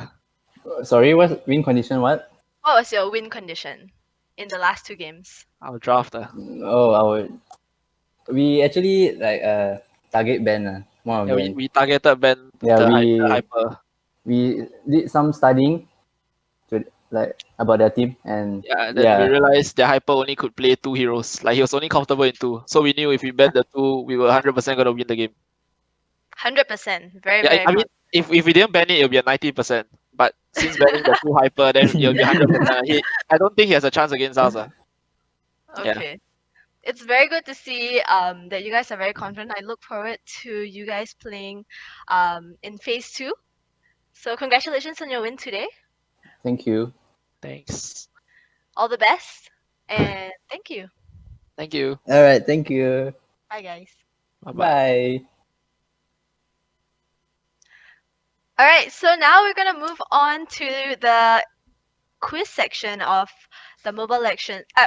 Mobile. I was saying elections. I think it was from the elections this past day, but the Mobile Legends segment for today. So up for grabs is a JBL Tune 220 earbuds. These are like wireless headphones, kind of comparable to the AirPods, and also a JBL speaker, the Go 2. So all you guys have to do is to go to www.minty.com and put your name and email after you enter the code 14007. So remember to put your name and email in the blank. Otherwise, there's no way that we can contact you afterwards if you end up winning. We'll wait a couple of minutes for the people to start entering the site. I'm gonna check Twitch to see if you guys have any questions, just put it out on Twitch and I'll try my best to answer them.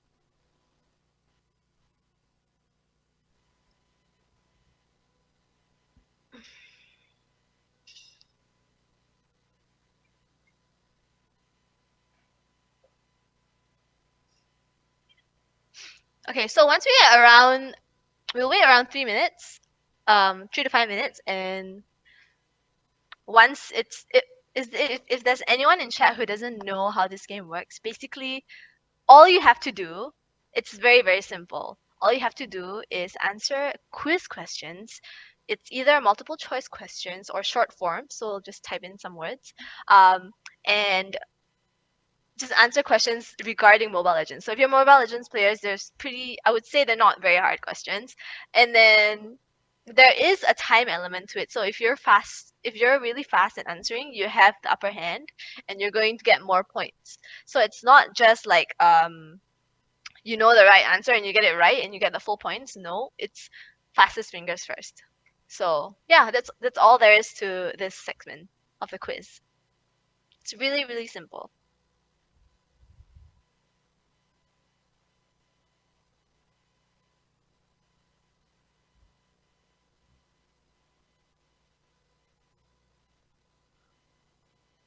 We have 10 people in the game right now. Once again, go to www.menti.com, type in the code 14007, and put your name and email. Don't forget to put both in any format. Just be clear about what's your name and what's your email.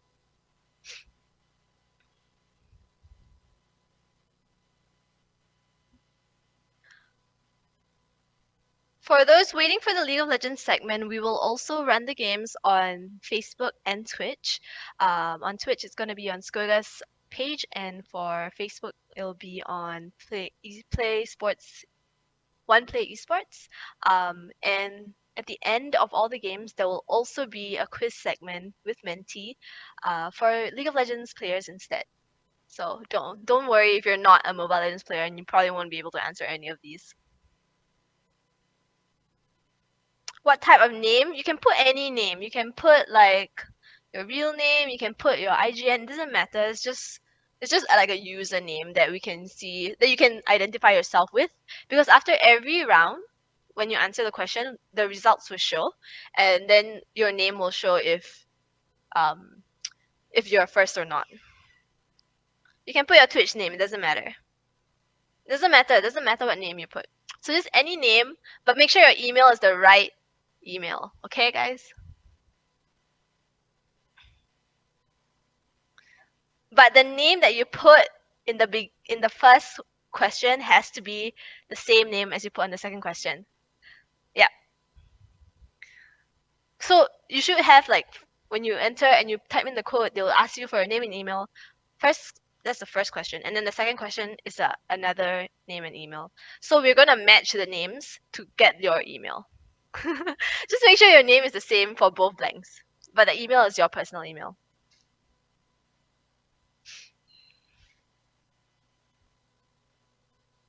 Any more questions? Just let me know. We will start soon. We have quite a few people now, 16. Don't worry, if you guys typed wrongly, just let us know. You can just let us know on any of our platforms on Skoga, on like Facebook or Instagram, doesn't matter. Just let us know and we'll definitely we'll if we can't identify you, like probably shout out on our page so that you can come tell us, oh hey, I actually got this quiz. I was the first one and I didn't get the prize because I put my name and email wrong. I didn't follow instructions basically.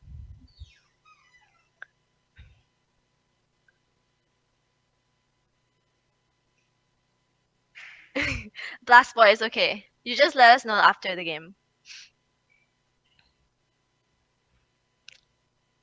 Okay. So we are done. We're gonna start the game right now where we're done waiting and we can start the first question. Are you guys ready? Please press enter to start the quiz. Is that you? Okay, you have to answer fast to get the most points, okay? How many heroes are there in Mobile Legends? Oh my, this is actually pretty hard. I don't even know how many heroes there are in my game, which is League of Legends. But I would say that it's like 82, I think.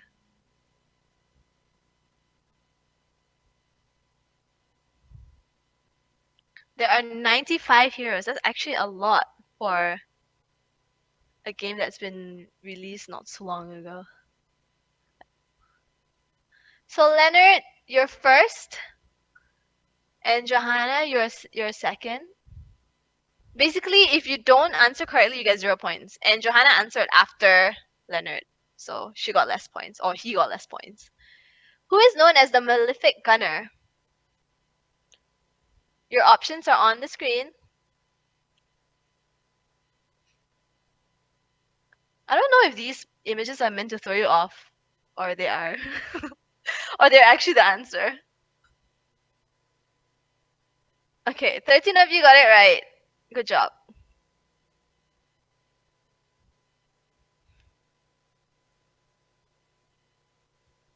Oh, it's really close. Wait, is it? Oh, that was the points for the question. This is the overall points now.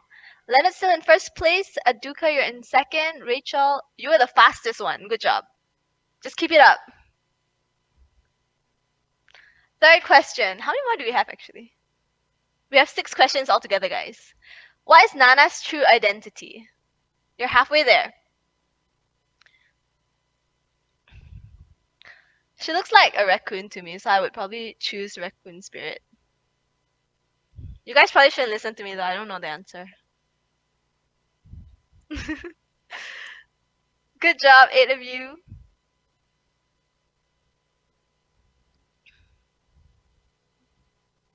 So this is the results for the question. And then the next one is the results for the overall standings. Leonard, you're the fastest and you hold top spot still. Good job. Remember, there's only first place, guys. Fourth question. Second place gets no prize, huh? Which of the following boots increase your physical defense? I always buy these boots, but I don't know what they're called. I just choose like the recommended, you know? Because I'm not sure of how to build the champions. I choose the pro player builds.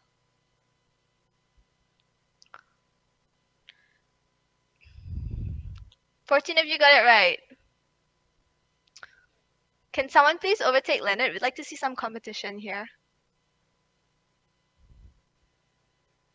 Leonard still holds first place. Saduka, you guys have 2 more questions, am I right? 2 more questions. There's still hope, guys. If Leonard gets it wrong, he definitely falls to the bottom. So, like, you have to get it right.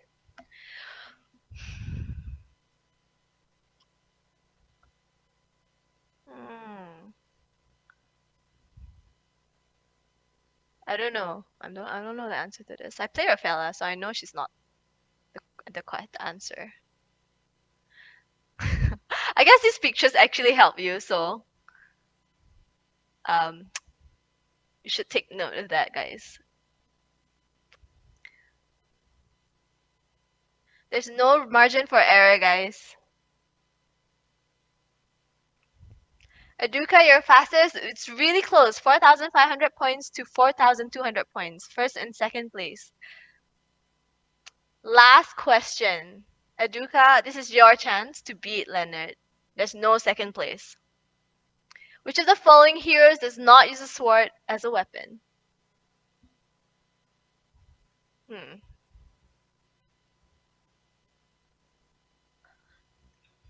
5 seconds.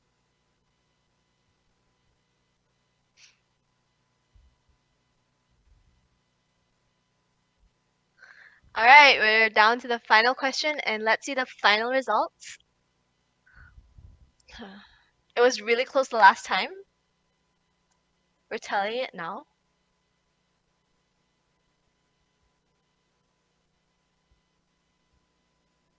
Oh, Aduka got higher than Leonard that time. Oh, but Leonard still wins top place. Good job, Leonard, for holding a top place for all the 6 questions. I believe you never went back down. Yeah. Okay, so Leonard, please contact us on where on anywhere. You can contact us on all our platforms. Skoga has Facebook and Instagram. I think that's the easiest way. Yeah. Congratulations, Leonard. Guys, if you are disappointed with your results and you didn't get first place, don't worry. In the next few weeks of Mobile Legends, the end of the segment, there will always be a quiz. So make sure to tune in at the end of every Mobile Legends final. And there will always be a quiz with prizes for you. So good job, Leonard. You're walking away with 2 JBL products. The Pure Best is, the Tune 220 and the JBL Go 2. Thank you so much, guys, for participating. That was fun. All right, yeah. Now we will take a short break before we move on to the next segment.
Really, Terrence, are there any champions that you're looking that might be interesting to see come through?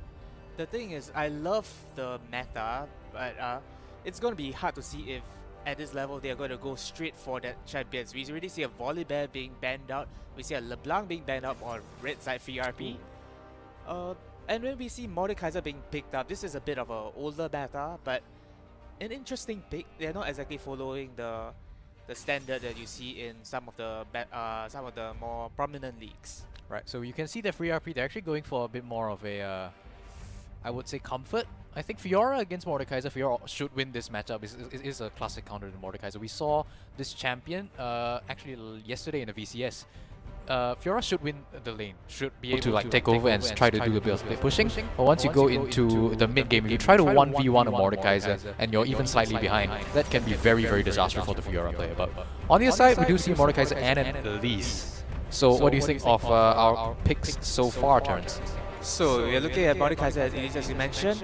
This is a very weird setup because they are not going to play towards your top side. So the suggestion of that Mordekaiser out there, just because of his ultimate, his ability to stay out of ganks, just with the Death Realm was able to get him out of a sticky 1v2 situation.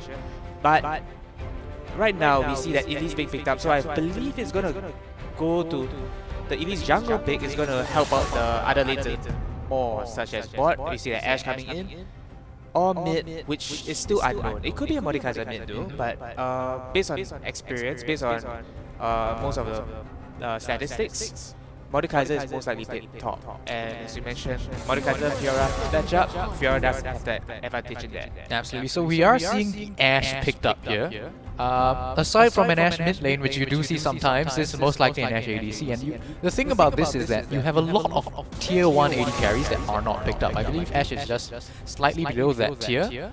So maybe you should maybe you want to run me through why is it that they picked the Ashe? Is it because they think their AD carry is not that strong of a player? That's why they got on a supportive champion instead. That is possible, but one of the main things about Ashe is that it provides a lot of utility in the form of a ultimate enchanted crystal arrow, a global stun that if you land it, it's gonna basically lock down one person for like 3 seconds. And we see that Caitlyn banned, that Ezreal banned, as you mentioned, some of the stronger ADCs being banned out, but Kalista actually went through and FreeRP actually picked it up.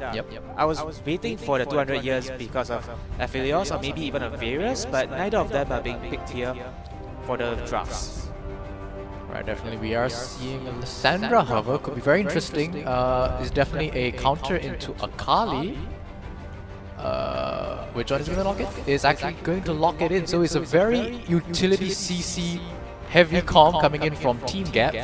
Definitely they will be looking to try and lock down free RP. Now you can see the Braum hover as well working right into that composition. But one of the main issues that I see coming through a Team Gap, you don't have a lot of damage. But just because they don't have a lot of damage doesn't mean that they can't win the fight. Because Ashe, Lissandra, as you mentioned, they have a lot of CC, a lot of lockdown potential.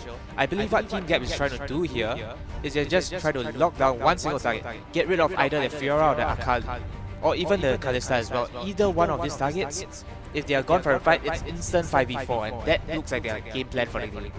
So you think that Team Gap is going to go for a bit more of a pick composition? Definitely. Alright, definitely. So on the side of free RP, you can see that they definitely have a lot of damage stacked up. That should be an Echo jungle. However, you don't have a lot of frontline potential in this team. So running a pick comp, which Team Gap should be doing into free RP right now, actually looks pretty good because you don't have a frontline that is there to protect the rest of your backline. The entire team is basically a backline. So once you get one locked down, that should be a very large deficit should that team member go down. And to add on to your point, not having that front line means any one of FreeRP is a potential target. If Fiora doesn't get the parry up, if Echo doesn't manage to ulti in time, if Akali doesn't throw out the Shroud, all of these members are going to be very vulnerable, and that 5v4 potential situation I mentioned earlier is very, very likely. Yeah, absolutely. We should be jumping in the game. We do have to wait for the 3-minute spectator delay. But why don't you just run me through the compositions right now? You can see like not many on the meta champions being picked, so could definitely be very interesting going into this match. So if you see the champions being picked right now, for Team Gap, we have more or less analyzed their game plan, but individually, it looks like it's going to be a bit more of a tough game for them because Kalista, Zyra, these two have a lot of damage potential against that Ashe, Braum. They are going to be a bit bullied in lane, Right. as well as that Fiora against Mordekaiser matchup. That's also going to be a very tough situation. Only Lissandra is going to do well against his opponent, ignoring the jungle presence. And this is where Team Gap needs to focus their attention on. Get that Lissandra ahead. If they can get their catch potential ready, Lissandra roams, you can see a lot of fights. So that's why my prediction for the mid game is going to happen. Lissandra roams. Lissandra roams. That sounds like definitely a good game plan to have with your Team Gap. But right now, on the point that you made, that they didn't really draft for strong lanes in the early game. It's most likely that they're gonna get poked out, right? So the only early game champion that you have on their team is the Elise. You want to look for a lot of ganks. I do believe you're gonna. Your prediction is that the Elise is gonna hover around the mid lane most likely. Yes, because of how the lanes are set up, it's very difficult for Elise to gank either the Mordekaiser, gank for Mordekaiser on that Fiora because the parry is always a situation. Okay. You can just block it. That's one CC gone. At bot lane, you can try to set up something, but you do need a bit more backup because Kalista, Zyra, this is a really scary bot lane to deal with just because of how much potential damage they can come through. Kalista with that Ren can just straight out shred someone if you get enough stacks onto them. And Zyra as a champion alone, it provides a lot of damage through the plants, as well as a lot of her abilities just straight out focuses on dealing as much damage as possible to your opponent laners. So Ashe, Braum, they're not going to have a very good time at bot lane.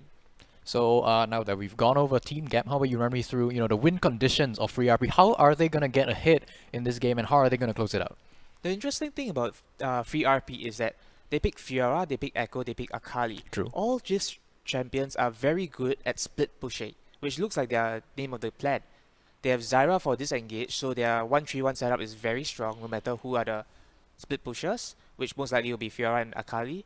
But if you remember, we mentioned earlier that Team Gap is very catch heavy, so a single misstep by Free RP could easily lead to a free kill onto any members of Team Gap, and that is a very big death sentence for all of the members. Alright, so I think the most interesting part about this entire draft is, of course, the Echo in the jungle. This is a pick that you don't really see all that often. I think there are plenty more viable champions that you can go for right now. Echo is not a champion we've seen very highly prioritized throughout the world nowadays, not even in mid lane on top. So seeing him in jungle right now looks like a bit of a solo queue comfort pick. What do you think? I definitely do agree with it. It looks that way because Echo, you provide a lot of that diving potential, but you do need to hit your level 6 for that ulti. Right. Or you have to land one of your Ws, your parallel conversions, in order to stun your opponent up, which is a bit of a harder move to pull off, but it's good for diving towers. So Echo, most likely you're going to set up for your winning lanes, that top or that bot, and just try to basically dive the turrets, get as much of a push your lead as much as possible, just try to force your opponent into very bad fights. So they do have the slight advantage with the 2 winning lanes instead of 1. So Team Free RP, they're going to focus on their winning lanes most likely. That Echo is going to gank bot more often than not, and set up a small lead for them to play off the mid game. Does he go tank or AP, in your opinion? They have to go AP. Echo doesn't really function very well as a tank. The tank meta is long gone. No Fair. Iceborne Gauntlet. Fair. You can't really bully our opponent out like that. And so I have to make sure that tank Echo, you need to build. You don't have enough damage to provide as a source, so most likely you just go with the standard Zonya, then you has ulti after your Zonya just to pop everyone around you. So definitely still a bit more of a squishy lineup on the side of Team Free RP, I believe was on the red side. Should be getting in the game relatively soon. Hopefully no delays this time, unlike the ML broadcast that unfortunately we had a bit of issues earlier on in the day. So we've talked about these two teams, right? I believe I'm not actually sure if the other round 1 games have actually gone through, but you've asked me for my opinion on who's gonna win. How about you give me yours? Just because of this, I do actually believe that Team Free RP, I believe in aggression. I believe in having the strong early game picks because it's a lot easier to play when you're ahead. That's a no-brainer, but more specifically, if you are ahead, you can push your lead in whatever direction you want. You get an initiative, and being able to have the initiative, I believe, is so important in these games. Okay, definitely. So, actually, I was asking you more of the overall picture. Like, who do you think is going to take the entire thing? Oh, taking the entire thing. I don't believe that Team Free RP is going to take the entire game. I do actually believe it's somewhere around the other side of the bracket. There was the team. There are a few names that I've recognized from my own games. All right. I can't exactly remember the team's names, but unfortunately it's in the other bracket, so most likely we'll be casting it for the finals. Is that a good thing or not? Are you high elo or not? We don't have to talk about that. We don't have to talk about that. They are really good players. Okay. And this is if I'm not wrong, they are more willing to scrim. They are more usually playing in a 5-man squad, and that makes them a lot more coordinated. All right, ladies and gentlemen, welcome on to Summoner's Rift for game number 1 of the semi-finals for Republic Polytechnic. You can see a 5-man stack on your screen right now from Team Gap. Looking like they might try something cheeky on Summoner's Rift right now. Do they go for this invade? They definitely do want to do it, but they have to wait for what Team RP is going to do. I believe they're just going to prepare for what Free RP if they're going to like step too close to their jungle. Because Team Gap, they have that Braum, they have that Lysandra. That's a lot of CC if you're willing to pick those CC spells early on. Meanwhile, we see Free RP. They are not willing to make the step forward, which I believe is the right move, because they are not as strong as a team comp at level 1 specifically, just because of that Zyra is not able to use her plants. Fiora level 1, that's not going to be very powerful, and we see they're just rotating back to their own lanes. For sure, looks like no cheeky stuff going in for game number 1 just yet. Both junglers will be starting towards their bot side, and crucially, no informative wards have been placed on the map, I believe. So neither team should know where their jungler is starting, as both top laners do actually go for a bit of a fake leash.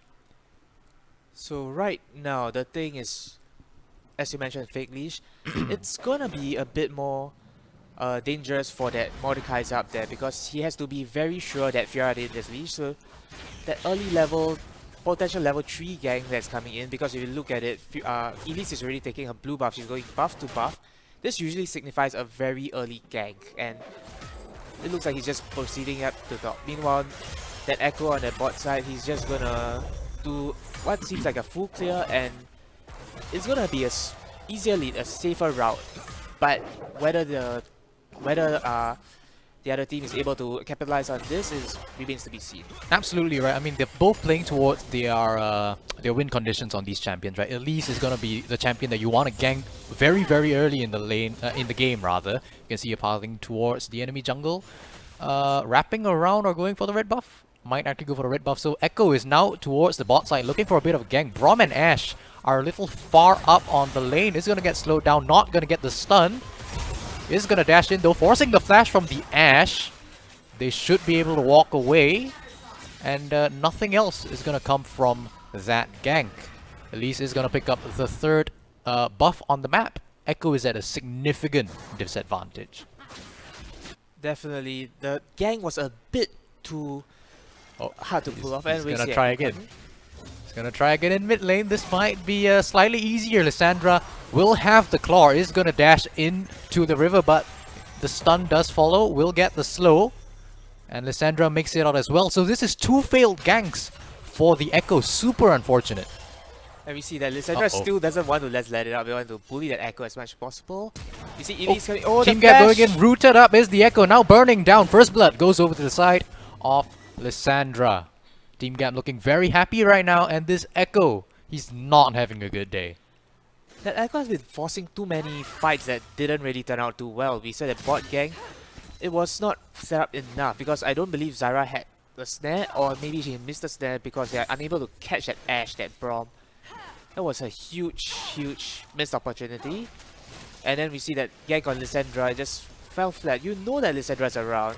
He just decides, you know what, I'm just going to take the Scuttle Crab, take the risk, and it did not pay off. Oh, meanwhile, on the top side, a little scuffle going on between the Mordekaiser and the Fiora. Remember, Fiora does win these early trades.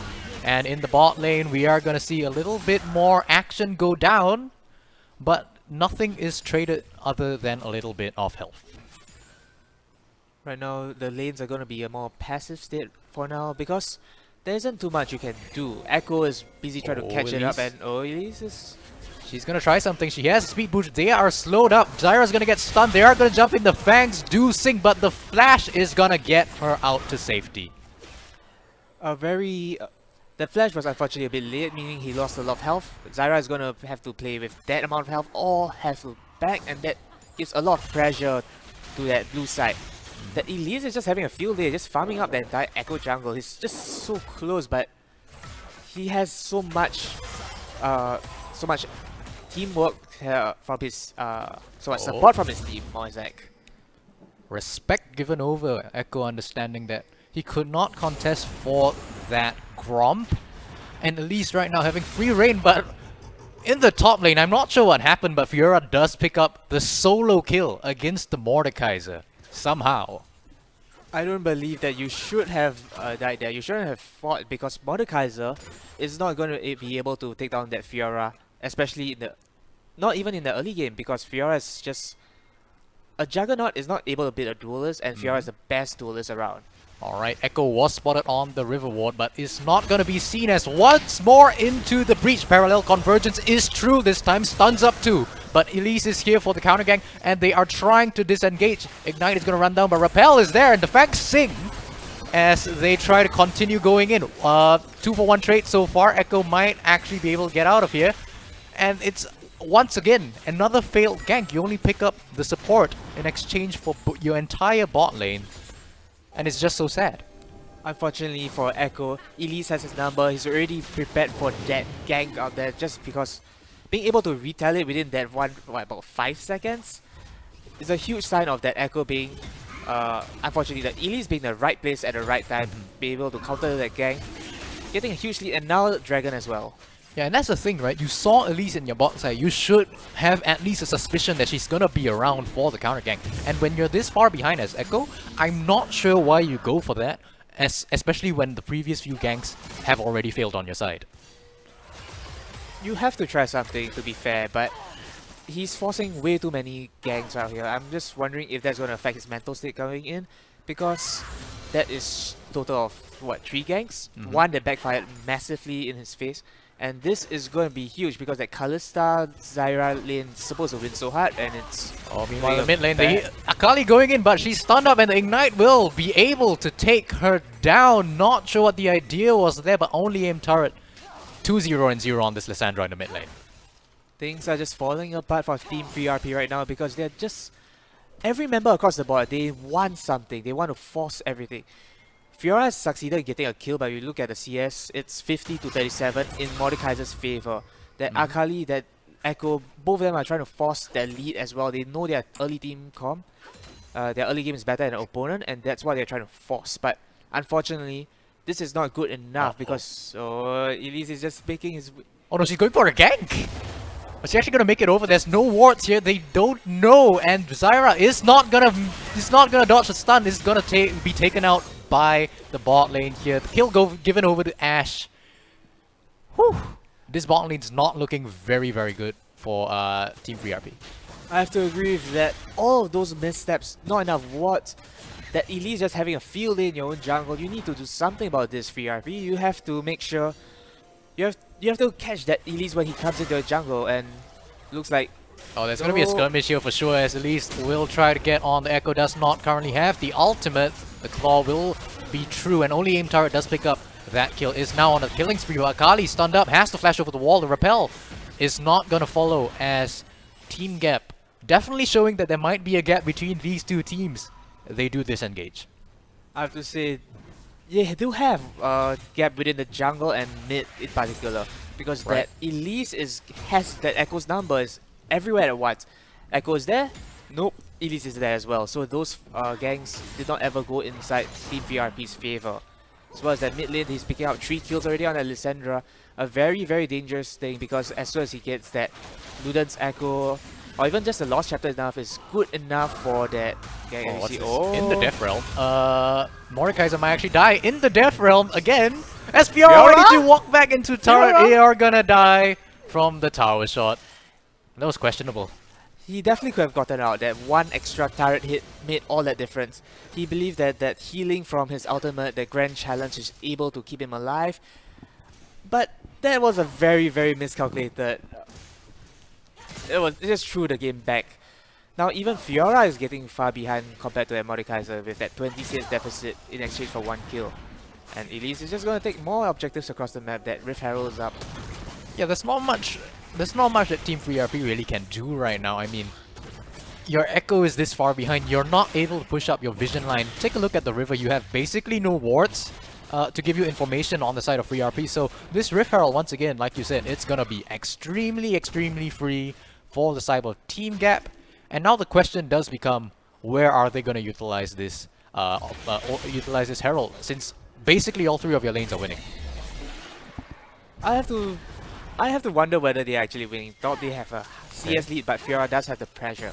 Okay. But the Herald is most likely going to go mid, break this down, and we see that The Herald is instantly gonna come down. Akali forced to go into a Shroud, but both members are currently on her. Shuriken Flip will take her out, but she is now stunned in Ice Prison, and Nemesis does get taken out by Potato Heaven as the tower goes down. Repel is not gonna be followed through, and Echo will make it out as the Rift Herald gets a second charge. that was such an aggressive. Meanwhile, movement. in the top lane, Oh, Fiora no. is forced to run away as Mordekaiser will be bearing her down. You say Mordekaiser's not winning, but it looks slightly different to me. That is unfortunate indeed. The items disparity that Nasha's Tooth and Kindle Gem on that Mordekaiser means all the spells are up earlier with that 20% CDR, and he's abusing this. He's abusing the cooldowns, getting all the good hits off. Fiora, it's just falling apart for Team 3RP. We have to see if they can pull something off. They have to set something up, because as a catch comp, Team Gap is going to only go ahead from here. You do not want them to have a lead, but when they already have one, you have to pull something off. And oh, that's Meanwhile, in top lane, the Fiora is gonna go into... Wait, that's the Echo. Echo's in the Death Realm. Will force the ultimate as... might actually survive this. Yep, definitely survives that. Flashes on the turret, and Zero goes down to the Fiora with the timely TP. This is where they can make their stand. Fiora getting a hit at this point. He has to try something, get a hit, and if they have a lead, they can pull off a split push. Hold up, the bot lane died somehow while we were watching that fight in top lane. So that's interesting. Not sure how that happened, but that does definitely give a bit of a momentum swing back over the side of 3RP. They're not out of the woods just yet, but this is definitely a good start for them to try and come back into this game. We saw that Lissandra at bot lane before he roamed back up. I suppose this is what happened, that Lissandra just walked down, get a free kill, get a free catch with the Ash Arrow with the Lissandra Frozen Tomb, and the Frozen Tomb is still up. That means there's the Ash Arrow that caused that fight, and now we see another fight coming in.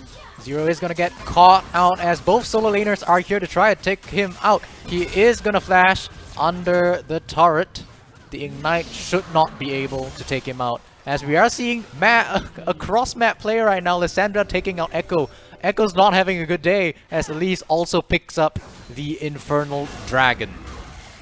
Meanwhile, in the top lane, another turret shot's gonna take out Sakura. Sakura, you should not be under that turret so damn much, as Akali is gonna try to clean up Zero. Is he gonna do it? Goes into the Shroud. 5-point strike will be true, as Shuriken Flip will lead her back in, but the Mordekaiser will survive the skirmish. This is disastrous for the side of 3RP. They're not pulling off any of the leads that they need to get. That Lissandra is so far ahead, 5 kills up, being able to walk into 3RP's jungle is what's causing this to happen. The lack of wards, and just stolen the blue buff from under Echo's nose. Not only that, she walked up to try and stun him even though he was that far away. That's how you know that Team Gap is far and away leading in this game, and as long as they don't make overconfident plays, they might not be one of those. Yep, this might exactly be one of that, but Repel is going to keep Elise safe a little bit. The flash will get her out to safety, and the rest of Team Gap is there to back her up. Good team coordination by Team Gap to be prepared for this kind of aggressive jungle invades, and now they are just setting up that 4-man at bot. Frozen Tomb is up, Enchanted Crystal Arrow might be down, but That Braum with the ulti is also up as well. So this is going to be a very, very dangerous situation. You do not want to be right here as they go to proceed on with the dive. Dive is gonna come through. Lissandra is in the backline, is gonna take out the Callista, and that's your main damage dealer gone.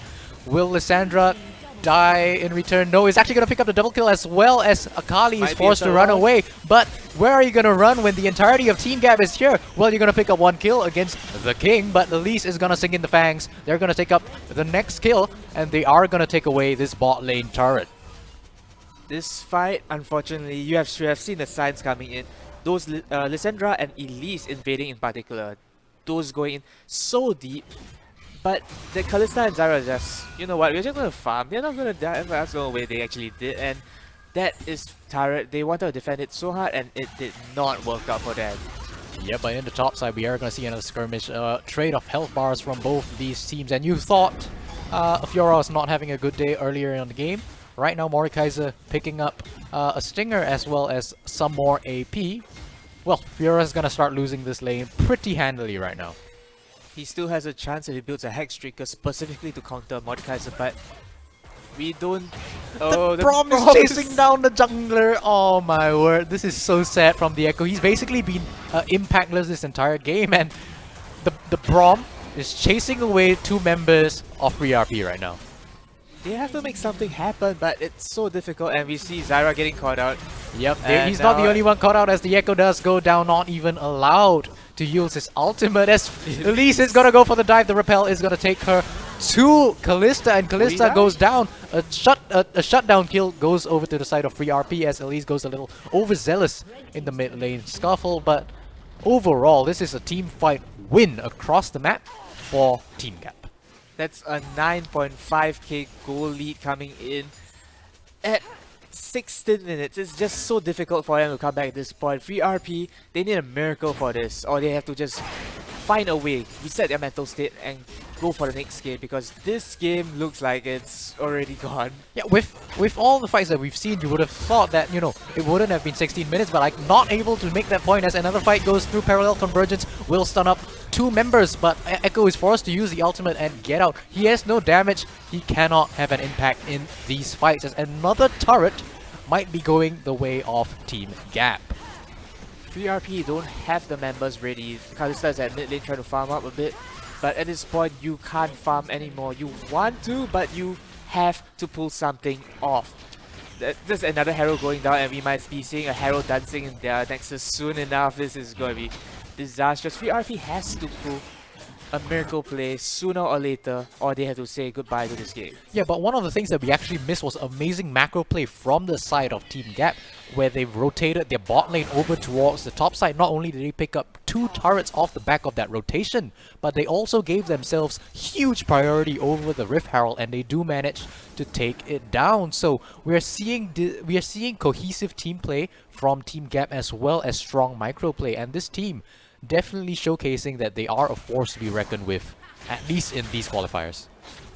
That is definitely true. We can see how well they are playing right now. Just look at all of the CS numbers across the board. That Mordekaiser, you're supposed to be in a weak lane against Fiora, but 60 CS lead. That Akali being countered, that's a 8 kill lead on Lissandra and 80 CS, and they're just gonna get all objectives for free. Yeah, this is gonna probably be like a 23-minute Dragon as And Jetta Crystal Arrow actually gets blocked by Yep. Parry. That's pretty good good. riposte from the Fiora gets her out, and that shuts down the engage coming in from Team Gap. They're gonna look for something. This is when the overconfidence sets in. Hopefully they are able to temper their own aggression, and we see a decisive win come through for them as they do put down the Rift Herald as they try to take this bot lane turret. That should be the turret going down. We see 3 RP. They don't want to contest this, but it's going to get a second charge. Oh, Claw's no. gonna go in, is rooted up. Lissandra forced to back away. There was a good disengage once again coming through from Free RP, but is it too little too late? Second charge coming in means that this turret is also in danger of going down. The minions are here to back up the Fallen Herald and the rest of Team Gap, and they just caught out that Zyra. Instantly pop. The TP is forced to come through from Fiora. They definitely understand that this is a game-ending threat coming through from Team Gap.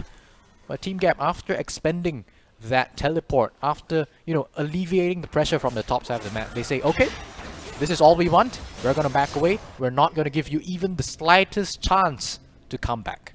Smart move by Team Gap right here. Just, you know, not pushing their lead way too far. This is where you want you to be.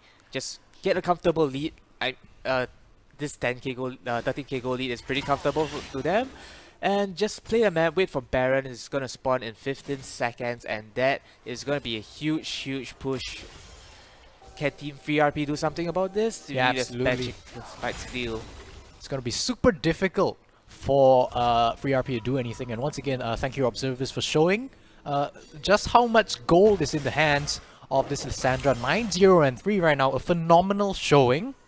It's just gonna be continued to a snowball forward as she backs to get another set of buys. And now you saw, you're seeing a bunch of pings come down on the Baron buff right now. And your question to me was if FreeRP could do anything to try and contest this. But I think with the preparation that Team Gap has shown in this topside jungle, it's going to be very difficult for them to get near the pit, let alone into it. No vision means that every brush could be a death brush if they calculate that wrong. And if they don't go fast enough, that Baron is already gone. Oh. You see them? Yep. They're cut off, and this is a free Baron going to Team Gap. And oh no, Oh, Akali! Akali, what are you doing there? You're gonna go in the Shroud, and oh, that was definitely a misclick coming through from the Lissandra, but does it even matter as they continue to push in? Elise is now currently being chased away by the Fiora, but with the repel and the rotations up from the rest of Team Gap, that's not gonna be an opportunity to even get the kill on the jungler. So that Baron buff is going to shove it. Oh, wait. Oh Are no, they this gonna is catch not him? good. You cannot walk that way as Fiora is forced to flash and run away. Not gonna give the kill over, but definitely not what you want. That is mid in the hit turret going down because of that.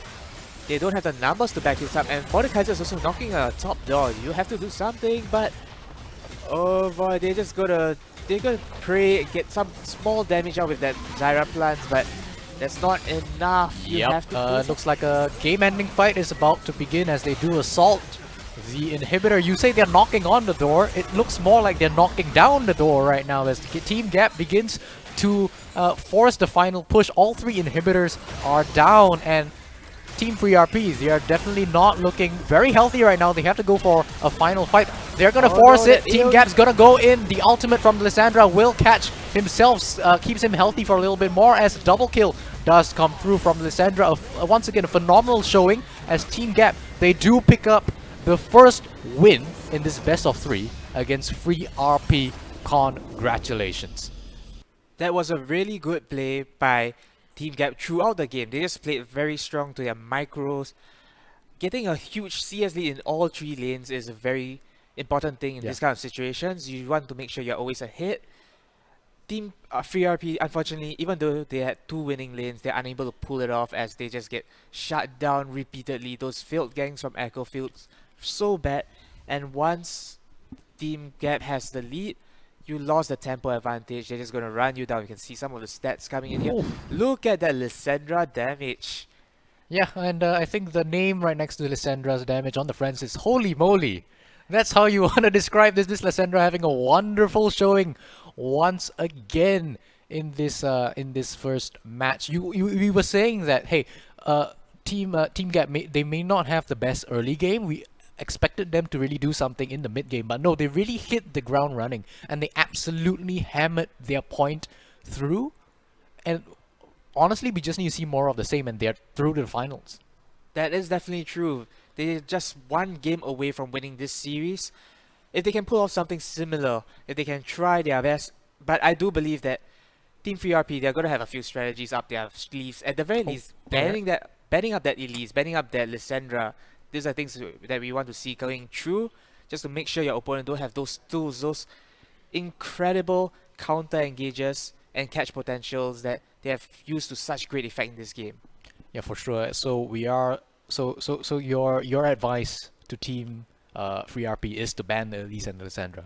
Just ban everything that they want to deal with, man. Why do you just ban all the champions then? They can't play the game in that case.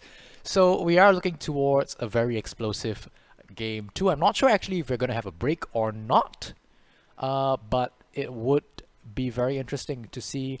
Do you think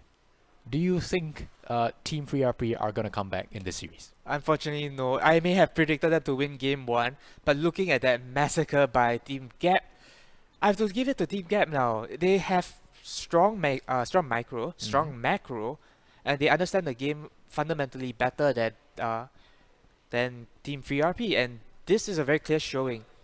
Team Gap has a very strong way that they can force into the finals, and if the other opponents are looking out, they have to form their strats against Team Gap for the finals. Alright, and we are looking very much forward towards the second game, but for now we're gonna go for a short break, and when we return, Team Gap is gonna take on Team RP in game number 2 of the semifinals. Don't go anywhere.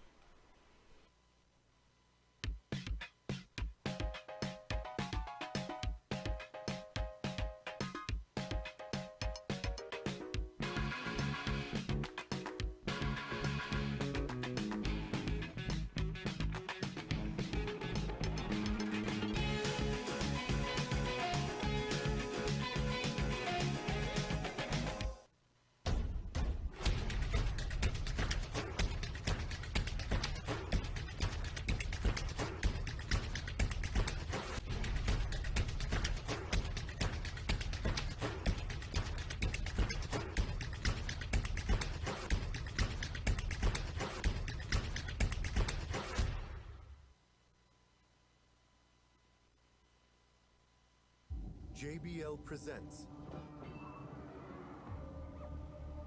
the sounds of victory.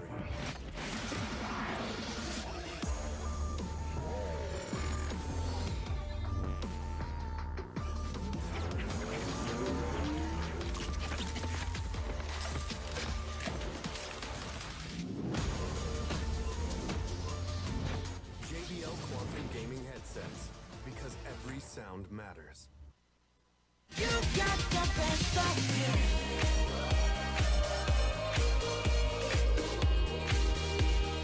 You got the best of me. 너의 쿨한, 너의 참, You got the best of me.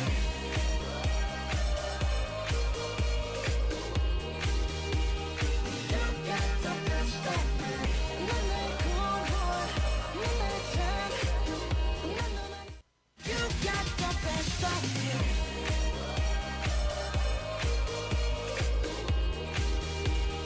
You got the best of me. 너의 쿨한, 너의 참, You got the best of me.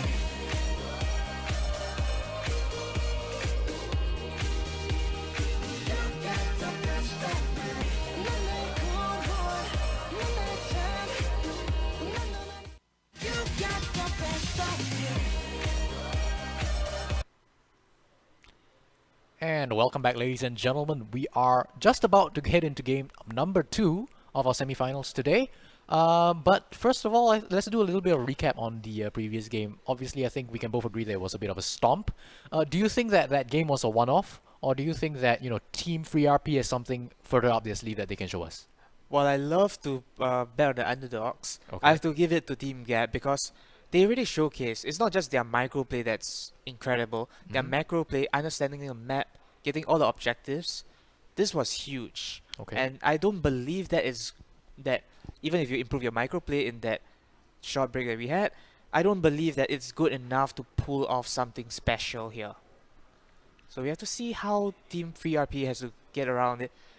I've mentioned about that Lysandra ban, but what happens if Team Gap has more picks up their sleeves? Yeah. And that's going to be such an uphill battle for them. You would think that, with the Lysandra coming in, this is not a very meta pick, right? This is not a pick that you even see much in solo queue. If this mid laner is able to pop off this much Are you on this Lysandra, it's gonna be very difficult for them to for them to ban him out. Because I think this champion pool is gonna be quite huge.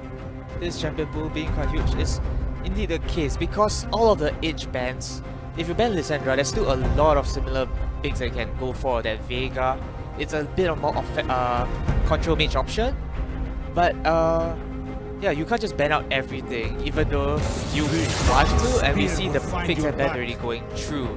Right now, that Volibear, that LeBlanc being banned out, we don't know if the Lysandra is going in as well.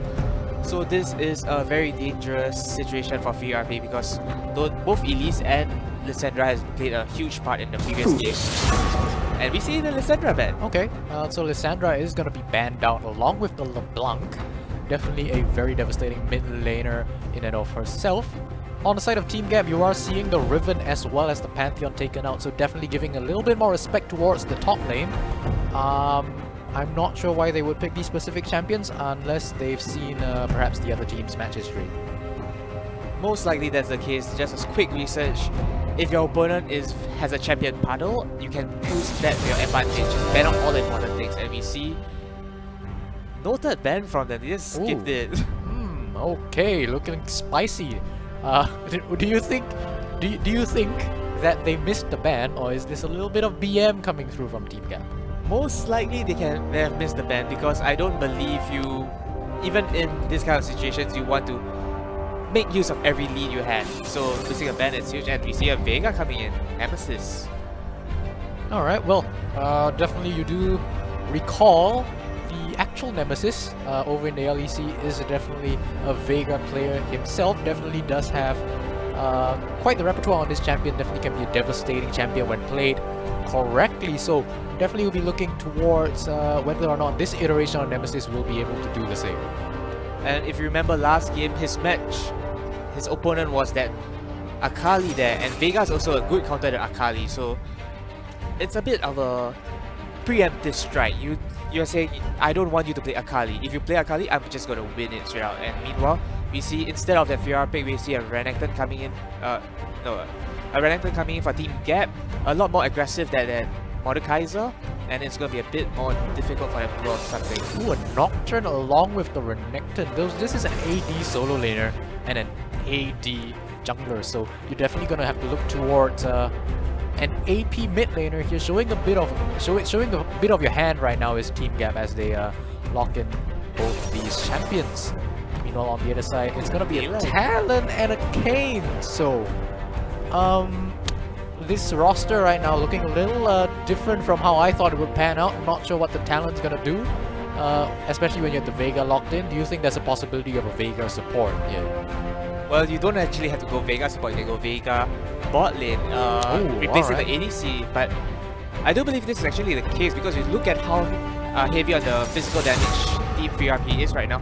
That Kayn, that Talon is going to do so much physical damage, assassinate their opponent. Meanwhile, we see Team Gap has already secured their entire top side. Renekton, Nocturne, Orianna, this is so scary of a to deal with because Renekton, Nocturne are both very strong early game champions you can just use to bully out your opponent. And then Orianna, you can outrange the Vega, but in this case, the Vega might be flex big, and that if you're facing a Talon, it's going to be a bit more of an uphill battle. Yeah, this Vega is definitely a flex pick, and I really love this because you're not really showing your hand all that much if you're free RP. That was one of the issues that I thought would come through when you picked the Vega first, but now that they've also locked in the Kayn and the Talon, it's not only, you know, difficult to know where the Vega is gonna go, but now you have to contend with, you know, the possibility of Talon going in some random lane and playing against this champion that you've never seen. Decisions will haunt you. But Talon going against Renekton is going to be a very dangerous situation. And we see a few harvests from their ADC. I really like that Aphelios just because of how overpowered it can be sometimes, how it can feel. Well, just sometimes. Sometimes. Okay. I mean, if all the times is at least sometimes. Alright. He's just hovering between Kai'Sa and Aphelios. We'll see what he picks up soon. Their team is basically all covered, and of course it's a Vayne. So it's interesting that they pick a Vayne because in this team comp, well, you want your ADC to be more self-sufficient, but I was expecting the Ezreal instead. But Caitlyn being picked up against Vayne, a very standard counter. Ezreal is banned, so. Oh, Ezreal is banned. Sorry, I missed that out. So we are looking at a very being the Nautilus being locked in means that this a free RPS secured everything. So that is a Talon top most likely. So this is a very interesting situation. If we give them the assumption that, you know, they are actually lined up according to their roles and they're not gonna swap around, it's gonna be a Veigar top. But Nemesis was their mid laner. Was it? I believe Sakura. You know what? I'm not good with names, so I think none of us here are good with names actually. So We'll see. We'll have to see where this Vega goes, where this Talon goes. But I do believe, Vega top is definitely going to be much more effective than a Talon top. Feel free to disagree. Let me know what you think. I actually do agree, but Vega against Renekton, this is not gonna be a happy day because if Renekton ever has flash up, that's Vega going down right there. You don't want to play a scaling champion into such a hyper aggressive laner, especially in this range versus melee matchup where Renekton will always come up ahead. So Definitely the case. And one of the interesting matchups that I really want to talk about right now here is, Caitlyn versus the Vayne. Because this is not something that you've seen in competitive all that much lately. You've seen the top 480 carries plus Liège that is now currently banned. So we're moving towards different picks here in the bot lane. Caitlyn obviously is going to have a better mid game than the Vayne, but Vayne should be able to take over in the late game. So what do you think about this matchup? Who do you think is going to come on top?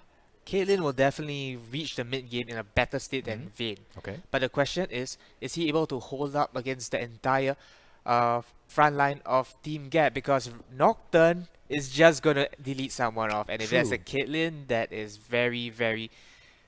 Well, they still have options. They have the Vega, they have the Talon for a bit more damage, but it's gonna be very tough for that Caitlyn to survive at this point. You have a lot of damage. You have a lot of you don't have a lot. You have a little bit of peel coming in from the Nautilus to keep your Caitlyn alive, but honestly, if you're picking this champion right now, you don't really have all that much damage. It's not the optimal pick. You do have that humongous mid-game trough that you do have to climb out of. So, honestly, I'm not really sure that they are going to be playing through this Caitlyn. I don't think this is a champion that you pick in order to carry. Most likely, you're just going to go for a small incremental lead and a bot lane. With the Caitlyn, with that Nautilus, you always have the catch potential, so Vayne and Leona have to play a bit safer. The Caitlyn's always gonna bully out that Vayne slightly early on, unless they can pull off some shenanigans. If they can get Vayne a hit in the early game, this is huge. We have to see how this plays out because Nocturne, he has so many options right now. He can go in for that Vega, he's immune to his stun just by popping out Spell Shield. He can go up top with that Renekton just to do so much damage to whoever's there, either Talon or Vega. Or he can just go bot, secure that lane, and this is will be a huge start for Vayne because they have that Leona as an option for engage as well. Meanwhile on Team 3RP, they are more diverse. They look like they're going to be a front to back comp, but with that Talon, it's a bit more of a iffy situation. Talon usually doesn't provide as much because he's not as mobile as, let's say, LeBlanc or other assassins like Zed. So this is going to be a bit more of a difficult situation for 3RP to pull off. Alright, so we are going to be looking towards the Talon. You say he's not mobile. I hope you mean like in fights. I do believe he's going to go for a bit of a ganking mid laner here. We saw the expectation of a roaming Lysandra in the previous game to come through. I do believe now that he is on the Talon, it's going to be much easier for them to pull that strategy off. Meanwhile, now that we've actually gone through over the compositions, thank you for that proactivity. How about we talk a little bit about where we expect the pressure to come through? Who's going to be able to exert the most pressure and get their team ahead? Team Gap has to, because that Nocturne, that Renekton, and that Orianna, those are very strong lane bullies. Orianna more of a lane pusher just because of how much AoE damage she can do with her ball. This means that Team Gap always has the top side ready. That Nocturne, that Renekton, that Orianna. They always have a lead in the top side, means this can pull off some shenanigans, some early fights, early skirmishes. This is going to be slightly more favored towards them. Alright, so we are looking at a top side gap, is that right? Well, I guess Team Gap is looking towards that top gap indeed. Okay, but meanwhile in the mid lane, here's an interesting thing. You pick a Talon into the Orianna. Actually, no, I think the Orianna was picked as an answer towards the Talon. Yeah, it was definitely because of the way the draft works. So it's gonna be a ranged matchup into a melee champion. It's gonna be not that easy for Talon to deal with, especially in the early game. So I would expect the Orianna to win at least in the lane. But once the Talon, if he's able to go for those roams, I think he can go for a little bit more of a aggressive stance. Can definitely pop off if given the chance to do so. The thing I like about Talon is you always have that level 3 advantage where you can just jump your opponent and see what you can do with that. But if you fail that, or if you choose to not do that, you can just go for as early as level 3 ropes. Just go bot, just go top, get a huge lead on your other lanes instead, because he's very mobile out of fights. That if he's gonna build Yomus, he's gonna be building able to jump across any wall, which gives him a lot of ganking potential. But this means that Orianna is gonna have a lot of free time shoving out the lane as well. So it's a bit of a give and take. Whether the gang succeeds or fails is what determines who the lead going forward. And of course, if us two small brain analysts know that, our players should as well. So hopefully they don't fall prey to this talent gank or the level 3 pop-off that we might see come through. Hopefully the Orianna plays a little bit more tempered in the early game, definitely, even though you are able to shove it out rather. And hopefully we see the other lanes have a bit more of a warding fest. Hopefully you can ward off the talent with your vision as well. We've seen from the previous game that was a very distinct lack of wards. True. I really hope that they step up their warding game, just because that information is going to be so much more crucial right now. That talent is going to be way more mobile, more dangerous, and we see Team Gap also managed to pull off quite a lot of roams with the Lysandra in the previous game. So this is going to be a very dangerous situation if they don't ward up, if they don't have vision, they don't know where your opponents are. That is always going to be a free kill somewhere. Yeah, in a sense, Talon and Lysandra aren't that different. They can both go over walls with their abilities. So definitely interested to see how they are able to pull that off once again. Yeah, hopefully they are able to do it. An interesting thing to note is that, as opposed to the previous game where it was Team Gap with that Lysandra that's roaming so much, now it's Team FreeRP with that Talon with that roaming potential. So we might see a reversal of fates right there if Team FreeRP managed to pull off exactly what Team Gap did in the first game. Alright, for sure. So with the draft now complete, what is your opinion? Do you think Team Gap is gonna close it off? Or do you think Team FreeRP are gonna come back and make the score 1-1? Team Gap, in my opinion, has a stronger micro as well as macro plays, and I'm just going to base it off that. Their previous game has a masterful showing of how they managed to push their leads in their winning lanes, and in this case they have a very distinct winning lane. Renekton versus either Talon or Vega is going to go hugely in the Renekton's favor, and as well as Nocturne being an early game jungler, an early game ganker, it's going to be a huge threat to the entire FreeRP, so no matter where that Nocturne goes. So I do have to give it to Team Gap for that proactiveness that they have managed to pull off in the first game and their macro play that followed. Right, we are about to see who's gonna take the win as FreeRP and Team Gap will now load once again onto Summoner's Rift for game number 2 of the Republic Polytechnic semi-finals. Nothing too dissimilar from the previous game. We see FreeRP just grouping up as usual. They are doing a bit more wider setup, but Team Gap, same strategy. Most of the members are in the same brush, just waiting for the opponent to make a misstep. And the question is why? Why are they doing this? You could spend your time so much more wisely going for, a proactive ward. You can get some information of your jungler. That is something that we've seen, both these teams sort of struggle with, pinpointing where the jungler is, avoiding those ganks. And the fact that they're doing this instead of looking for some information early on the map, just, that's the reason why they've struggled to understand where the jungler is coming from. I have to agree with that indeed, because usually in early game, if you are looking for if you're not looking for engage, you're not looking to invade your opponents, you usually just do a 5-man fan out, watch the entire river, make sure he don't walk out, and if you have the opportunity, just throw in a ward at their buffs just to keep track of where the jungler starts, where he'll be going, you can read the situation there. But both teams elected to go for the same strategy. It's going to be a bit more difficult to identify where their opponent junglers are at. Right, so it is going to be Talon mid. This is going to be a difficult mid lane for him to get through. Of course, we said that about the Fiora last game, but we saw how that turned out. So hopefully, we aren't proven wrong right now. I would like to be proven right. Vega being at top lane means that as soon as Renekton hits 3, he always has to play safe. So I kind of like the very far stance that he's taken, keeping out of range of Renekton as much as possible. Well, we'll see if Renekton manages to pull off any solo kills right there. He has the Doran shield just in case Vega pokes him down.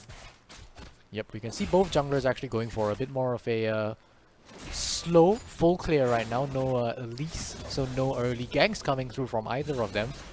A little bit of a tempo advantage over to the side of the Nocturne right now, already popping up towards the top side of his jungle. Meanwhile, the Kayn on level 3 now. Is he looking for a dive? There's no way you go for a gank right now.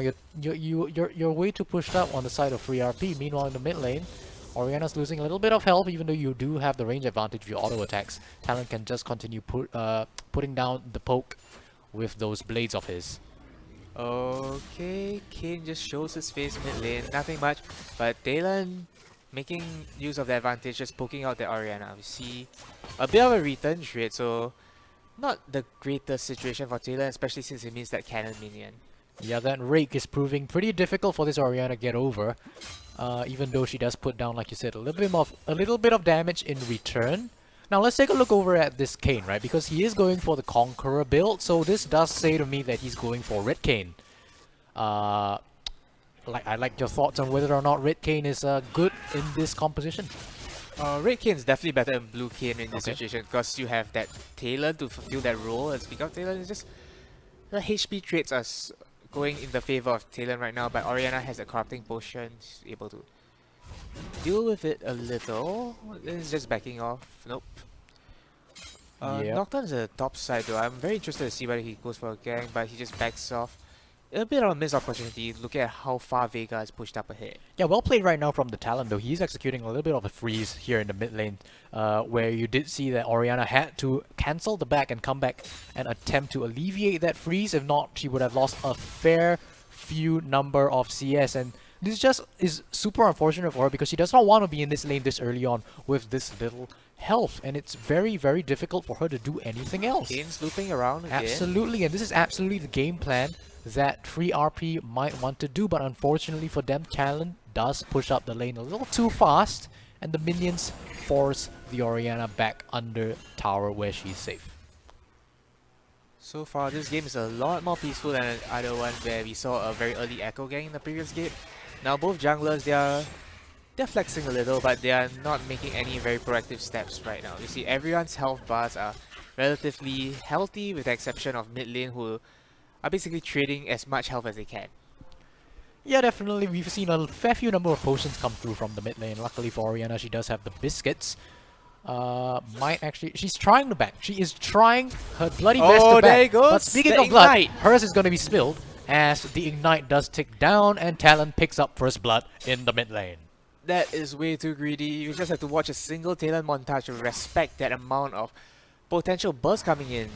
Just not able to escape the rake even if you flash out means that's a lot of damage coming through, but we see double amplifying to no cloth armor coming in, which means that a repeat of what happened might just occur sooner or later just by the lack of respect given to that Talon right now. Yeah, for sure. Double amplifying tome is not what you want to come back with after your first back. So this is super duper unfortunate, super duper difficult for Orianna to come out from, and at least I predicted that Orianna's gonna have a little bit of an earlier time against the Talon in the mid lane, but so far it's sort of panning out to be the opposite way. Right now, there's a huge wave crashing on the top, but Nocturne's in the area. If they decide to do something about that, Team Gap can get a small gank here, but Yep, oh, meanwhile Orianna's in the a bit mid lane, we got baited. Uh, That's exactly what happened. As they are gonna try to chase down the Orianna. Talon can go over the wall, but Orianna's just gonna walk away the other way. But the ultimate does come down, and she tries. She does manage to flash, not even having used Blast Cone. She does escape, and she will live to fight another day.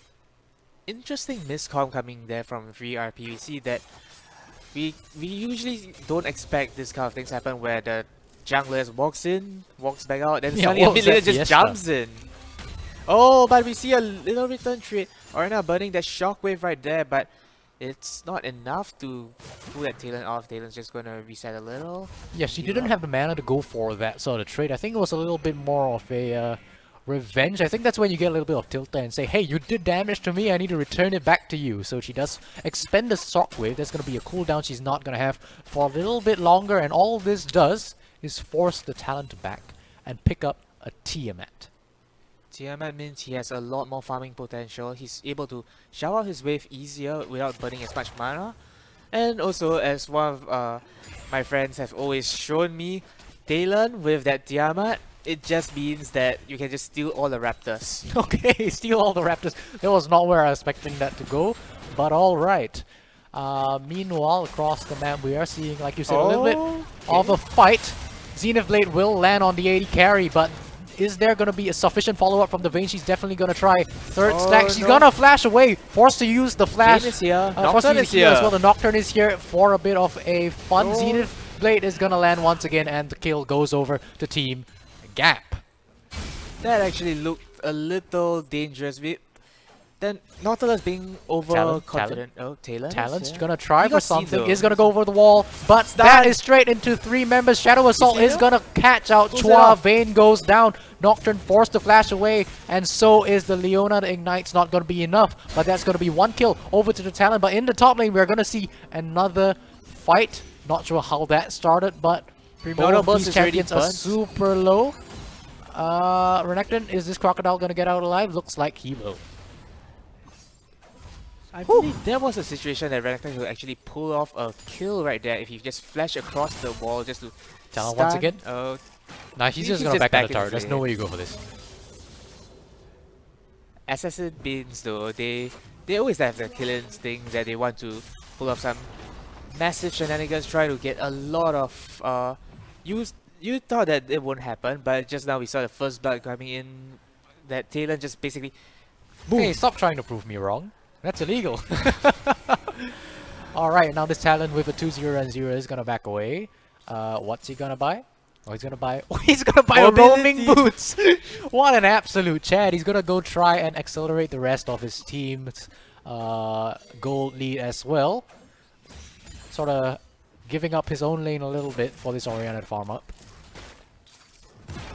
oh, that's already a third turret plate going down. We mentioned earlier that Talon roaming means a bit of shaft potential in for that Orianna, and he's making good use of it. That's 3 turret plates. If he roams way too much, he might see his turret going down for that, but we see Nocturne instead. There's going to take that Rift Herald. It's going to break open a mid lane if they don't play it well enough, and Kane coming through the wall once again will slow the Orianna. They're gonna jump in. Shockwave is gonna land on both as the Talon goes down to the turret, and an auto attack from the Orianna seal the deal. That was such a big misplay. They stepped too far forward. They didn't even burn their spells early enough, so they didn't execute that Orianna, so that Talon ultimate was way too late. And I like the plan coming before that, before they decided to go for that gank. You saw a few pings coming around the Dragon Pit. It looked like they were gonna try to set it up. That's why they sent the Talon into the mid lane to try to pick up a little bit more priority so that they can take it very safely. But unfortunately, they get a little bit itchy on their trigger finger. They go in the mid lane and they give over a kill to the Orianna. And I'll take a look at the CS differential. We don't have time for that as a gank is going to go on in the bot lane. The Nautilus is already locked up and they are going to take him down. Caitlyn is already in safety, so that's just going to be the singular kill going over to the side of Team Gap. The thing about this is you cannot be too sure where that Nocturne will ever gank. Right now we see Talon moving down to the bot side. He's trying to get something in return, but He's gonna get the ward. I guess that's something, but that's not exactly what I meant. He is not going to go for any shenanigans, but that is going to be a huge lead going into Team Gap. That Rift Herald going through that dragon. This is a little spooky. Kane is around the corner. Ward is gonna spot out the Talon, but they are gonna go for it regardless. The Rake is gonna slow down the Orianna just a little We bit, see a repeat. but she will manage to make it under her turret. Nocturne's here as well. But we look at Talon, we look at that, okay, they are both a little too low to hold this, so that could mean that Rift Herald dropping in, and turret's that is gone. Talon has to back though. They have to concede this, they have to concede the next one as a bit of damage on the next one as well. So they don't have the members ready to... Oh, what? Whoa! Whoa, whoa, whoa, whoa, whoa! What just happened over there? That was Oriana showing who's boss. Just because Talon got the first blood doesn't mean you can. Oh boy, that was. She picked up the Luden's Echo and they just disrespected it. But now the Solar Flare is going to catch out the Veigar. The Zenith Blade lands as well. That's a very, very locked up Veigar. He tries to run away into the river, but is just going to die. Oh. Meanwhile, in the mid lane, Talon picks up the return kill. A little bit of a bloody 1-for-1 trades across the board. And the thing is, you have to be very sure. You have to be more careful. You're giving away some leads at. Oh no! Oh, I play for fun. Definitely playing this Vayne like a drum, as the Vayne does go down under the turret. So unfortunate. They should be able to pick up at least one turret plating if there is enough time. They have a minute and a slightly more than that. But oh no! Oh no! Nocturne's down here. They can't do it. The thing is, I'm not sure if anyone caught that, but what happened was that the Vayne tumbled under the turret, but there was a Caitlyn trap behind the turret. Oh, that's 5 hit, bro. That's 5 hit, and not being able to see it just because of perspectives meant that Vayne unfortunately stepped on the trap and paid for the price. That is absolutely amazing. I play for fun showing an intense mastery on this Caitlyn pick. And right now, she is significantly ahead, if you take a look at CS numbers, against the Vayne. 30 CS, and I do believe she has the item if she backs right now, that Infinity Edge that's going to... That's 600 gold lead. That's a bit more than I expected coming into the mid-game soon. And we don't have time for that as mid lane. Sakura is instantly gonna go down to the Shockwave as well as a Nocturne gank. I do believe Nocturne didn't even use the ultimate for that, so there was just a misstep coming in from the Talon. Top lane slice and dice forward is gonna stun up the Veigar. He's gonna try to run away, but you're running the wrong way, bro. You're not gonna make it out. Oh, actually he is. As Zero does not have the health bar to contest this, but now the gank is gonna come through. Nocturne ultimate. Darkness is gonna shut down Nemesis on this Veigar. The idea was good, but the execution fell flat. Unfortunately, I believe that was Renekton making the plays there, but... No, I mean, he was trying to go back in. Oh, yeah.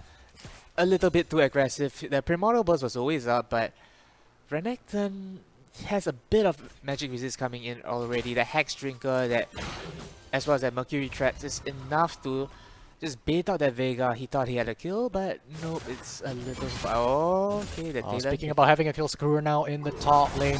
Renekton is going to use the ultimate, but is he going to have enough health to survive this? Looks like he's not, as the Ignite will claim his life as Sakura now 4-2-0 on this Talon. Team Free RP is a lot more proactive this game as opposed to the previous, at least more successful with their proactiveness. With that 3,000 gold lead deficit, unfortunately, because that Nocturne, that Oriana is just playing so phenomenally well. Yeah, and we're seeing the good plays come through from Free RP, but unfortunately the gold lead, the story stays the same as the previous game. Around this time we saw about slightly more than this, but the Nocturne is looking to accelerate it as he is pulling the Oriana towards the bot lane. They're not going to find anything, they're just going to return back to their lane. And this is the thing, right? You opened up your mid lane turret. You want to look for these roams, but right now Team Free RP, they're doing a really good job at absorbing the pressure that this Oriana is trying to exert. So with now this tier 1 mid lane down, you can't really do anything with it except for, you know, again, looking for these roams. Unless you have, you know, the tier 1 turret for one of your side lanes gone, you can't really break open the map all that well. You say break open the map, but Rift Herald just respawned, and that looks like what is going to happen. Team Gap. Oh wow, that's actually a very greedy play, but if Team Free RP don't catch on to this is going to be a huge lead. Both smites are at bot side, so this is going to be a smite fight for the dragon if they want it. Kane's going in a little bit early, 1,000 health, but it is going to be secured by the red team. Team Gap now picking up the dragon, but the king is going to trade his life for the objective. Just going to be traded over to the mid laner. As Team Gap, they're going to be able to pick up this Rift Herald as well. 2 global objectives though, I believe that is way more valuable than that single kill, especially since Rift Herald... Yeah, Veigar, what are you doing? Oh no. Okay, Alright, okay. Back off! Why are you trying to go back in? That's a little bit cheeky. The cage will keep him alive for just a little bit longer. Well, what am I saying? He's gonna keep him alive for the entirety of the fight. He's gonna get out as Sakura might be looking for a little something in this bot lane. He's gonna be spotted out on the ward. Pings are coming down. The Nocturne will find him. He's gonna get terrified. Get out. The ultimate does come down, but it's Teleport way too late. You cannot look for this. You don't know if there's a ward there, and you're just gonna get taken out by Team Gap. That was unfortunate. They were looking for the dive, but Team Gap was ready for it. Yep. And right now, that Orianna with that Rift Herald, interestingly enough, they did not use the break open top for extra goal. So it looks like they're just gonna hold it for a bit longer. Maybe if they are lucky enough, they can throw it down mid and get a very good push in from there. But Rift Herald right now, where do you think it's gonna go? Because they're just holding on to it so long. Well, it's down here right now, right? Might as well just put it down, Okay, break over the map, try to secure a permanent priority over the dragon, so that you can, you know, sort of accelerate that dragon lead that you have. But they're looking for another gank, forcing both flashes from the bot lane. That is definitely gonna hurt on the side of Free RP. That is 4 members of Team Gap at bot side right now, and well, Free RP didn't lose way too much. That first turret is the first turret is first tier turret is always a bit of a issue, as you mentioned. This gives a bit of dragon priority back to Team Gap, but overall not a huge loss. It's just all about how Team Free RP is gonna pull it back together, because the Talon's very mobile, he's very proactive, but Nocturne's already got his card written down. Yeah, and I think one of the things that we just saw is a flaw with some of these teams, right? That we've seen not only in this game and the previous game, but, you know, in Campus Legends as a whole. I think we saw this flaw, you know, in the previous day of matches as well. But in the top lane, this Talon walking the Grand Marathon from the bot lane to the top lane to try and take out this Renekton. Is he going to be able to take it? Will take down the Crocodile, but in the bot lane there is going to be another gank. Zenith Blade is going to miss, but this Nautilus, there's no way for you to run, my friend. Spider Knot's gonna save you, not gonna save you this time, as he goes down to only aim turret on the Orianna. Caitlyn also went down in that, and Vayne is having a field day, just shoving out the mid lane, just getting a lot of fun. He maybe just caught out right now. Dangerous. 2 assassins on the AD carry. She's gonna try to go away. Final hour is proc as the stun does come down, but does miss as the Kane goes into ultimate on the Vayne. Oh my word, she's gonna turn it around and does pick up the kill. Oh, but we're not done yet. Veigar's caught out in the bot side. The cage will come down as a disengage will save his life.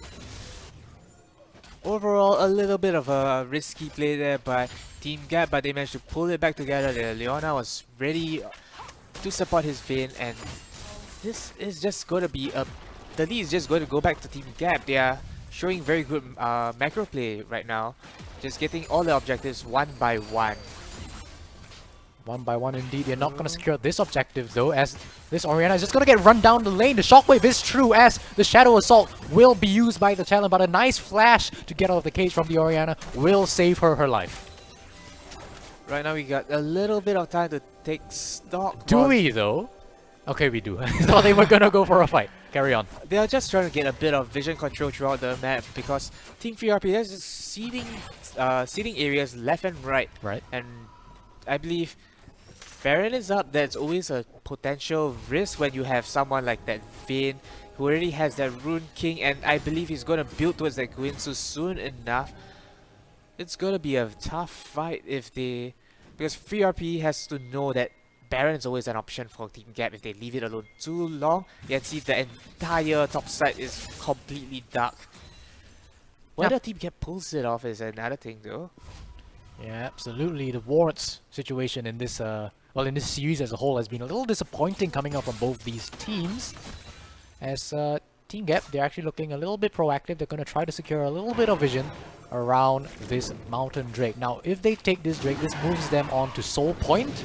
3RP might not want to allow this to happen. They're going to dedicate 2 of their members to try and take it out, but because of that control ward there, they're not going to have the opportunity to do so. And it's just going to be snuck over, but Leona's going to go over the wall. She's going to try to go for something as the Nocturne Owl is going to come through as well. This is a split fight. Nautilus in the backline is going to be taken out. Chua is on a killing spree as the Kane will make it over the wall. But this is going to be a trade in kills. The Veigar for the Leona. And if I were free RP, I'd take the... if I were Team Gap, I would take the Veigar. Oh, and what is going on? That Renekton just falls into that. Taylor not being able to build enough armor against him means that shoving out too much is always a small risk, but that just looks like he got caught way too off guard. Yeah, off guard should be the word for it. And yeah, I would like to assign a little bit of a scorecard over to this Orianna, right? Because we saw how the talent was essentially bullying her in the early game. So if you can just swap over to the gold, I want to see how... what the differential is over in the mid lane. So it does look like Orianna is ahead by 700 gold. So despite Talon's best efforts at trying to get his team ahead, thank you observers, does look like Orianna is the one in the lead right now. And this, how would you grade this Orianna? A, B, C? I would give him a solid B+ right now because he's been able to answer Talon's roams. More exact, he's just shoving it out and making sure that Talon doesn't, you know, just get all the roams he wants without losing anything. That turret going so low early on, 3 turret platings if I'm not wrong, is huge plus. And you'll see a little bit... Okay, that was just a spooky ghost spotting it out. But oh, Baron's actually being spotted out now. Do they expect it? Leona's here as well. They sent these 3 members. Oh, they definitely spotted out right now. Quick. Just a quick question. Do they end it? If they come here, do they end it?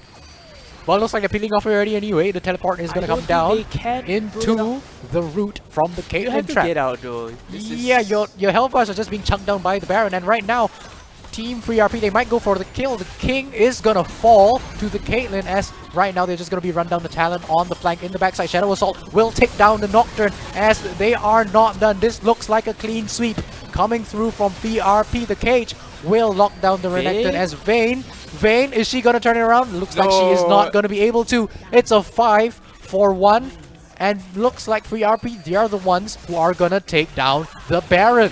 I love how Team Gap just decides to pull off the Baron. They're just going to say, you know what, if you're not going to pay attention, we are just going to, you know, secure the Baron. But that Veigar spotted out at least two members of Team Gap there by having a Spooky Ghost travel through that specific path. Pulling it off would be phenomenal for Team Gap, but they don't have the health to tank it up. So they just basically gave it over to Team VRP. This is a very... The goalie just threw back into VRP's court and now they have the lead. And like you said, it was whether or not...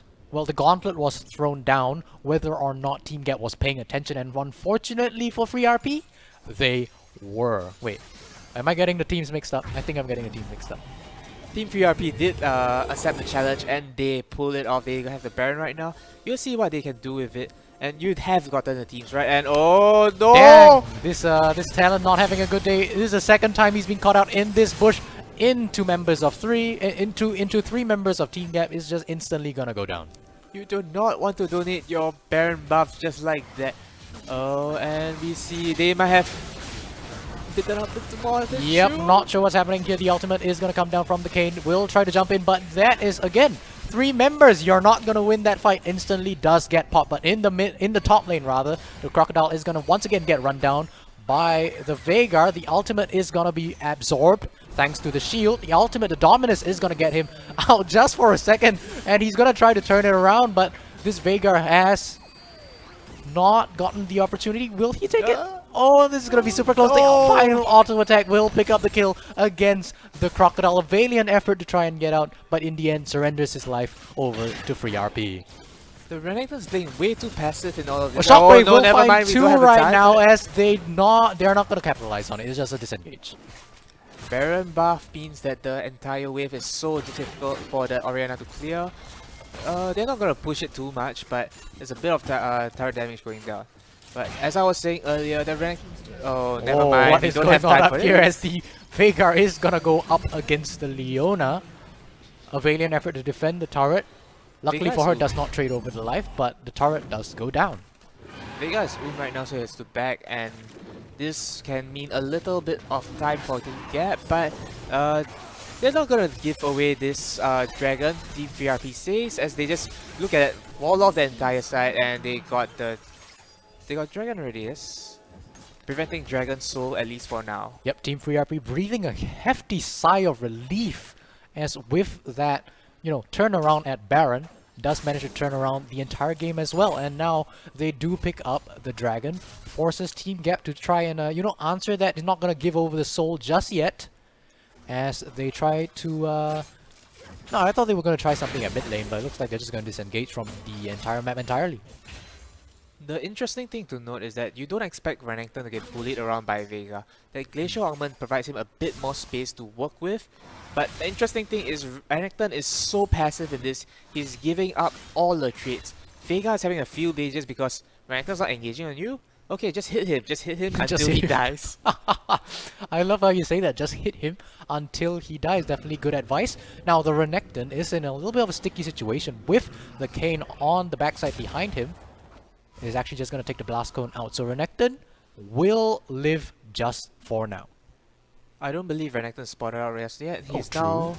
now on the minion wave, so of Yeah. course he's being spotted out. But there is not much to be done here because right now both teams seem to be taking a step back. They just want to farm it out. They want to reset the even waves, get their items, and see what you can pull off with that. We see Orianna already building a Magi's again. Yep, that's exactly what I was going to direct your attention towards now that we have a little bit of time in the lull state. Let's talk items for a little bit. Obviously, the main star of the show right now is going to be the Magi's on the Orianna, but is there any other thing that maybe piques your attention? Vega has Merc Threats. Okay, Vega has Merc Threats, alright. Against Renekton, against Nocturne, against Vayne. Yeah. It works against Leona a little, but usually at this point you want a QSS to deal with Leona's stun instead of that Merc Threats because you're not very tanky, you're not going to survive a very long time. So it's a bit of an interesting item choice. Meanwhile, we see, among the other items, we see the third crit item being built up by that Caitlyn already. Yeah, for sure, and we're looking towards the point in the game where, Caitlyn comes out of that power trough and the Vayne really starts to pop off with all the items. Right now, we are going to see 3RP fail to siege down the mid lane turret. It looked really good for them for a little bit, but it looks like Team Gap are going to pull off a little bit of defense. And now with the Tiamat, no time to talk about Tiamat as the Nocturne does just jump into a 1v4. The Shockwave is true, does put down a chunk of damage down onto 3RP. The Renekton is going to continue to jump forward, disrupt the entirety of the backline, but the Talon is here and he is looking to take down the Vayne. Is not going to be able to do so, and Team Gap with a decisive fight will pick up the big W, and now they siege towards the inhibitor tower of 3RP. I think what happened there was as soon as they saw Talon missing from the map, as soon as he left vision from that the left side of mid, Team Gap just pulled the trigger right there. They just threw in that Nocturne. Nocturne may be squishy, but he is still lethality. Nocturne one hit. It's gonna be 8 seconds for the Kayn. Do they have enough? Where's the tower aggro? It's on a minion right now. But and more minions are gonna stream in. They just have to hit the Nexus. They're gonna take the win just about. Hit the Nexus, man. No, you have to farm those kills, man. They're gonna farm the kills, but it looks like they are gonna pick up the win 2-0 on the side of Team Gap. A very decisive team fight leads them to win the game, and now they are going to move on to the finals to face off against whoever wins in the second match. We'll see who is going to be the winner of this entire series. But one thing I want to bring back first is how Team Gap can pull off the strengths of Team Gap going into the next series, because they've shown us they are very decisive. That Nocturne ulti at the end, while I thought it was a bit suicidal, he knew his team has his back. It's worth him going in 1v4, instant buster down, but that Orianna to follow up. Just look at the damage. Orianna off the charts again. This mid laner is doing work. Holy moly once again. Now Orianna, I think we give him the MVP for both these games, right? He's Definitely played phenomenally on both the games he's shown, and you can't ban him out. He's shown on the Lissandra, he's shown on the Orianna. What else are you gonna ban? apparently LeBlanc, because that's what team True. VRP Now I is want to going see the for. LeBlanc. I have to agree with you. That amount of in this game he has tempered down his roaming just because he knew that the Talon was always going to be a better roamer than him, and he showed that. Oh no, he's just going to be able to pull off the huge lane lead. You can see in the overall scheme of things that worked out very well. They just prepared for the Talon while he has a few successful ganks here and there, but the Orianna overall pulled out a hit, managed to get some return kills when that Talon and Kane tried to pull off a gank, and unfortunately they played the game very well, with the exception of top lane, which I was a bit surprised by because Renekton was playing so passively against the Vega. He knew his job was, he knew who the boss was, that Orianna was going to carry the game. He's like, you know what, I'm just going to keep Vega here, that's my job right now. And playing, it may be the strategy going in because, well, the Orianna just took over the game again. Yeah, absolutely. And this mid laner, I think, is the player that we have to absolutely watch along with this jungler, because we've seen amazing mid-jungle synergy from both these players as they head into the finals. I think these two players are where you want to see something happen in order to propel this team forward and possibly take down. I'm actually not sure who they're going to be fighting. It's either Hei Bihiam or Xuehua Piao Piao. Whoever wins that series in the second match will make it to the finals and will face off against our winner. I believe production is actually going to tell us Team Gap is going to take on Xuehua Piao Piao, and that is the team that we were expecting to take the entire thing today. We were hyping them up so much as the team that is one step above the rest. But Team Gap, they've shown a very strong standing. We have to see whether they are able to pull it off against Xuehua Piao Piao. If they can do what they have done in, especially the first game, this is going to be very difficult to pull, to decide who will be the overall winner right now. Absolutely, and that does round out our semi-final series. Is there anything else you'd like to add before we throw it to break? Ben Lissandra, Ben Orianna, I guess Ben LeBlanc as well. This is I mean, if you're afraid of it, you might as well ban LeBlanc. But ladies and gentlemen, we are going to go for a short break. When we return, Republic Polytechnic qualifiers finals will take place between, I forgot the names again, but we're going to go to break. We'll be right back after these messages.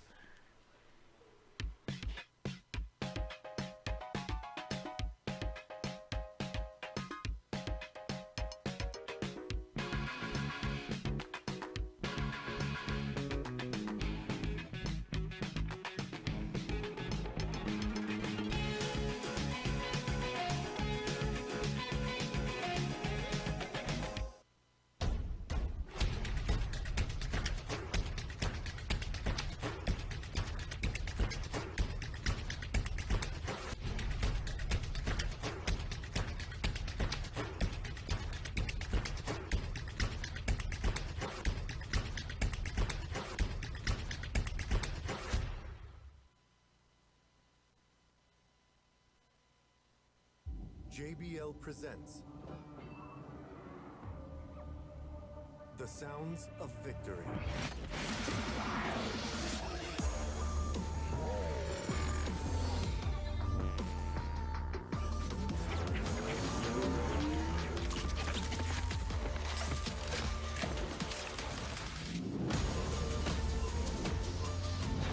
JBL Quantum Gaming headsets, because every sound matters. You got the best of me.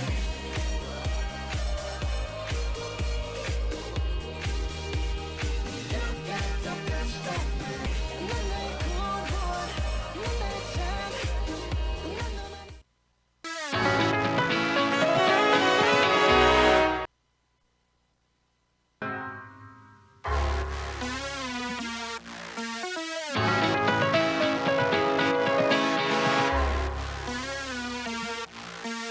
너만의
And welcome back, ladies and gentlemen, to the finals of the Republic Polytechnic Campus Legends qualifiers for League of Legends. What a mouthful. Terrence, is there anything interesting in the previous two games that you might want to talk about?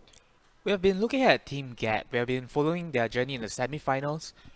Their mid laner in particular has played a very phenomenal job with their control mages.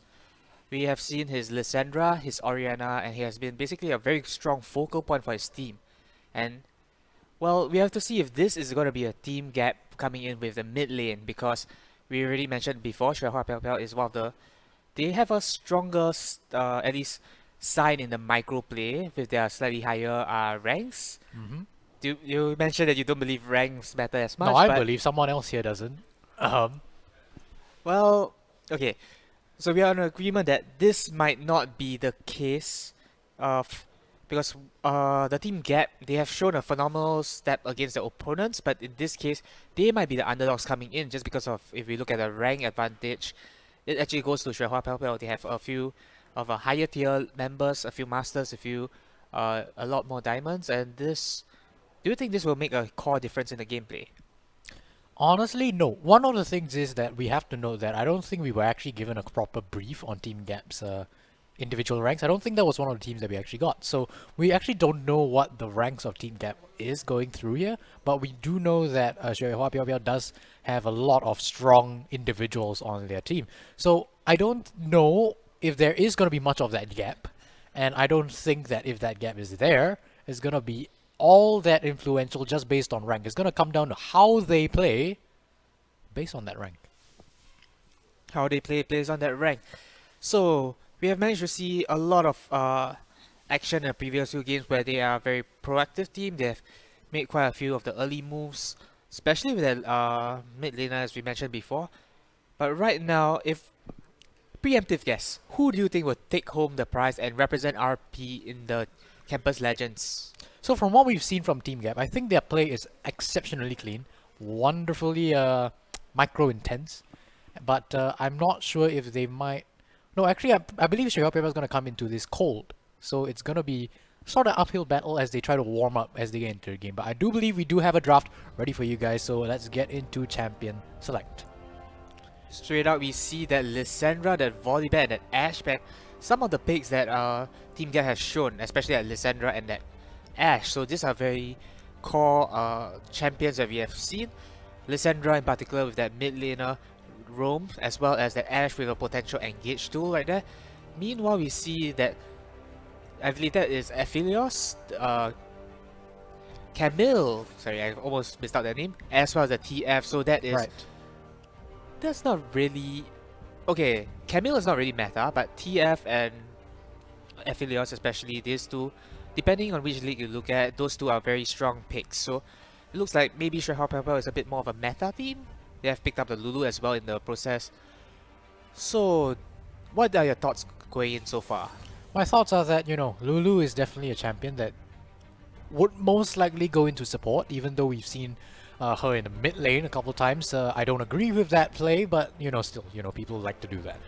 However, this does mean that it does show a bit of Xuehua Piao's hand over to Team Gap, so they do pick up the entire bot lane for themselves, the Blitzcrank and the Kai'Sa. Both of these champions looking like they could actually do quite well against the duo of Vayne and Lulu. So it's sort of, you know, swapped. We're seeing both bot lanes come through first.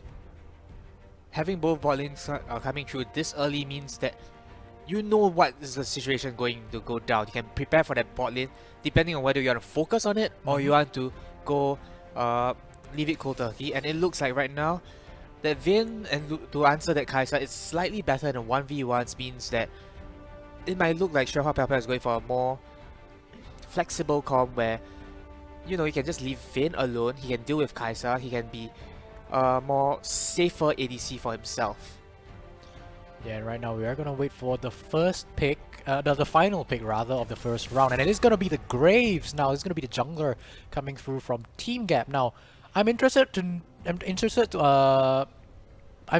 to what your opinion on this champion is, because I think there are effectively two camps going against this, two camps of thinking regarding Graves. I'm not sure why I couldn't say that. But yeah, one thought is that, you know, He's a very difficult champion to execute properly. It requires a lot of setup, and when you pick him this early on in the draft, they can actually be very easily countered by heavy front lines. But the other school of thought is that, hey, Graves is exceptionally good into squishies, which you can see from Shui Hiao Piao Piao's roster. They do have a lot of squishy champions so far. So I'm interested to know what your opinion is on this champion. Graves is one of those champions that is a very solid anchor point. We have seen in other leagues, Graves has been one of the ADC substitutes if you're going for something like a Soraka bot laner, or you are trying to go for more defensive options. You can go for mages as well. Graves will answer for physical damage, and it's also very strong in the sense that you can build Death Dance, one of the OP items of the meta. You can build Black Cleaver for that CDR. You can go for a wide range of builds depending on whether you want to go more tanky or more towards the damage side. Yeah, absolutely. So we will be looking towards this Graves. Now, if Xuehua Piao Piao understand and respect this pick, they are going to start picking up a few strong frontliners to try and counter it. Now, that's what I'm interested to see. Meanwhile, moving away from control mages, this is going to be a Diana, most likely locked in for the mid lane. What do you think of this? What do you think of this pick? We haven't really seen it all that much. It's a blind pick, so that is something that the mid laner has to be very comfortable on. Otherwise, this could be a very dangerous counter pick coming in for Xuehua Piao Piao. We see that Kog'Maw being Wait, covered. Kog'Maw is a Vayne. Unless it's Vayne top. No, Wait. Kog'Maw mid. Oh no, it's a LeBlanc mid. Kog'Maw mid was a potential option because we have seen it in maybe the LEC where players like Caps pull off that insane artillery fire, but it looks like it's going to be the Aatrox as well, the LeBlanc Aatrox, meaning two very strong solo laners coming in. So right now Xuehua Piao Piao has shown their hands, you know exactly where every member is going. So what is Team Gap going for their solo lane? Okay. It looks like it's going to be that On being locked up, so both teams looking very solid right now. I have to give the slight advantage to Team Gap in terms of draft. I really like that Blitzcrank picked up. It's a very strong champion into those more passive, supportive support such as Lulu, as well as if you can catch up their members, because in this case, depending on the Javan build and depending on how ahead the Aatrox goes, that Blitzcrank can mean that you catch up multiple members of their team just by throwing hooks after hooks. Meanwhile, that Diana versus LeBlanc matchup is going to be a bit more dangerous. It can go either way because both are such bursty champions. You just see who pulls off the trigger and who reacts better. Definitely. So it's going to come down to execution in the mid lane as well as in the jungle, I believe. That's what you're trying to say? I agree. Yes, that was what I was saying. I didn't mention the jungle, but that's a very good point you brought up because Javan is a very strong ganker. Okay. Graves is a very strong champion as a whole. So we are going to see a very clear distinction between the two playstyles, whether Graves goes for counter ganks or decides to just farm up a storm. This is going to decide what happens in the mid game, because I believe Javan's going for those aggressive plays. He's going to probably camp Diana out, maybe get the Aatrox a small lead if he needs to, especially early on when On can't manage the handle stress of having two champions on his face. So looks like it's a similar situation from last game, except that instead of Team Gap having a stronger mid lane, I believe mid jungle combo, to be more precise, Xuehua Piao Piao actually has the better mid jungle. It's going to be a bit of a... Based on champions, right? Based on champions. It's Right. going to be very back and forth between these two teams. Right, so it will come down to overall synergy, I think, for both these teams. Who's going to have a more practiced mid-jungle duo, and who's going to be able to crack that mid lane up much easier. Because once again, we did bring up that Team Gap. They do have a phenomenal mid-jungle duo. We saw immense synergy from both these players, and I think they could really, really do a lot of work going into this game. Xuehua Piao Piao, we haven't really seen how they've played because we haven't shown any of their games. Their previous game was in fact a forfeit, so they are going into this game a little cold. It's gonna take a little bit for them to warm up, but hopefully they do warm up very quickly and give us a hell of a show. Give us a hell of a show. We do hope this, because this is the finals for the RP tournament right now to see who represents them. Xuehua Piao Piao with the very strong setup right now. They have a lot of it looks like very pick potential. There's the Java, they have the LeBlanc, and Vayne, a lot of single target damage that can come through.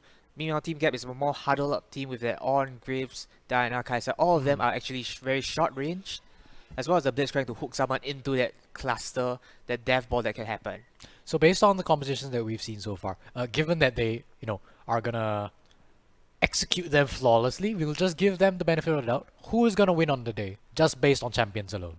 I love Team Gap way more. The team composition is a lot more rounded out because they have a lot more engaged tools. Meanwhile, Churha they have only one Javan to rely on to jump in. So that means Team Gap has a slight edge in terms of engaged tools, and this is the thing that I really like. Are you telling me that Aatrox popping World Ender and just walking towards the enemy team isn't an engage? Well, you can try that, but usually the more solid teams, they're not just going to let you have that Aatrox popping off. So, Fair. well, to be fair, it's potentially a problem that Team Gap has to think about if they actually focus on getting the Aatrox ahead, getting turret plates, killing the Ornn. This is a potential situation, but I think it is an unlikely scenario. We have to see how that Aatrox, whether he pops off or not, whether he pulls off that huge, as you say, walk into them as an engage. Yeah, and in the top lane, right, we have seen the Ornn getting a bit of nerfs coming in the previous patch. Does slightly weaken his laning potential against everyone actually. So it's a global nerf. I'm not sure what I'm saying, but especially against this Aatrox, I think both these champions aren't really known for their early game prowess. But who do you think is going to come out on top? Because like you said, it's going to come down to who wins that top lane fight as to whether or not the Aatrox will be able to have a high impact in later game team fights. Ignoring jungle presence is a very important thing to say because a jungle can detect a lot of things in the top lane, but ignoring jungle presence, Aatrox should get about like maybe a 10 CS lead just by shoving out the wave. He has a bit more sustain, so it's just a question of whether he can sustain the Ornn's damage, which I believe it will be the case, but it's going to be a bit more even with Aatrox with a slight CS lead. He won't be able to get a kill on his own most likely. There's a potential that Javan camps his lane just because of how the matchup goes, because you want your Aatrox to get ahead, that potential engagement. We see right now, Team Gap. This is interesting. This is very, very interesting. Blitzcrank has hook. If Blitzcrank There's a hooks hooker here- in that bush. No, there's a hooker in the pit. Here And we it go. hit it! He's gonna hit it, but he's gonna immediately jump over the wall. I That believe that is was Ignite LeBlanc burnt. getting hit. The Ignite is burnt, and nothing is traded on the side of XHPP. That is a very fortunate situation because of all the members in Shuhua Pel, only that LeBlanc can get across the wall at level 1 without burning anything. Minions have spawned. This is so sad. This is actually just so sad from Team Gap. They came in with the strategy, they came in with the cheese, and now you're just gonna hook the only champion who can get out of your trap. So unfortunate. To be fair, you have to give a lot of credit to LeBlanc for that fast fingers, True. getting hooked in, but instantly reacting and making sure he does not get killed. He is definitely very prepared for this. We have to see whether it makes a small impact because it does not look... Oh, there's a ward coming in. We Okay, so- mentioned in the previous games that Team Gap and the previous team did not manage to do a lot of deep boardings, and this is one thing you mentioned. What are your thoughts on this early deep board? What are my thoughts on it? It's obviously good. You're getting more information. You're getting more bang for your buck. You're basically playing the early game properly. You played the first 2 minutes properly. Congratulations, you put down a ward. There's not much else you can say about it, other than the fact that if Graves walks over there, they're gonna see him, and that's obviously a good thing. And the hook is gonna whiff in the bot lane. Not exactly sure what that was. We aren't gonna see a capitalization on that as Blitzcrank was actually a little too far up on the lane, but unfortunately Lulu doesn't have any CC. He doesn't have CC yet because he has that polymorph coming up soon. The level 2 advantage is coming in. You still have to be very careful because Blitzcrank hooking you, that level 2 advantage might not mean enough. But right now we see both of the junglers at the top side. Graves is being spotted out. He's taking the Raptors right now, and Javan is just like, you know what, I'm just gonna walk in. Diana's in a bit of trouble. Yep, the flag and drag is gonna be true. He's gonna knock up the Diana, but there is no chains coming from the LeBlanc just yet, so Diana's just gonna walk away to safety. Level 2 is a bit early for that, but there is a bit of damage being put down on that Diana. Remember that Diana started with a Doran Ring instead of Corrupting Potion, Alright. so in this matchup, a bit more health could mean the difference between everything, and Javan spots out that Graves again. Yep, They definitely one distortion hit. over the wall. The chain is gonna miss. The flag and drag will not, as the Graves will fall, giving over first blood. Are they gonna be able to pick up counter kill? They will on the Graves, so it's a 1-for-1 trade in the mid lane. That's a lot of summoner spells being, but if you actually take a stock of everything, Diana is the only one that didn't. Diana didn't burn both summoner spells. Everyone in that skirmish, the 4 members all burned their flash right there. Right. So that was a very nice proactive move by blue side to secure the first blood, and oh, looks like that. Oh boy, Diana, you cannot step up that far. LeBlanc is gonna chain him up, and this will force the Diana to return to base. That's such a huge creep wave, that Diana. If he She has stays, to stay a little while. if he stays, this is so risky. Distortion might actually take it. Actually, she's not.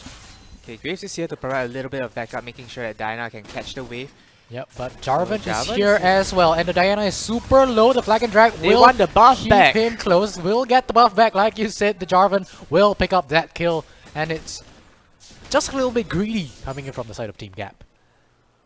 It was a very forward move by that Graves there, just by showing up, making sure Diana can farm out the wave. But afterwards, you really do want to get a reset. That blue buff, no, not just blue and red buff being traded back to Javan means that the gank potential is a little bit better for now. Meanwhile, see at the top side, the CS differential might be very little, but there's a huge wave coming in for Aatrox. He's gonna get a little bit more goal with this, and wow, he's just Ooh, that's a under lot turret. I of don't think damage. you want Skirmish, to he's do gonna this. get knocked up though, and now both top laners are low. They're just gonna walk at each other for a little while, or no. the chains are Ornn is gonna gonna keep him lose. back. Are they gonna continue chasing this? Unstoppable goes the Ornn, but he's just gonna get knocked up once again. The flash Oh! and the knockout will claim the kill as Graves will pick up the counter. Whew, that was quite a fight. Zephyr is up for both of the solo nailers, so both of the top laners to be more precise. So Aatrox is able to just catch that wave, but that was a bit of a misstep coming in from that on, trying to bully out his lane counterpart, but oh boy, it did not pay out. Yep, take a look in the bot side of the river though. The Jarvan is now in the Dragon Pit. Should be taking the Dragon with the support from both bot lane members. So this is going to be Ocean Drake quickly snuck away by Xuehua Piao Piao 5 minutes into the game. I like this reactive play, because as soon as they saw the Graves at top side, they knew there's no way he's going to answer this, and Dragon going straight out to Xuehua Piao Piao for a very good read on the game. Yeah, definitely you can see the King now moving towards the bot side of this jungle, placing down a ward, just getting a little bit more information, even though the Dragon is already gone. And it seems you're going to return to a little bit more of a neutral state now. Don't really expect any more fights coming through in the next few minutes. You don't really have any objectives to take. And so aside from, jungle intervention, there really shouldn't be all that many skirmishes going on. Well, we mentioned that a few times, but well, the players have a very That's true. strong That is true. strong ability to upset our expectations as we look at it right now. Ornn is getting bullied. Why out do we right even bother making these predictions anymore anyway? now. They're just gonna fight. They're gonna This is fight in the Singapore. They're mid just lane. gonna fight. Distortion in and out will get the LeBlanc to safety as a little bit of poke damage comes down from both mid laners. There's a small thing I want to point out to you right now. If you have noticed, on that Kaisa, that item build is very interesting. I'm not sure if it's a bug, but lethality. serrated duck. Maybe it's a brain bug. That is potentially the case. Kaisa doesn't have a lot of physical poke damage, so serrated duck lethality in general is not as effective on him. Meanwhile, we see Definitely the Graves is going to meet up with the Aatrox, is going to be blinded, but LeBlanc is here as well. Not sure if they're in range. They are not. They're just going to back away. back away indeed, and this means Scuttlecrab is going back to Xuehua Piao Piao's hands. They have not spotted out the Javan, who is taking it right now, but this provides a lot of information of where the Graves' whereabouts is and where to be prepared, because now bot lane, they have a bit more freedom of deciding what to do next. Yep, you can see Graves now hovering around the mid lane, potentially expecting Oh. fight, which is going to start off. What? The That is distortion interesting. back and forth will pick up the kill. Respected. Definitely needs much more respect on this LeBlanc taking down the Diana. Meanwhile, in the bot side, there is going to be a kill traded over. The Blitzcrank, I believe, is the one that fell to the Vayne. That is such a... I don't understand Not how sure you what can happened. get caught there by a Lulu Vayne. Do you have to get condemned into the wall, I guess? And getting caught out there means they shoved that way too much. And look at this, LeBlanc is here. Lethality Kai'Sa, you gotta be careful here. You gotta walk right into LeBlanc. So now you know where she is. The minion wave is gonna push in. You are basically trapped there, but the Blitzcrank Blitzcrank is here. now here for backup. The chain will miss. Blitzcrank is stepping up a little too far as the health bar just gets completely chunked. The flash is forced as he runs away to safety, but this bot side turret is gonna be traded. At least a bunch of plates, but at least one plate will be Java? traded over Oh! to them. But a kill! Aggressive. The Respected jumping in on the LeBlanc will pick up the kill on the Blitzcrank, but Kai'Sa will follow up and pick up the answer. And not just that, the Dyna is getting a bit more turret plates in the mid lane. He's going to get a second one for himself. So not all is lost for Team Gap. So I'm gonna cut you off once again as the Graves will run down. And it turns out I didn't have to cut you off because there was nothing coming off that fight. To be fair, that Graves could have potentially flanked the entire Yeah. bot lane of Sherhua Pepper. So I have to give it a bit of credit. The Graves could have made a more proactive move. I believe he was just holding the wave and did not expect that fight. And oh, look at Oh boy, Ornn just missing getting caught. the knock-up just a little bit, and the Unstoppable will get the Ornn out from danger. Okay, it looks like right now we have a bit of time to relax and take stock of our players right here. Please do. Besides that interesting item from Kai'Sa, looks like there's a small lead throughout the map for Sherhua Pelpel. That Ornn is getting bullied around. LeBlanc's getting quite a bit of rooms, though Dyna did pick up a few turret plates in return. And that This is Vayne, a- that's Uh-oh. oh, Uh-oh. I love this place, but do they notice something? They spot And they're gonna them spot out. each other out. And The flag they- and drag is true. They are gonna use the Cataclysm on the Diana, but the Lunar Rush is gonna be spent. They are gonna pick up the kill onto the Jarvan. Now Ornn is here on the flank. They're gonna get a second kill onto the Respected. And it's gonna be a 2-for-1 trade in the top side Herald? jungle. I So what's don't the know if you can... Okay, looks like Blitzcrank is here, but he's backing off. So if Aatrox caught wind of this, he can try to contest it, but looks like not enough information. He decided to play it safe. He might actually get that information as he paths down towards. Definitely having a sneaking suspicion that And Graves might he be taking spots the him objective. out. Will Wait. spot it out, but Graves over the wall will not trade over the kill.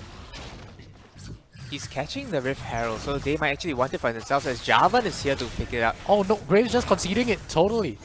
Oh, this has to feel so bad.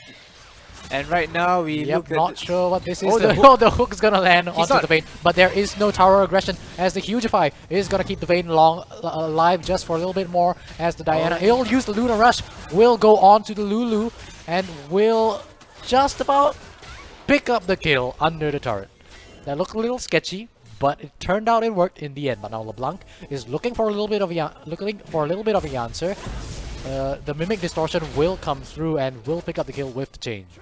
And that is Dragon going back to Sherhua Pelpel. They have the slight tempo lead and they're just going to abuse the heck out of it. Just look at this. Graves in the bad spot right now. He's not far ahead enough to pull this off, and looks like it is just going to be small trades going in and Sherhua Pelpel picking up the Dragon right now. 2 Dragons and a 1.3k goal lead. Yeah, definitely a healthy goal lead right now. Good props to LeBlanc for just zoning away the Graves and not really pushing too hard, not overcommitting to that play. And one of the major issues of the Graves is that I don't think I can talk about that as another wet noodle fight happens towards the top side. More knockups on the Ornn. Will miss the third one. Bellow's Breath is not gonna land fully. And LeBlanc picks up another kill in the mid lane. And this LeBlanc is showing that she definitely does have to be very much respected. Very respected in the end. We see another fight coming in. That's not what Oh, you no. want. The Rift Herald is going to Rift be used, Herald. and this Kai'Sa is alone in the bot side of this map. Now Jarvan, will he go for the kill? It's going to be between the turrets. Will actually go for it. Hugify now used, will end up picking up Chua. And that's another 300 gold going into the pockets of Xuehua Piao Piao. Meanwhile, in the top lane, the knockup is not going to miss this time as World Ender is popped, but so is the Ornhorn. Will not miss, will knock up the Aatrox just for a little bit more, and that's going to be the end of that. The story of this game is just the Jarvan and the LeBlanc making all of this crazy, unexpected plays. LeBlanc getting a solo kill, just jumping in. We've seen in the previous games, Team Gap's mid laner, this Diana, managed to pull off a lot of things, but now we might do a pause on that as yeah, this is a 2v1, might turn into a 3v1, but the message has been sent early. Not gonna give over the kill. Diana's just gonna walk away and run away to safety, but the flag and drag is gonna come through. The Aatrox is here for backup as well. This is a 3v2 as Ornn is still in the backline. Cataclysm is gonna be dashed away from, and the Blitzcrank is here for some reason, and I'm not sure what's happening. It's a very, very messy fight. there's not much they can do about this because in the opponent's jungle you do not want to push too far, but looks like Xuehua is just making it work. The amount of sustained damage coming in. Look at Aatrox, just look at that. He's still alive by some miracle. They only lose that one Lulu. And the surprising thing is, you think that with Blitzcrank, with Diana, you're able to catch out some members of opponent team, but no, the team fights are going straight in Xuehua's hands. Yeah, that's a 3-4-2 trade at the end of the day. They might actually get a little fair chunk of damage on this mid lane turret as well. But yeah, it looks like Xuehua is starting to run away with the game. Starting to run away with the game is definitely what I agree with, because right now Xuehua is more ready for everything that Gap is throwing at them. That prolonged chase by that Jarvan, they knew that they were going to face opposition with that amount of time that is spent. So Lulu roamed up, Vayne moved up to mid lane, Aatrox moved down to their jungle. Everyone was ready for that, and meanwhile Ornn being forced out by that Aatrox, as we see as pause coming out right now. Team Gap, they were not on the ball as much as the opponents, and this is going to hurt them coming in the next few minutes of the game, because if the opponent is just going to contest another global objective, what are you going to do? You can't just say, oh, you started it? Okay, now we are going to move. That is way too late. You have to be a little bit more proactive than that to really excel in this finals, right? And I think one of the main champions that we've praised in the champion select was, you know, picking up the Blitzcrank against the Lulu. And unfortunately, I'm sad to report that the Blitzcrank right now, I believe, is 0-5-8. Wait, no, 0-5-3 or something like that. It's not a good KDA. It's not a KDA. It's unfortunate for him, but when you pick up that Blitzcrank, you are saying that I want to make this a kill lane. I want to stomp on my opponent, hook him in, make sure they never ever have a chance to play the lane safely. But be it whether it's a better dodging skills by Xuehua or Blitzcrank just not making the pull, it is just not enough. No hooks are being pulled. The 0-5-1 scoreline is really hurting. 0-5-1. Ooh.